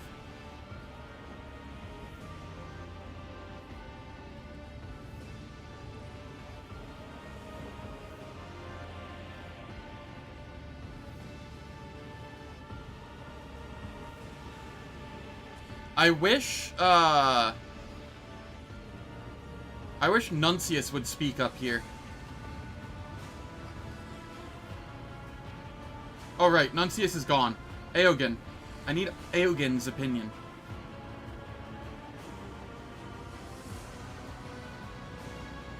I believe you, Alva 9.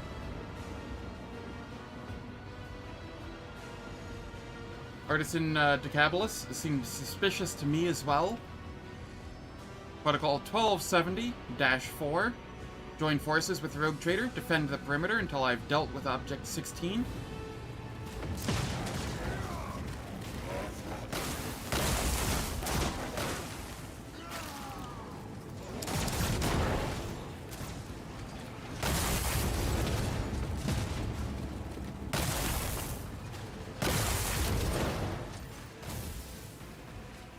You hear the sound of many footsteps over your shoulder. After traversing the now cleared path, the Kabbalists, hastily bandaged tech priests, come to stand behind you, along with the artisan himself. Gratitude. Your assistance in clearing the path of traps was extremely effective. It opened up room to maneuver. Protocol 12-1, layperson, do not allow the heretics to interrupt the destruction of Object 16. And you'll die quickly. You will fall.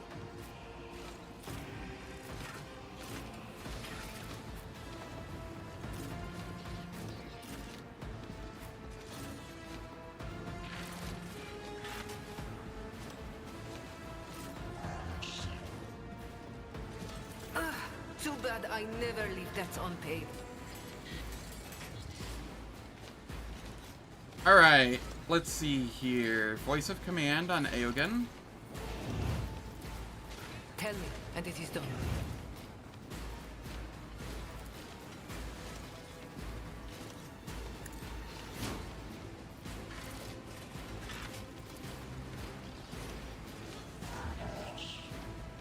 I can do that, with the right incentive. Am I getting paid for this? You've got a problem? I've got a price. Tell me, and it is done. Okay, then we give Aogen a turn. Don't get too cocky.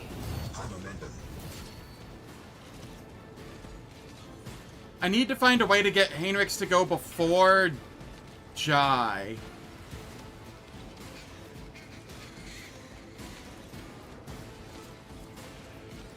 Maybe I have to move him further to the left of Jai in the party? It's fine for now. It's just less optimal because otherwise I could just finest hour myself as soon as the buffs are done. The chrono item is on Heinrichs, which is why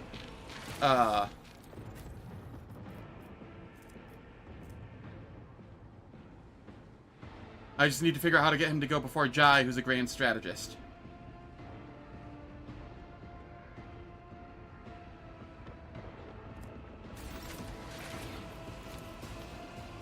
A valid argument.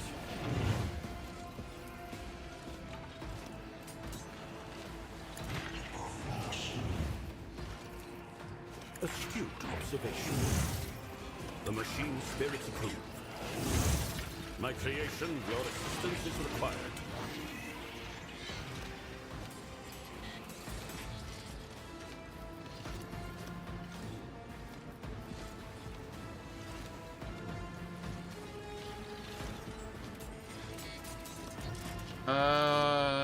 Galvanic Gate.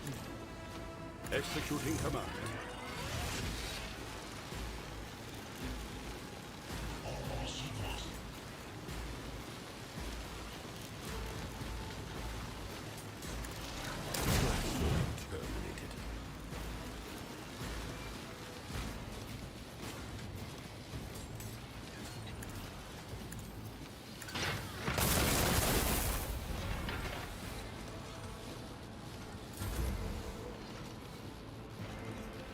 Okay.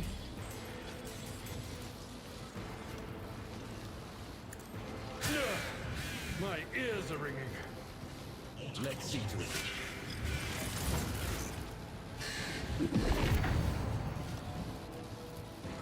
But of course. Just a minor setback.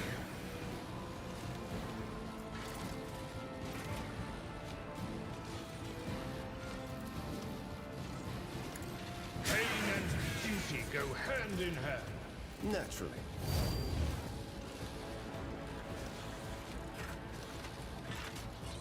And then...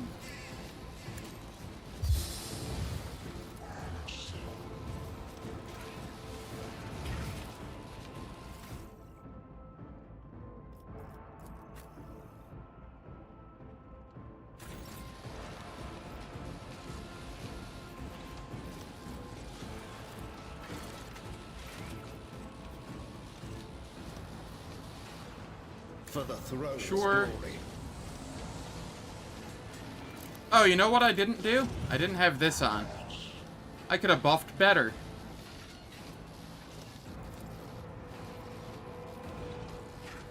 4%.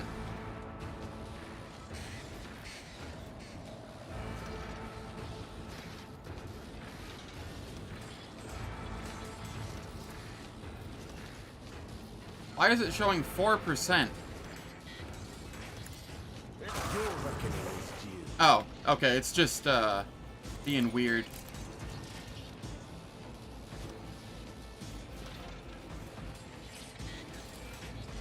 Go on, beast. Do my bidding.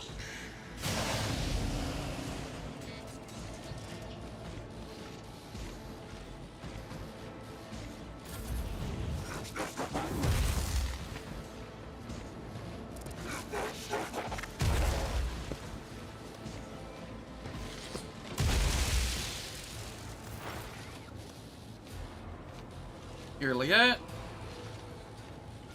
This tedium is hidden from my sight.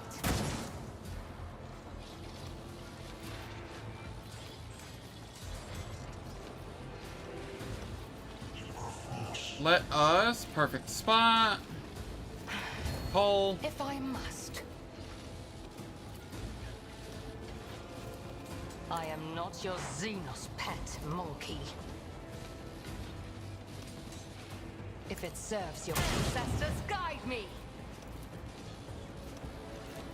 I am not your fortune favors the swift.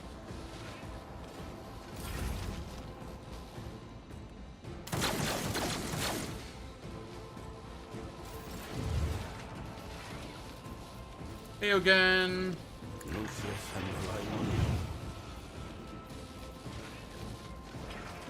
Oh yeah, we can solve the simulacrum as well. A valid argument.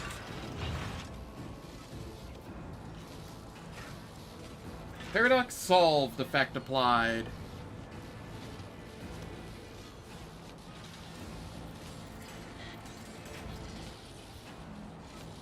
Easy. Removing restrictions from the galvanic cell.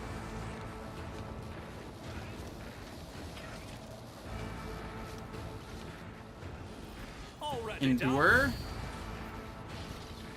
All Reckless too rush. easy. Suits my Reckless purposes. strike.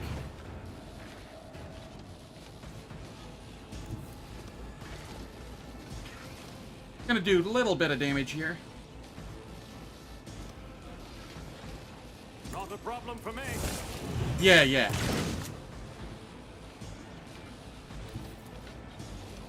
Nothing I can opposing me would be the biggest mistake.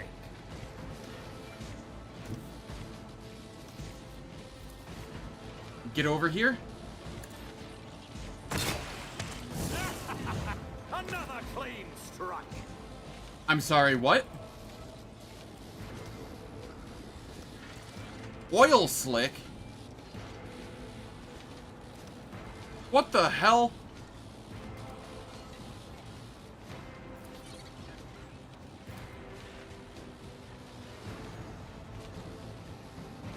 The suit of the wolves play tricks on us.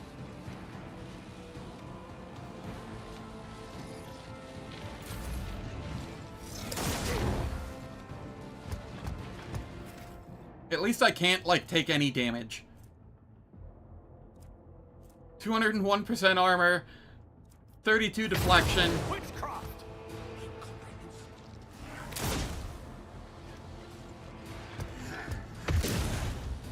Clearly.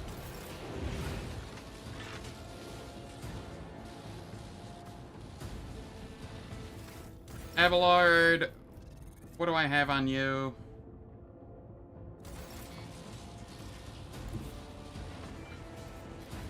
Victory Endure. I will do. Race.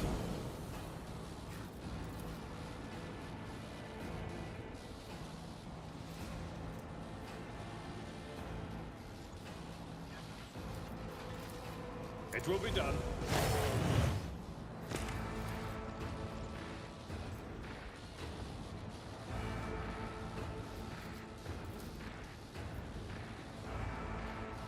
Okay, I can charge again. Indeed. Let me... It will be done.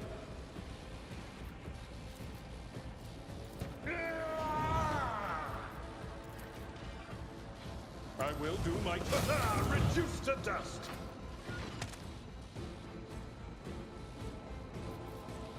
What is this? Get off me? That's fine.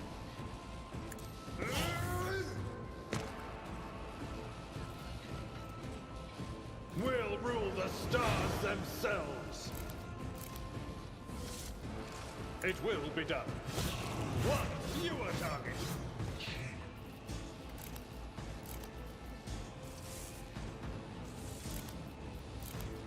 And then I can come up here. Tried and tested tactics are the best ones. I took care of this one. Doing just a little bit of damage with Abelard here. One fewer target. Reduced to dust. At your beck and call. I took care of this one. Follow my lead. Reduced to dust. Sometimes you consult the appropriate treaties on Tactica Imperialis and weigh every step. Sometimes, though, you just fire your biggest cannon and save the day. Blessed Omnissiah, may Maleficent Code never touch your circuitry. Alva 9 turns to you. The Tech Priest's right hand, which he used to wrench something out of the machine, is blackened and melted. Clutched in her curled metal fingers is a strange device made of smooth black material.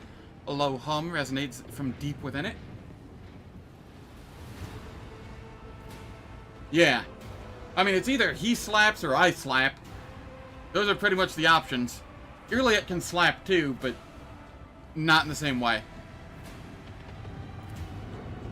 The platform beneath your feet shudders and sinks slightly. The sensation of falling makes the hairs on the back of your neck stand up. Alpha 9's shriek can be heard over the strained creaking of the mechanisms. We do not have much time, layperson. The station and all its tech corruption will be underwater in an hour.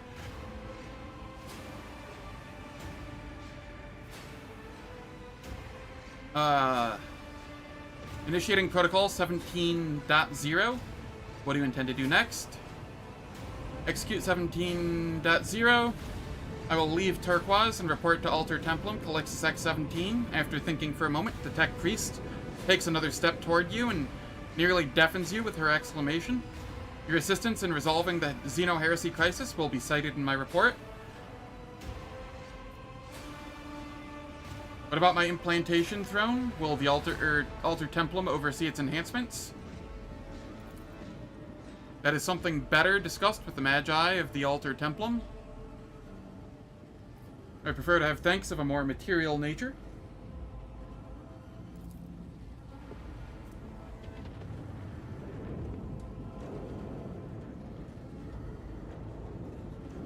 Alright. Plagued by one question, why are you speaking so loudly? My Vox Augment operates on the Ruststalker frequencies. It is not intended for laypersons. I did use simply because I will not forgive deceivers. Rational pattern for a layperson of your status. I have more questions. What is that object? The Xeno Heresy, referred to by its followers as the Anchor Core. My fallen comrades said that the traitor, Decabalus, had desecrated the station's sacred energy patterns. This Omnissiah-damned device was powering the central drill complex and stabilization mechanisms with the motive force. Without it, the machine spirit of Turquoise 4 would shut down and find peace. What are you going to do with the Anchor Core? I will deliver it to Alter Templum, Calixus X-17, where the corruption will be anathemized and destroyed. Why don't you give me the the Anchor Core?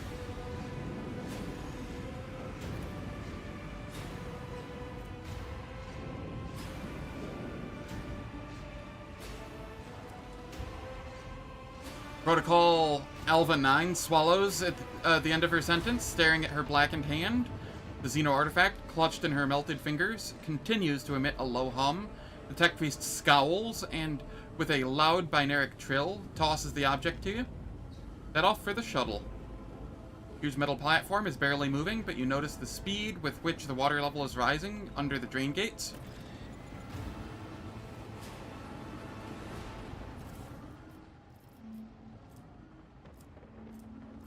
Anything of desire here. No, this is all, like, early Act 2 garbage. Maybe late Act 1 garbage. Except for this one, which is decent, but, like, I prefer Carnage still.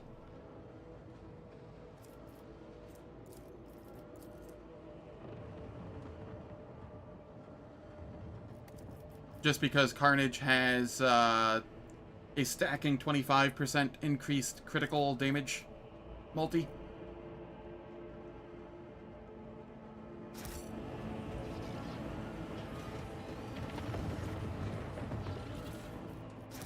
A new challenge for me?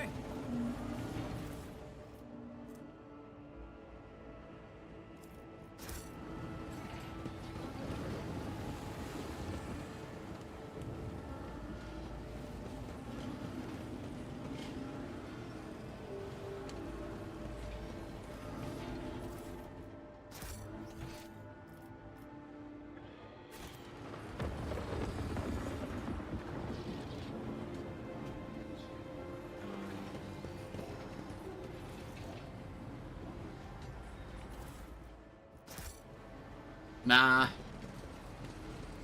Because I have flat damage coming from elsewhere as well, so it wouldn't be twice as hard. How do I get in there? We need to investigate.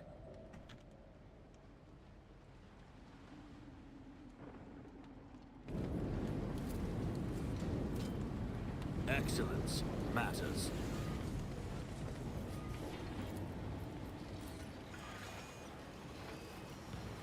Trivial, as I prognosticated.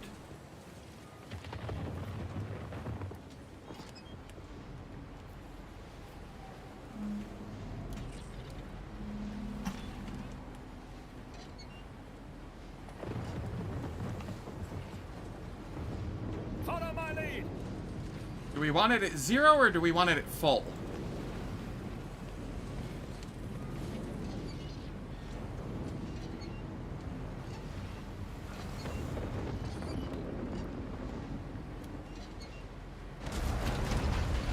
There we go.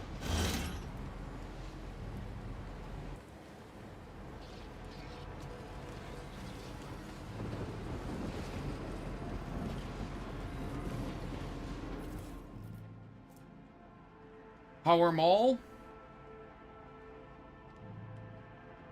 Planet of Puzzles. Okay, this one is almost tempting just because of the sheer raw damage on it.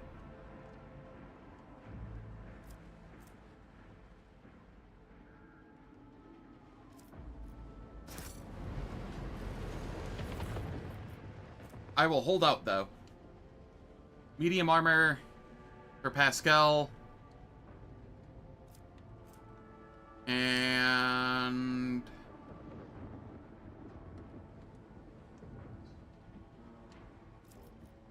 okay. I'll lay claim to the stars.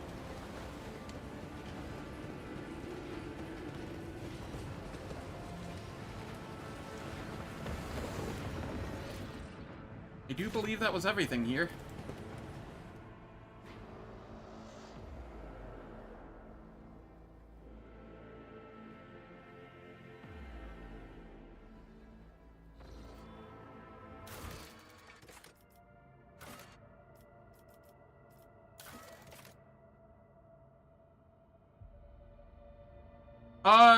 Is this time sensitive?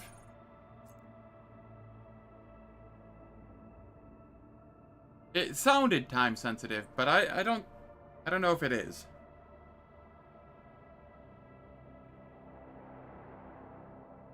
Because I will hold off on it if it isn't. You don't believe so? Okay.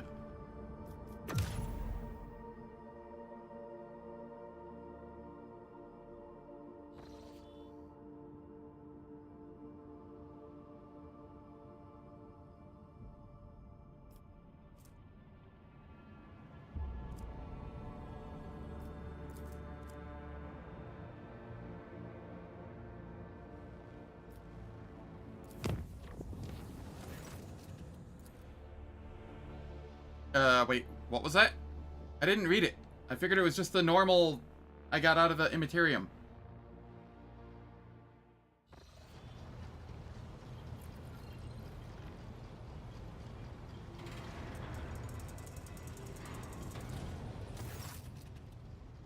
Lord Captain, we must speak now.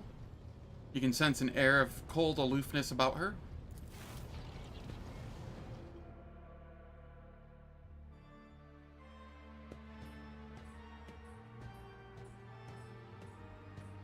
The soap opera is falling apart. I have given much thought to all that has happened, and to us. Perhaps you do indeed have feelings for me. Perhaps I have feelings for you in turn. But we are not meant to become something more. A time will come when my duty to House Orselio will call upon me. And you have already been summoned to do your duty to the God Emperor and your protectorate.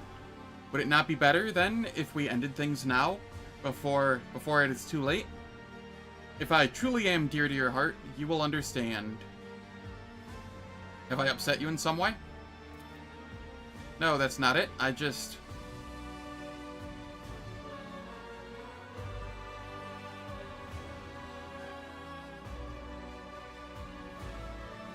Yeah...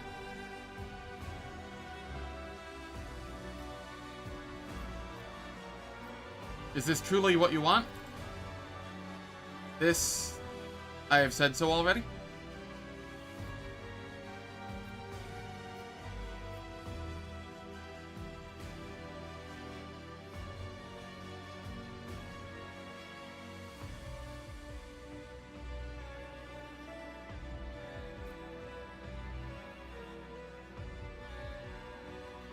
I respect your wishes, Lady Cassia. If you think we must end our relations here, then so it shall be. Not with Toy Box?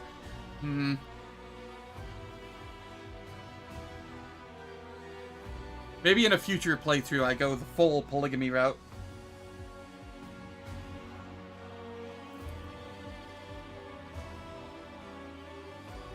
Thank you for your understanding, Lord Captain. You've been a paragon of gallantry. Just like the dutiful warriors in the books I loved reading so much. How cruel it is that life is nothing like a story with a happy ending.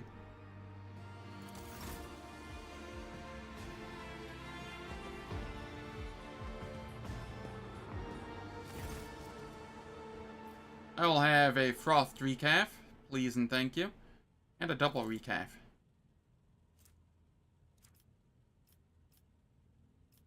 And some Amasec.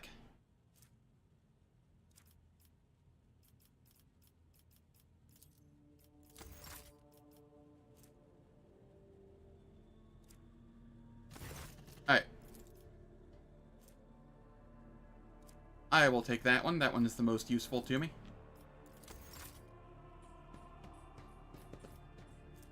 Plus ton Agi.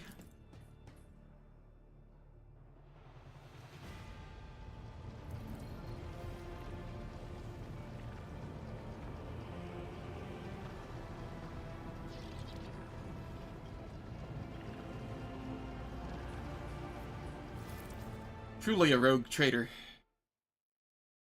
Must spread your progeny far and wide.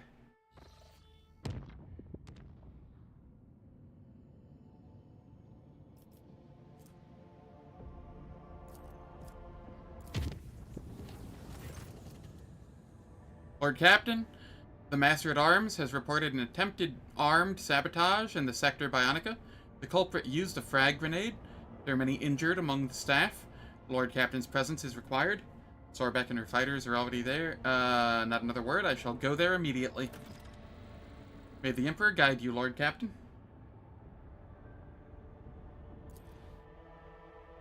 Wow.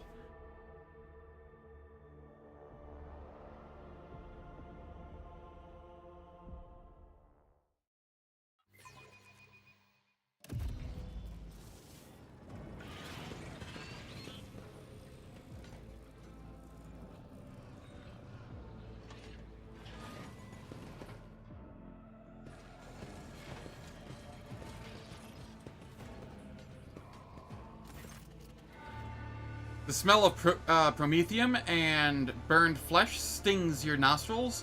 The usually crowded Medicaid facility seems empty and quiet. Shrapnel mixed with bloody debris crunches under your feet. Enforcers cluster near the site of the explosion.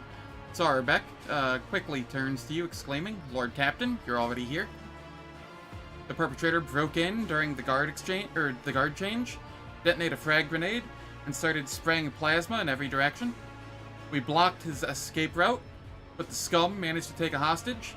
Our sniper needs time to get into position. The perpetrator is only willing to talk to you.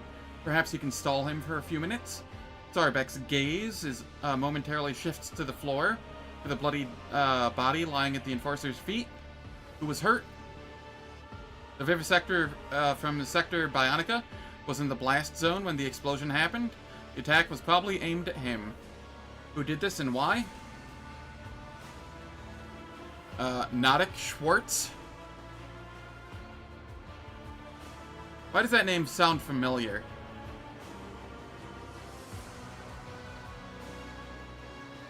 Before Zarbeck can answer, a loud voice cuts in. No talking among yourselves. Have I not made myself clear? Eyes on me, you bastards. The guards part slightly, and you see a man clad in Voidsman's armor. Most of his skull has been replaced with a cortical implant that gleams. Ah, he was the very first guy. Okay. In the lumen light, the weapon clenched in his hands is aimed directly at the head of the hostage, Janitor Ferenz. Lord Captain, you actually came, just like you did for my surgery. You are here to relieve my pain. The man's face twitches slightly, as if in a persistent tic, but he forces a smile nonetheless. The area around the where the implant connects to his head has turned red and oozes with blood. So you're the one destroying my Medicaid facility? Present yourself to your Lord Captain? Nodic Schwartz, Sergeant of the 2nd Dex Detachment, or is it 3rd? I can't remember. The criminal clenches his teeth, trying to stifle the pain. Several tiny blisters burst on his temple, but the hands gripping the weapon remain steady. Why did you do this? The Medicaid officers said they would save me? Save me? But this ain't no saving. Captain, this is torture. The man's face twitches uncontrollably again, and his eyelids flutter. These cranial shackles keep me awake, muzzle my thoughts. I feel them tightening every waking moment. I cannot think. I cannot give orders. This dead metal makes me a dead shell, Lord Captain. I know this for sure. And so I've decided to share this death.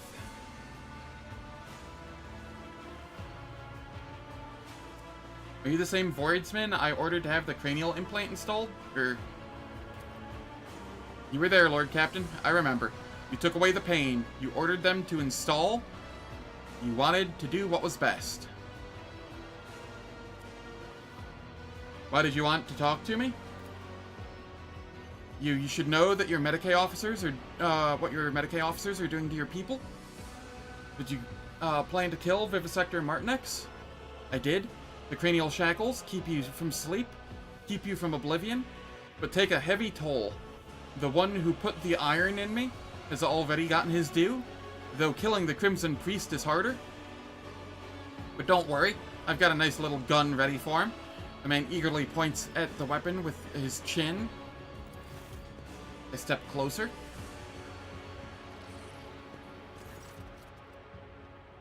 The criminal sneers, glaring at you. Another spasm contorts his face, but does not reach his hands. The muzzle of the plasma pistol remains fixed in the janitor's head. Or on the janitor's head. The tech priest emits a binaric trill.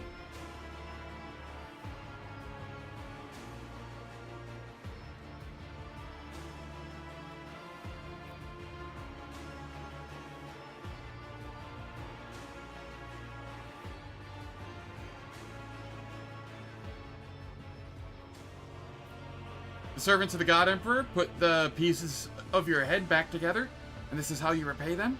If I had known that my subject was incapable of overcoming adversity, I would have killed you myself. Lord Captain, I'm doing my best. I am, but how much longer can I go on? The man's lips twist into a pained grimace. and he closes his eyes for a moment. Fresh glob of pink mucus spurts out from the inflamed seam between his skull and the implant.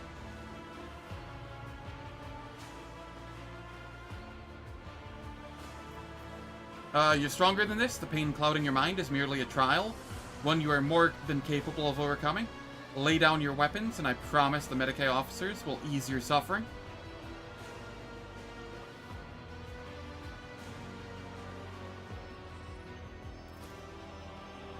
The sergeant's lips twist into a strange parody of a smile.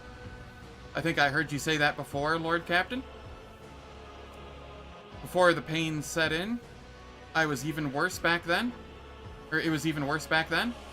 But when you appeared, I felt better. I don't remember why. I only remember that you came. He twitches, his weapon lowering agonizingly slowly. I believe you, Lord Captain. You wouldn't allow it. You wouldn't hand your men over to the metal. I believe in you. The man's seizure-twisted face relaxes, and the weapon slips from his grasp and falls onto the floor. Driven mad by pain, the Imperium soldier slowly sinks to his knees. His body still twitches with chaotic spasms. His gaze fixed straight ahead. He resembles a broken servitor.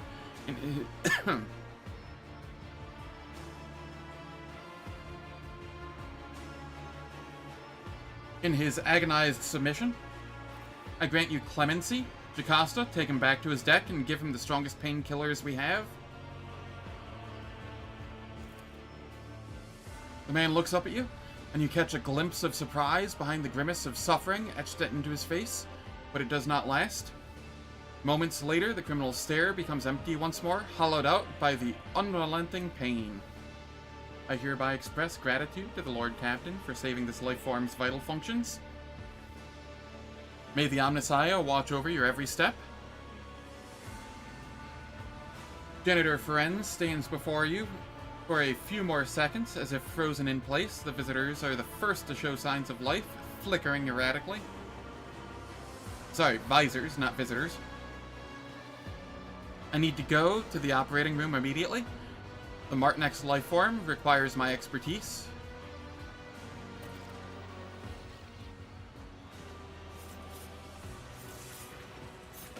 I won't tolerate weakness.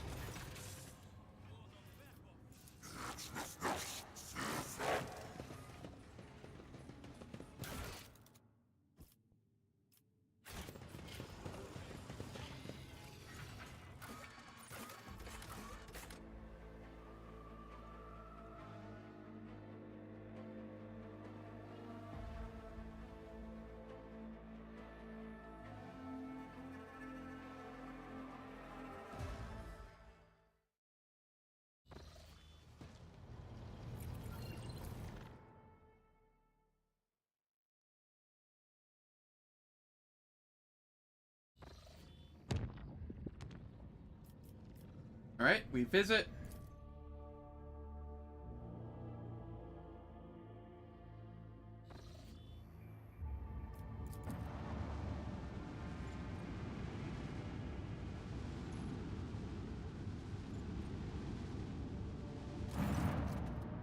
Lord Captain, Alter Templum Calixtus X-17 is ready to make contact to discuss the agreement between you.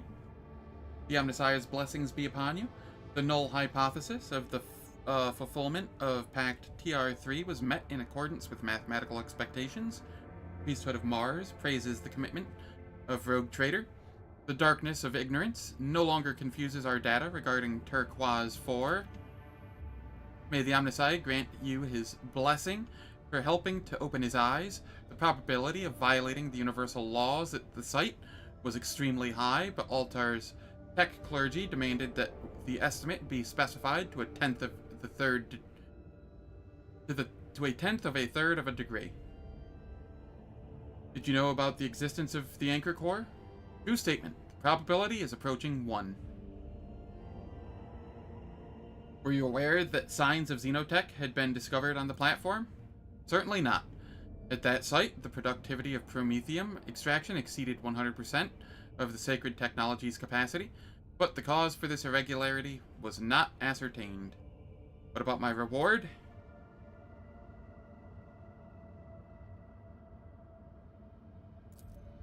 Altar Templum Calixtus X-17's tech clergy sends data of the sacred rituals necessary for a specialist to elevate the machine spirit. I was pleased to fulfill my duty. Let his sacred law be heard by all. Terminate the connection.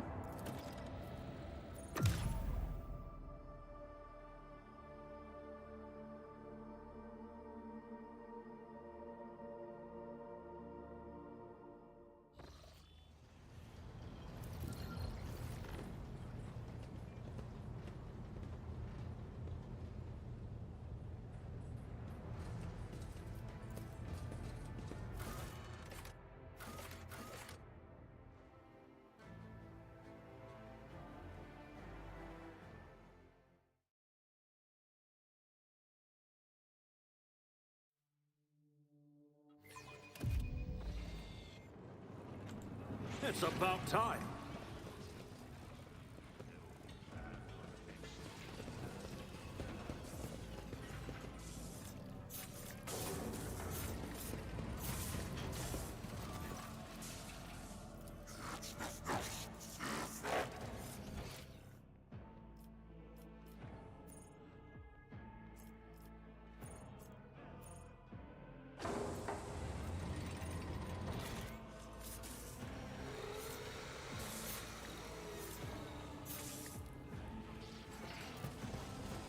A new challenge for me?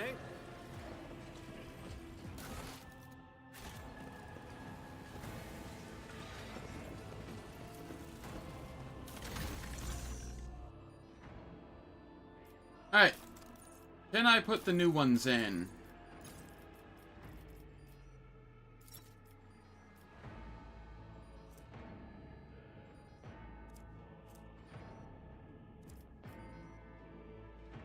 Also, I would like to point out that the MK Soldier one is just completely borked. It is not applying to Abelard's attacks either.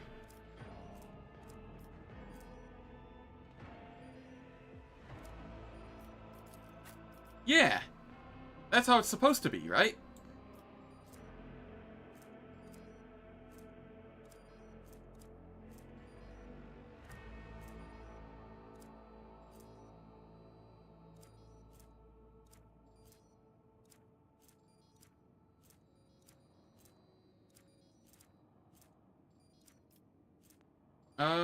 MK1.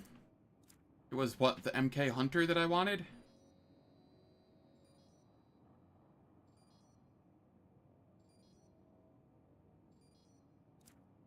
No, this... I didn't have the upgrade for this, did I?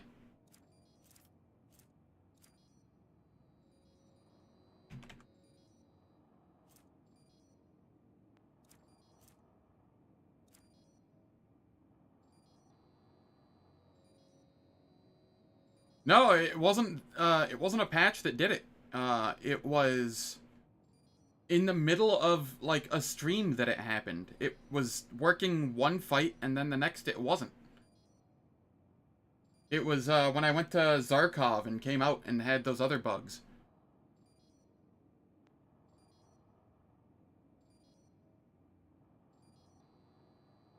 Where, like, my, weapon sets were bugged as well.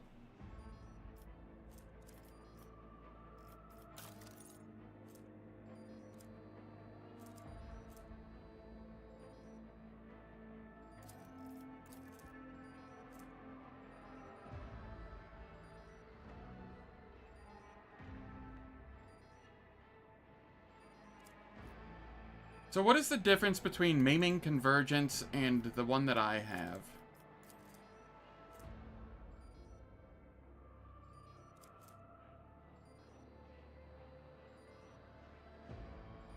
Two plus Agi bonus divided by 3.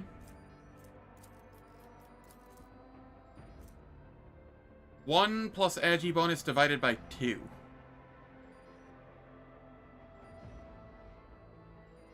I see. So it scales better with Agi.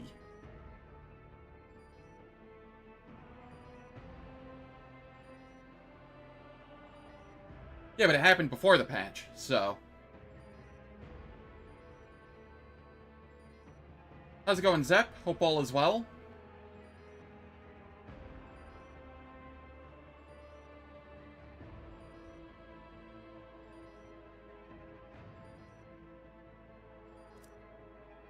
Alright, so here...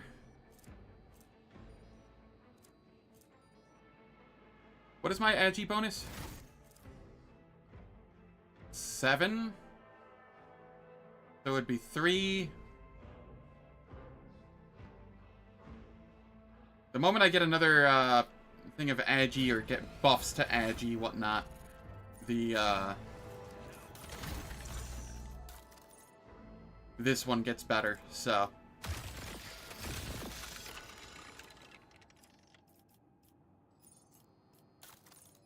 What about legs? Are there any legs that I want?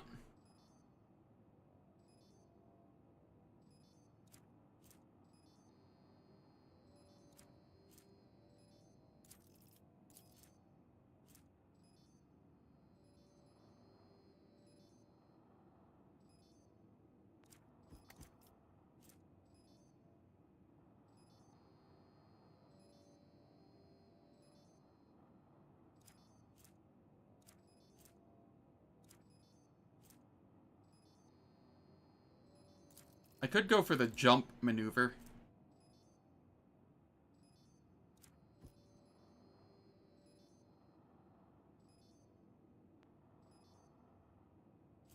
Just for some extra movement.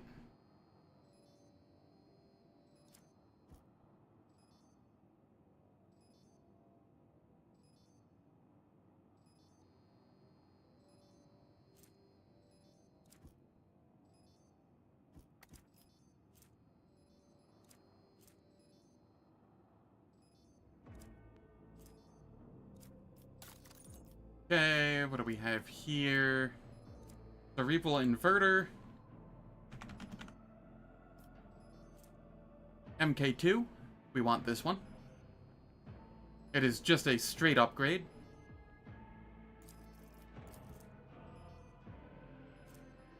Lore Xenos. Lore Warp.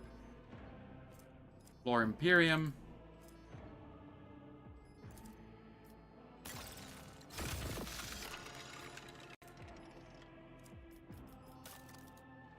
And then over here, I want the optimizer, I think. Yes, this one.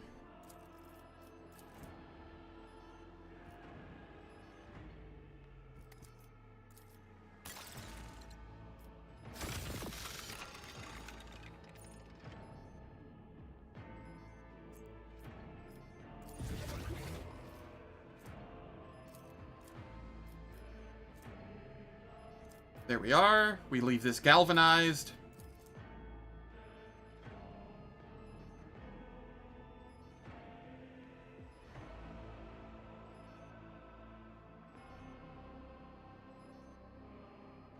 Yeah, the MK2 inverter is really good. The weapon optimizer 2 is really good.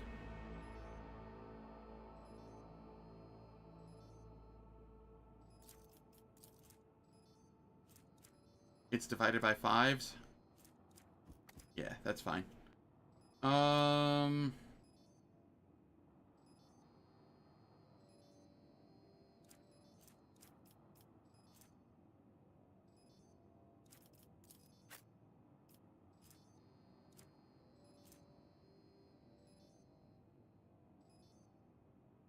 Somehow that duplicated.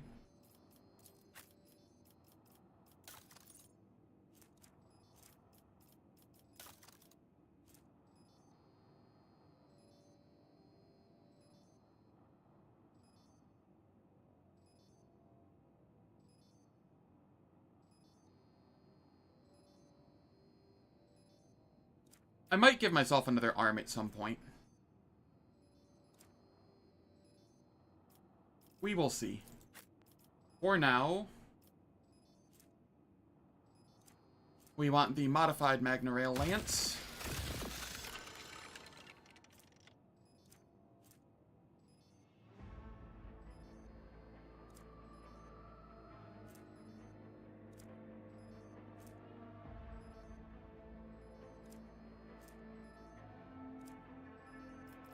And then we come over here.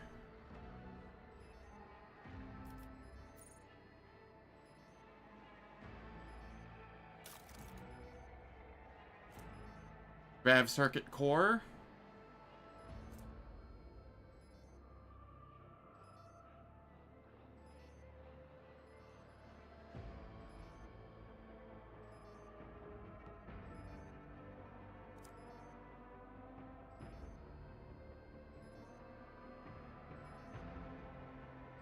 Yeah, that makes sense.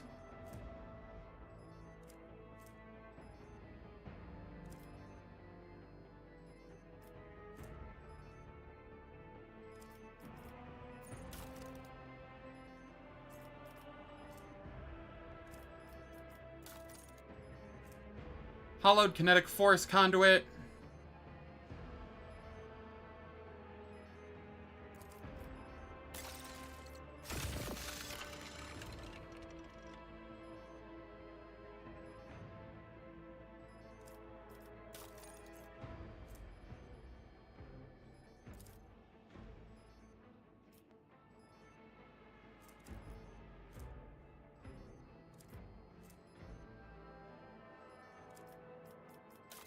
And then we can get the Majoris here, which is more armor, more deflection. And if he has lots of potential energy, the bonuses are doubled.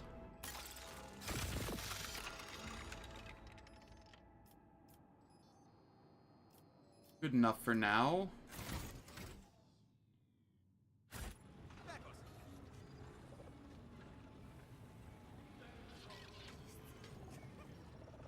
That's funny.